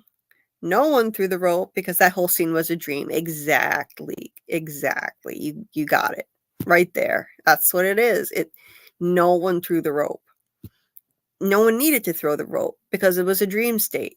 The entire thing. That's the thing that it's hard to wrap your head around. But once you realize it's a dream state, it all makes sense. The rope just appeared out of nowhere. It doesn't need anyone to throw it. Martin sure didn't do it. He's chained to the wall. It was just, anything can happen in a dream. It was just one of those things. And so the cabin thing, I don't know. I don't know. Like, I think there's someone out there for real. I don't think it's a dream. Jim and Kenny are not people who have visions. So far, we've never seen Jim or Kenny have a vision. So that leads me to think that that's a real person out there. And something tells me it is a person, not an animal. An animal would be pretty convenient because they need food. Maybe it's an animal they could actually use for food, but I don't know. I think it's probably a person. I think it's maybe Pancakes and Peaches asked, how did Boyd get worms if it was a dream? Because in season 2, we saw a few different cases where people can actually pull physical things from a dream. So yeah, so basically, something can be a dream or a dream state, and people pull physical things from it. Like Kenny got burned by a cicada from a pot of boiling water in his dream. He woke up and he had a real burn on his arm. And Elgin dreamed that he was being drowned in the tub, and he woke up. We didn't see it, but we heard about it later. He was coughing up water. Now, those are physical things that came from dreams. And if we believe that that's possible, well, then Boyd could get those so-called bloodworms from a dream state. He also took the torch out of a dream state. So, yeah, Real Enigmas broke that down. And once he said that, it finally clicked for me. That's when it clicked for me that, okay, like that's how he was able to get in and out of that dungeon area. It was just a dream state the whole time. And it's hard to wrap your head around taking physical things from a dream, but it's possible in this place. Oh, I've got to get my charger. This is going to die on me. Yeah, Susie, I would love that. We can have a spoilers lost from chat. That would be great. I'm looking forward to that. Yeah, because I know Jeremy wants to do a live stream. Yeah, Pancakes and Peaches. I think it's probably just a dream state, but it could also be time travel in addition. So it's possible Boyd could have traveled back in time into a dream state from the past. So if, like, let's say Martin was from a past version of Fromville, and I believe Real Enigmas thinks the same thing. Like, he's explained this too. I think this is what he believes. That back in time, like Boyd went back in time into a dream state from the past, and Martin, his real body was somewhere else in that past version of Fromville. And meanwhile, his spirit was chained up and trapped in that dungeon area with the bloodworms kind of keeping him from being able to die. So I tend to think that may be true. So it could be actually both time travel and a dream state. He did break open a bottle that said 1864, I believe, shortly before he entered that dream state. Boyd, I mean. So maybe that took him back in time to a dream state from the past. Maybe. Which is a lot to wrap the head around, but could be. Let's see.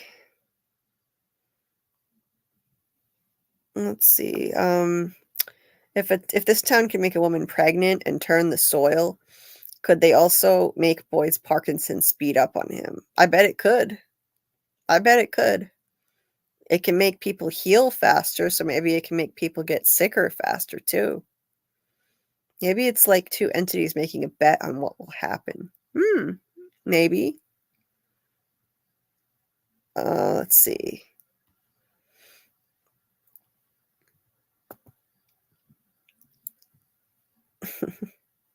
Let's see. If the animals get sick, then we will know. Okay.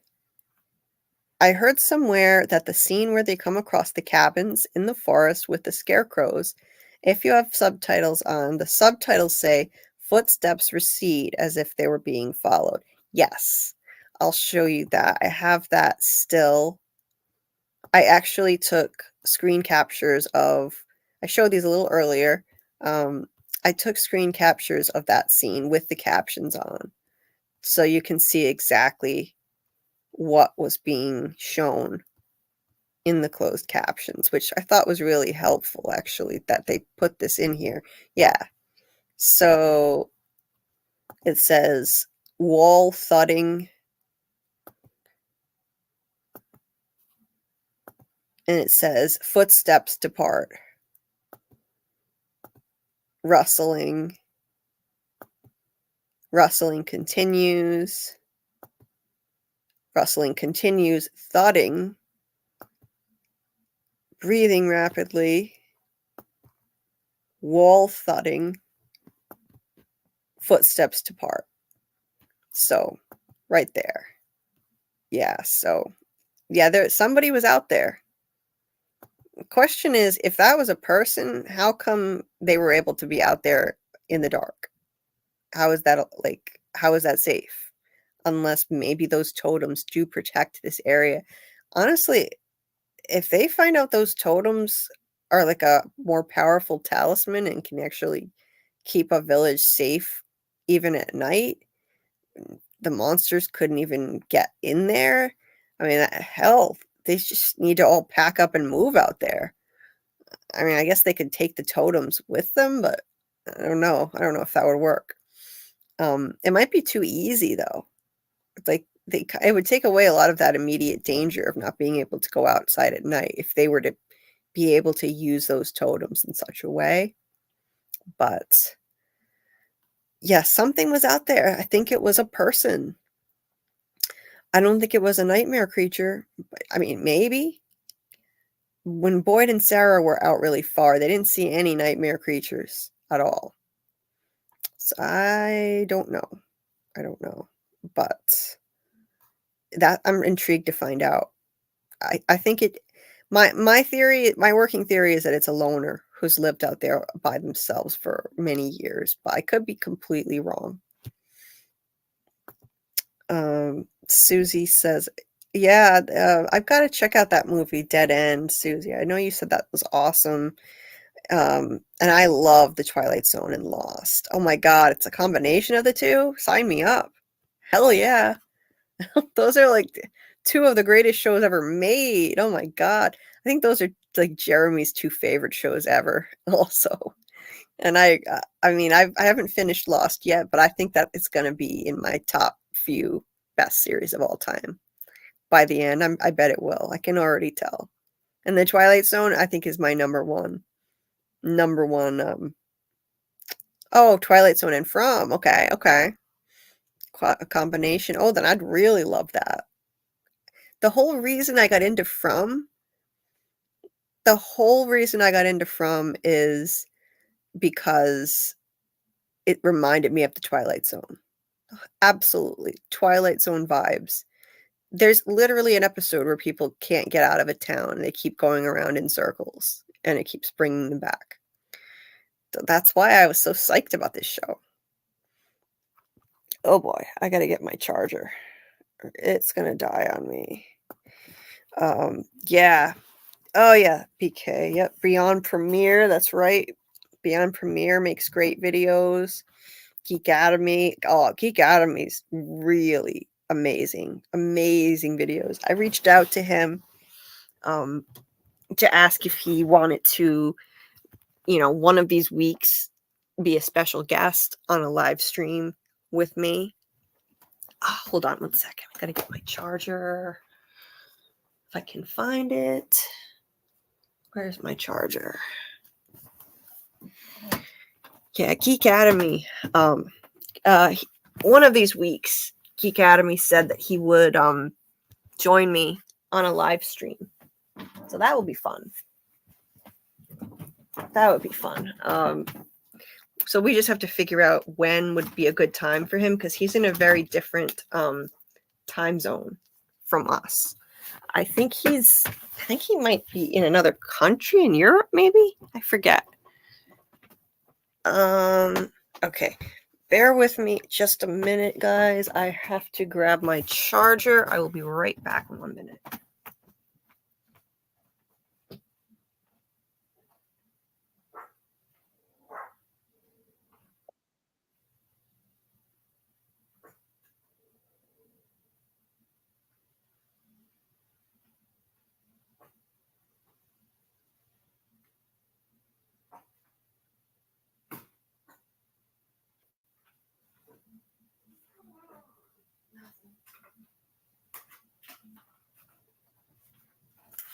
Sorry about that. Yeah, so yeah, Geek Academy, he is unbelievable. Like, I haven't had a lot of time to check out other channels' content lately, so I'm not up to date on Geek Academy's latest videos. But when I get the chance, I'm definitely going to watch more of his. Beyond Premiere, JH Reviews, like, all of these people are just killing it. Dana and Scarlett are killing it now. They're covering From now. So they're doing an awesome job. There's just so much From content and not enough time. I'm telling you. There's so much out there that's amazing. Yeah, and I'm hoping to get some other content creators on the channel with me. On a live stream with me sometimes, like do some collaborations, and Geek Academy definitely is going to be one. He said yes, he would like to do it. He'd be really psyched to be on this, and I would be psyched to have him because I think he's phenomenal. I wish I had his video editing skills, but I'm learning as I go. I wonder where the monsters get their looks from. I wonder if it comes from the memories of people remembering in the first episode. The little girl said the monster was her grandma. Yeah, the grandma was trying to convince her that's, that she's her grandma. She said, I'm so lonely, I'm so lonely, and Megan said, you're not my grandma. But she opened the window for her anyway. So there's some kind of weird mesmerizing trick that they do. It's like, yeah, it's like a mesmerizing ability where even if they don't look like the person that they're supposed to be, they get in people's heads and make them think they are.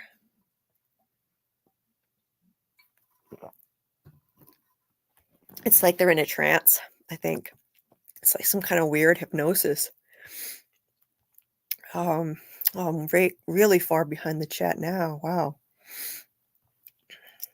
Okay. Let's see.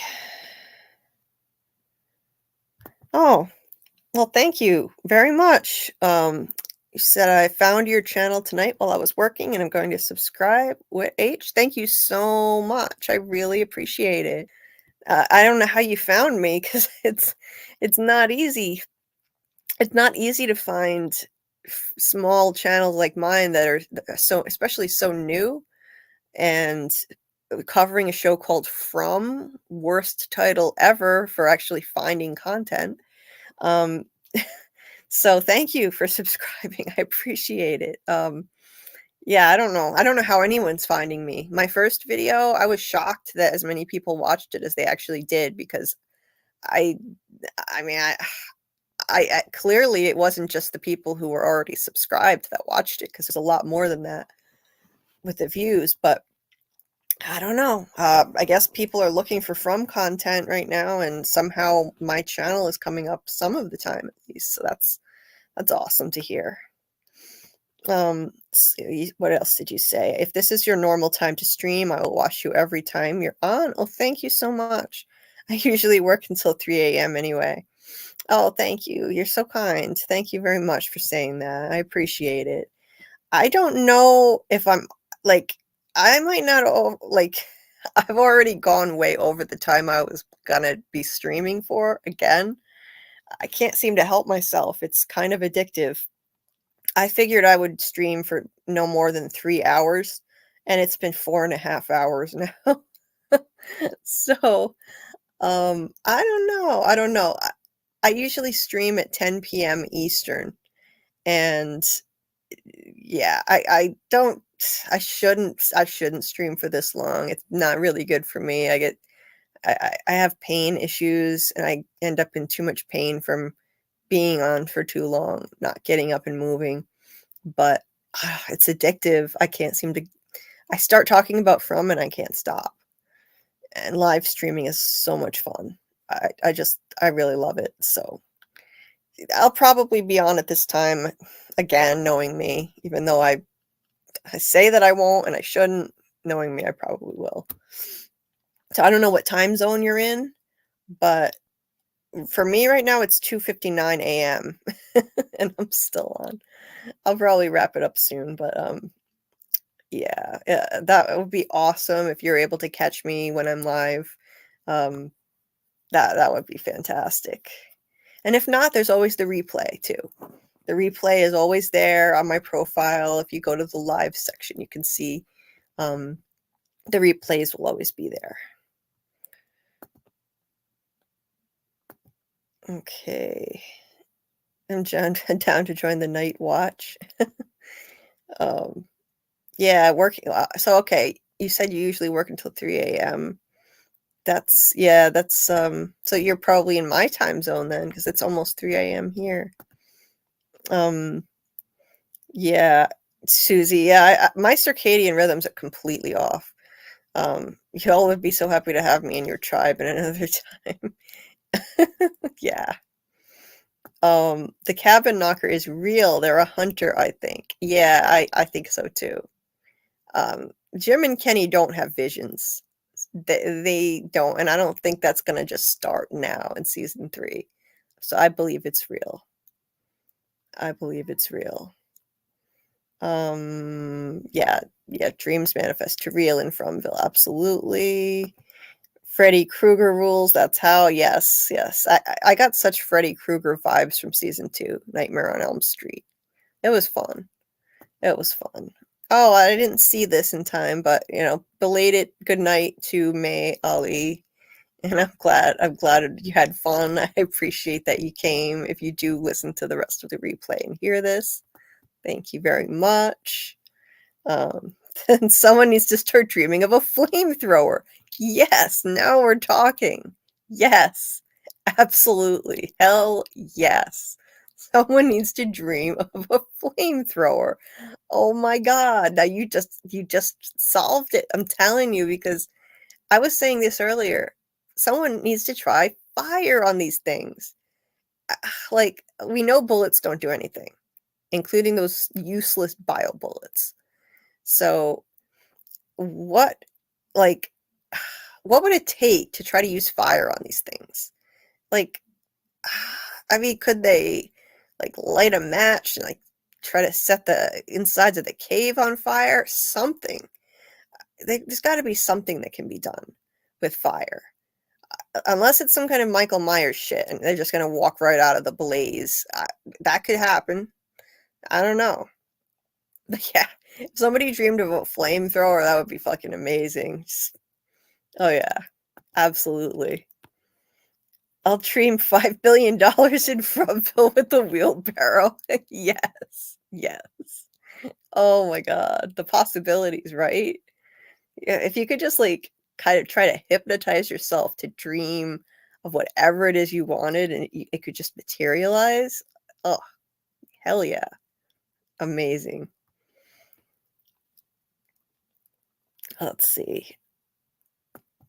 Let's see what we have here. Yeah, so there could be dream entities that are trying to give them weapons to help themselves. That would be great. If there's some kind of helpful, benevolent entity that's there trying to assist, that would be great. I don't know though. It would probably be too easy.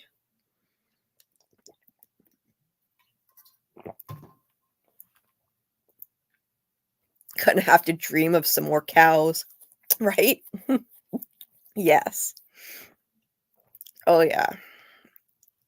They're in big trouble. Did Jade say 1864? You're holding out on me about the scotch to Boyd. Yeah, oh, did he say 1864? I need to go back and check. Wow. I watched that several times and I didn't catch that. If that's 1864, that's super interesting.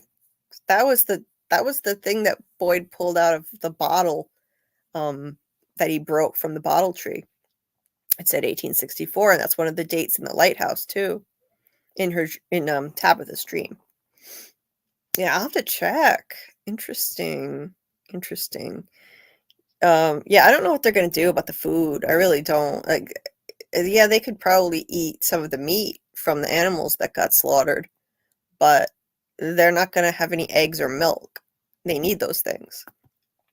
Fatima needs those things with her pregnancy.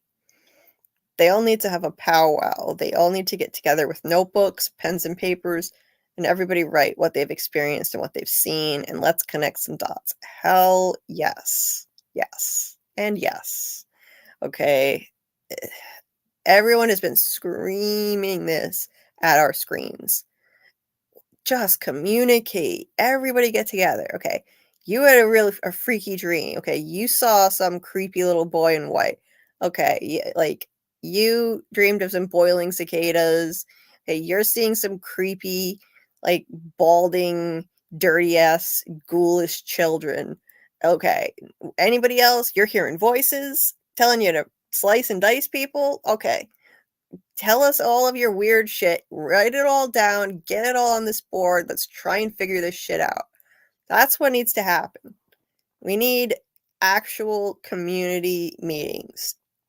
If anyone's ever seen the show The Society, it was just a bunch of like teenage kids from high school who wound up in this place all alone, unable to get out, just by themselves, left to their own devices. And even they had the good sense to have town meetings. This isn't rocket science. I don't understand that, why this doesn't happen on From, but I think this place messes with their judgment, to be honest. I think it clouds their judgment, and it prevents them from thinking clearly enough to do common sense things like have town meetings. Yeah.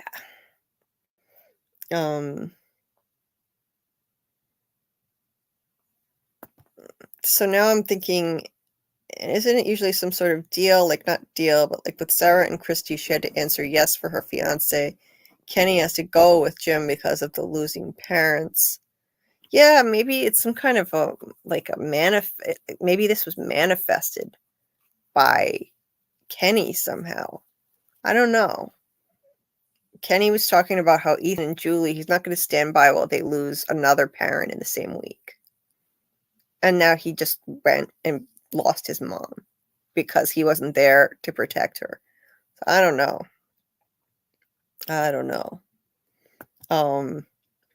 So the radio tower didn't work, but also maybe those were saying it wouldn't. Donna maybe, but the drone didn't work. The tree,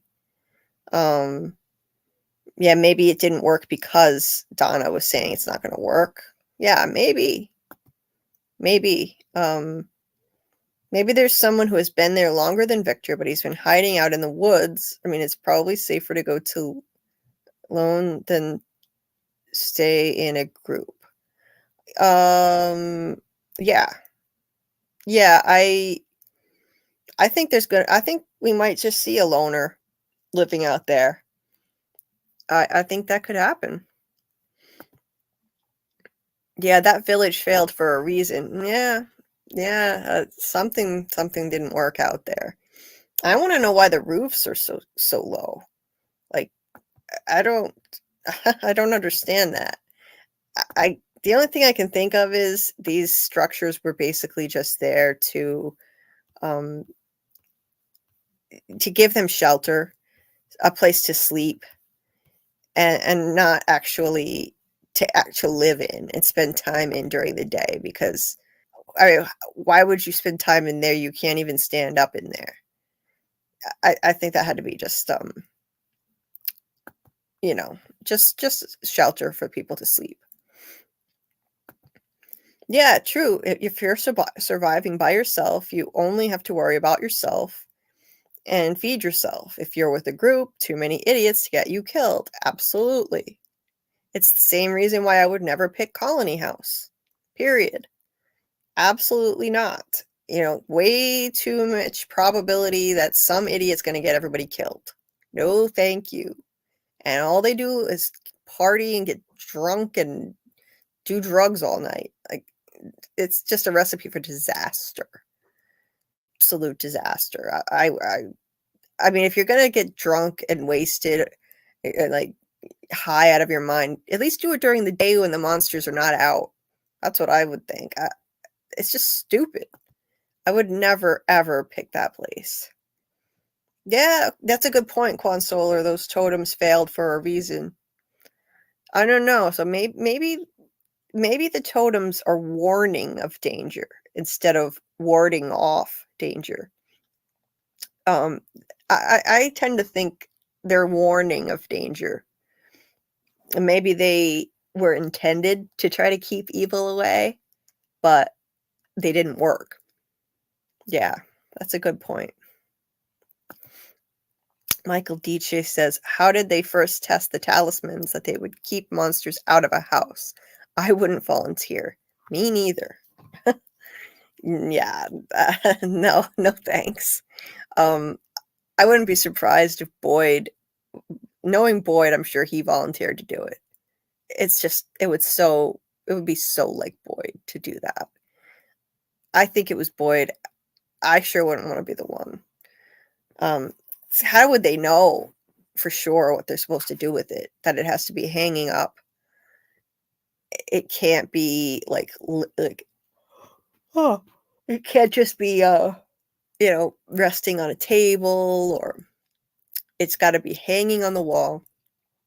And it seems like they always have to kind of stroke or like rub the thing every night, and they hang it up.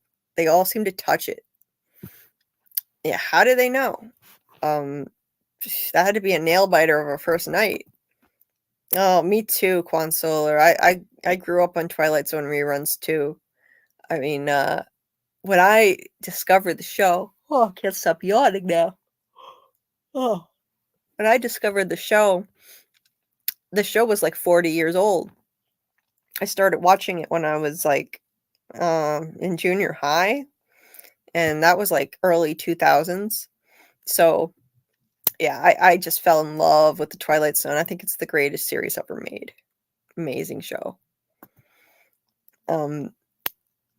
You'd love this film. It's from 2003, but it's like Twilight Zone. Old, campy, fun, and weird. Yeah, that sounds like I would love it. I bet you I would. Maybe there are different monsters that we haven't seen, and the talismans work for the ones in our town, but in the forest, you need something different. Maybe something stronger. Yeah. You know what? Oh, sorry, I cannot stop yawning. That means I need to go to sleep soon, I think. Yeah, I think that actually could be true, because Sarah said that the Abby voice in her head told her, tell Mr. Fish and Loaves I was wrong. There are things out here worse than the monsters. So I think there are other entities out there that we haven't even been introduced to yet. The cicada entity was just one of them. So yeah, there could be something else. It could be another type of entity. Michael Dice says the 13th Floor is a cool film where they're trying to figure out if they're in a weird reality. It sounds like I would love that too. I love that kind of concept. Absolutely. Like, I love, weird mind-bending psychological thriller type of things. And the Twilight Zone is like the OG version of this kind of thing. Like, just, bending your perception of reality. What's real, what's not. It's awesome. I love that. Yeah, it's a good point. Fae. The Fae are derived from the Scottish Frey, meaning from, but also it's the intro song. They use the Pixies version. That's right. Oh, that's right. They do. Huh. Why am I so tired? Grandma looks the same to show us. Yeah, like vampire glamour. How did I get so far behind that?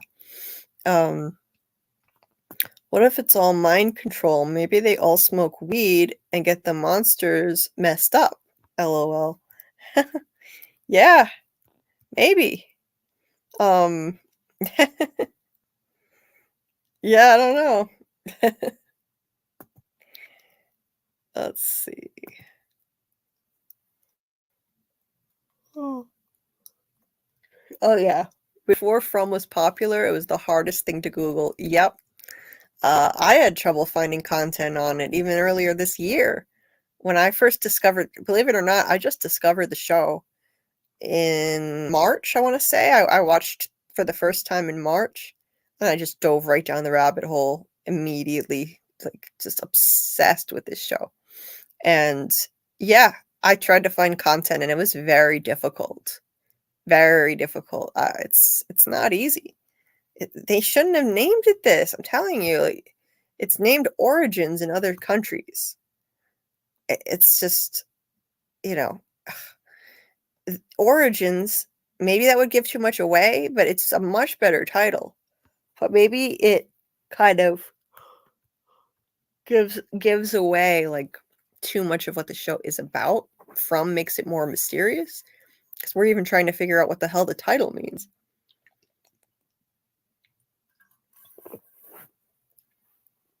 Let's see. Susie said I can't tell if the Discord link is showing up or not. What Discord link? In my description? Because I have like my Discord link in the description of this video. Let me check. Yeah, there it is. Yeah, I recently got a Discord. I never really intended to, but BK was kind enough to help me set one up, which was awesome. And yeah, I'm psyched about that. I'm psyched about that. It's starting to take off, getting more members. We're getting some conversations going, and it's a lot of fun. So if anyone's interested, in the description of the video, there is a link to my Discord. And yeah, we can never get too much Discord. I'm still in Jeremy's Discord, and I'm in my own. It's just so much fun. I can't get enough. Like, just the discussions that we get to have around the show, really in-depth theory crafting. Absolutely love it.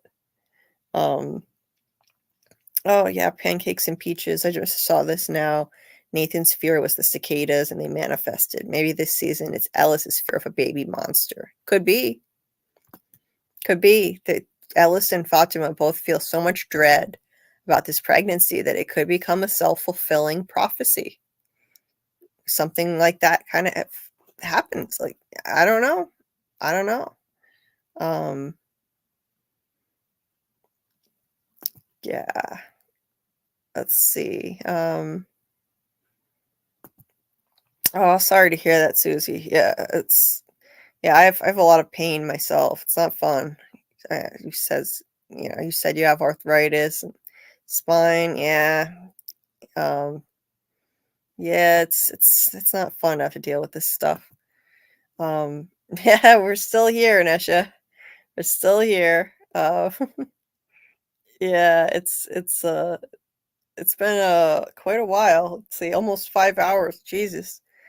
I keep saying I'm not going to do this, and it keeps happening. The first stream was 6 hours long that we did last week, and I never intended to do that. I thought it would do like 2 hours, maybe 3. But this is addictive. I'm telling you, so addictive.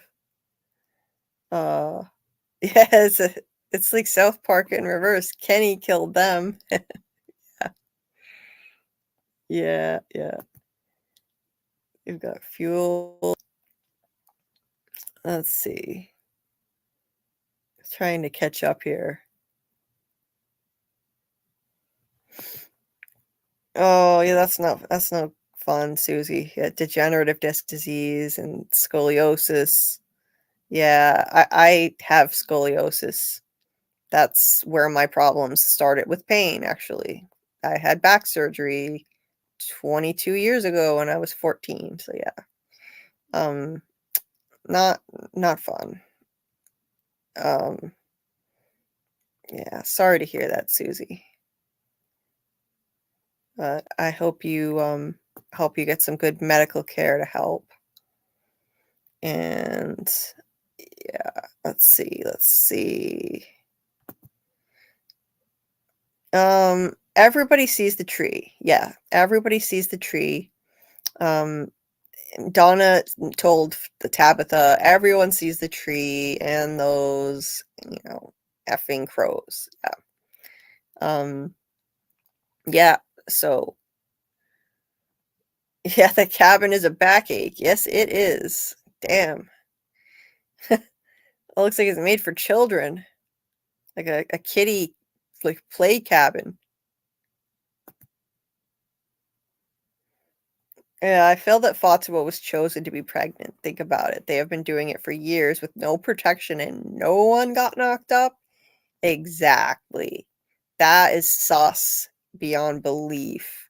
Yeah, you mean to tell me all the screwing around they do in Colony House, nobody gets pregnant except the one woman who says it wasn't possible? Yeah, I call bullshit. That's not normal.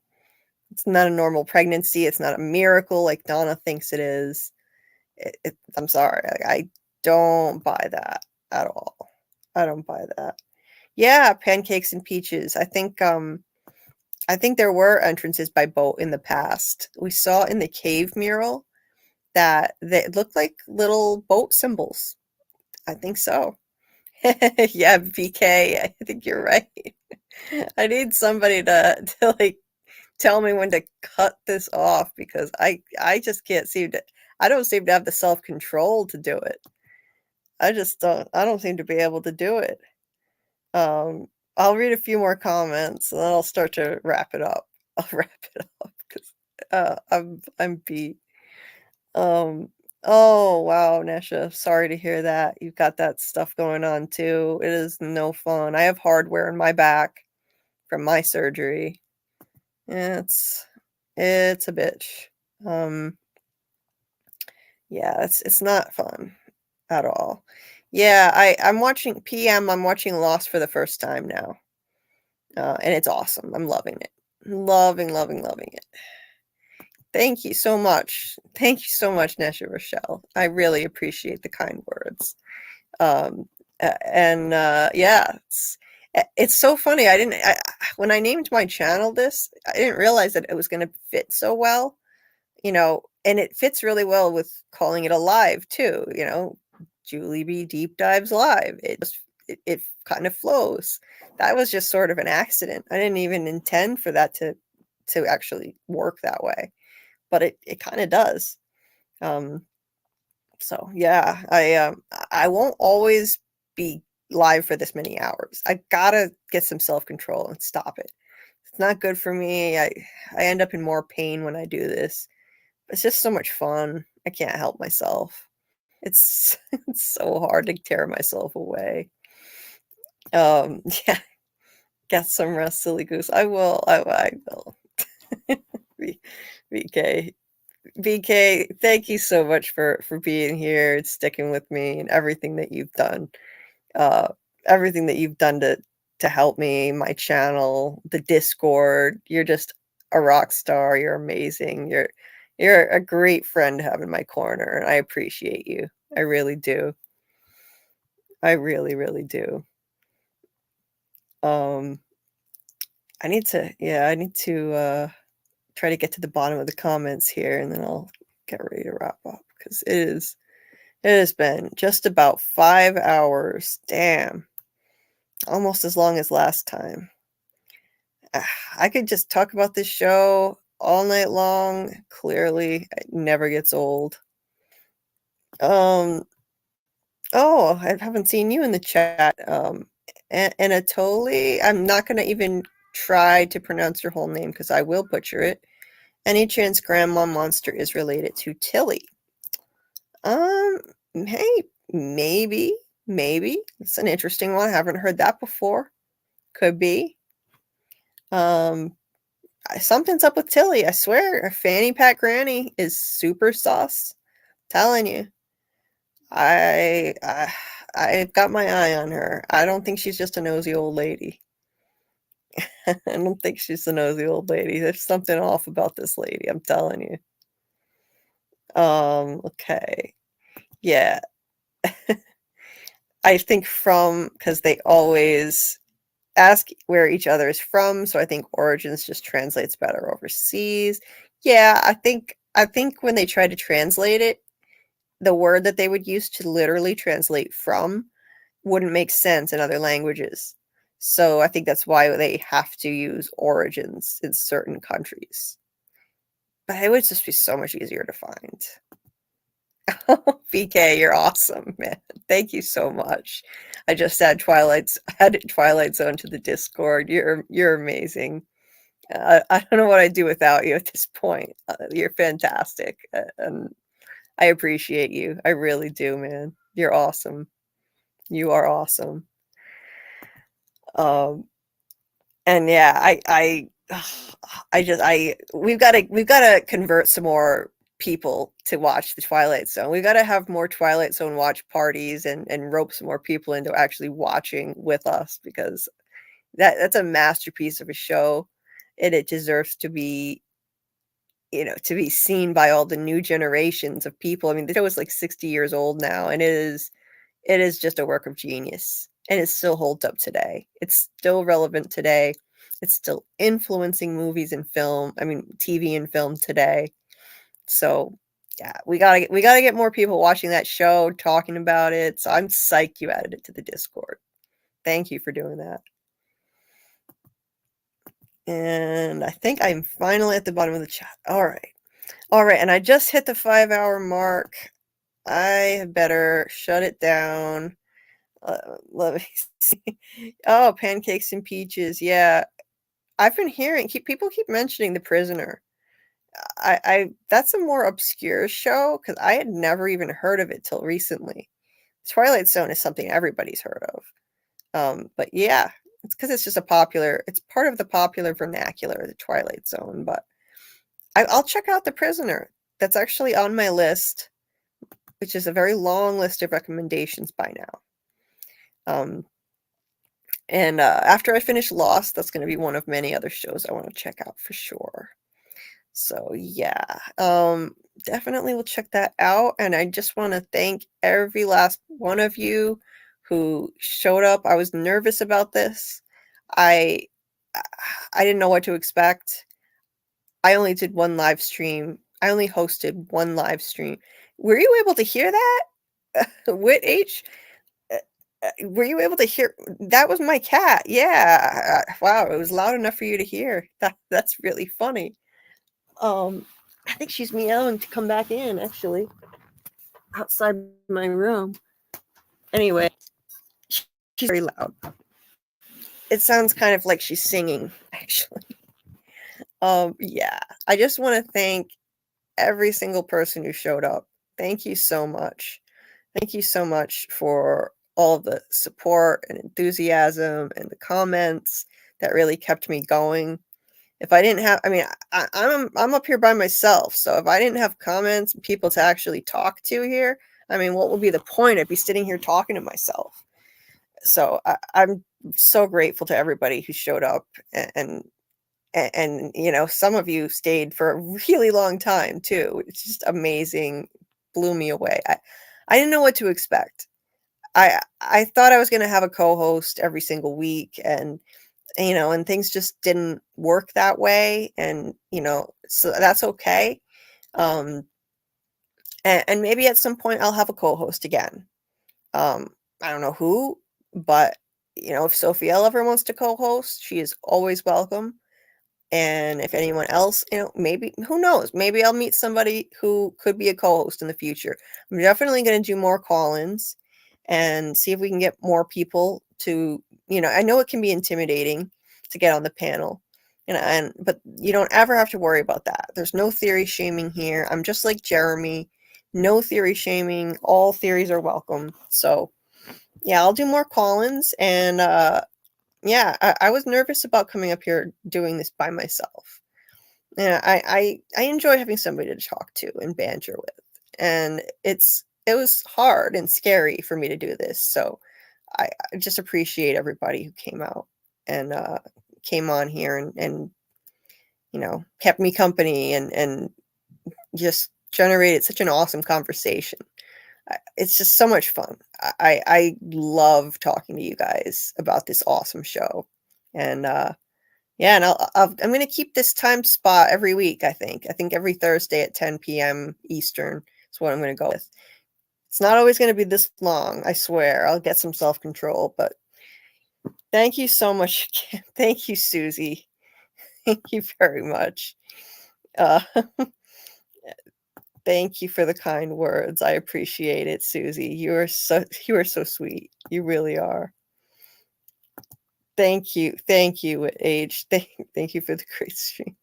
Thank you. Yeah, I'm gonna definitely get some sleep, and yeah.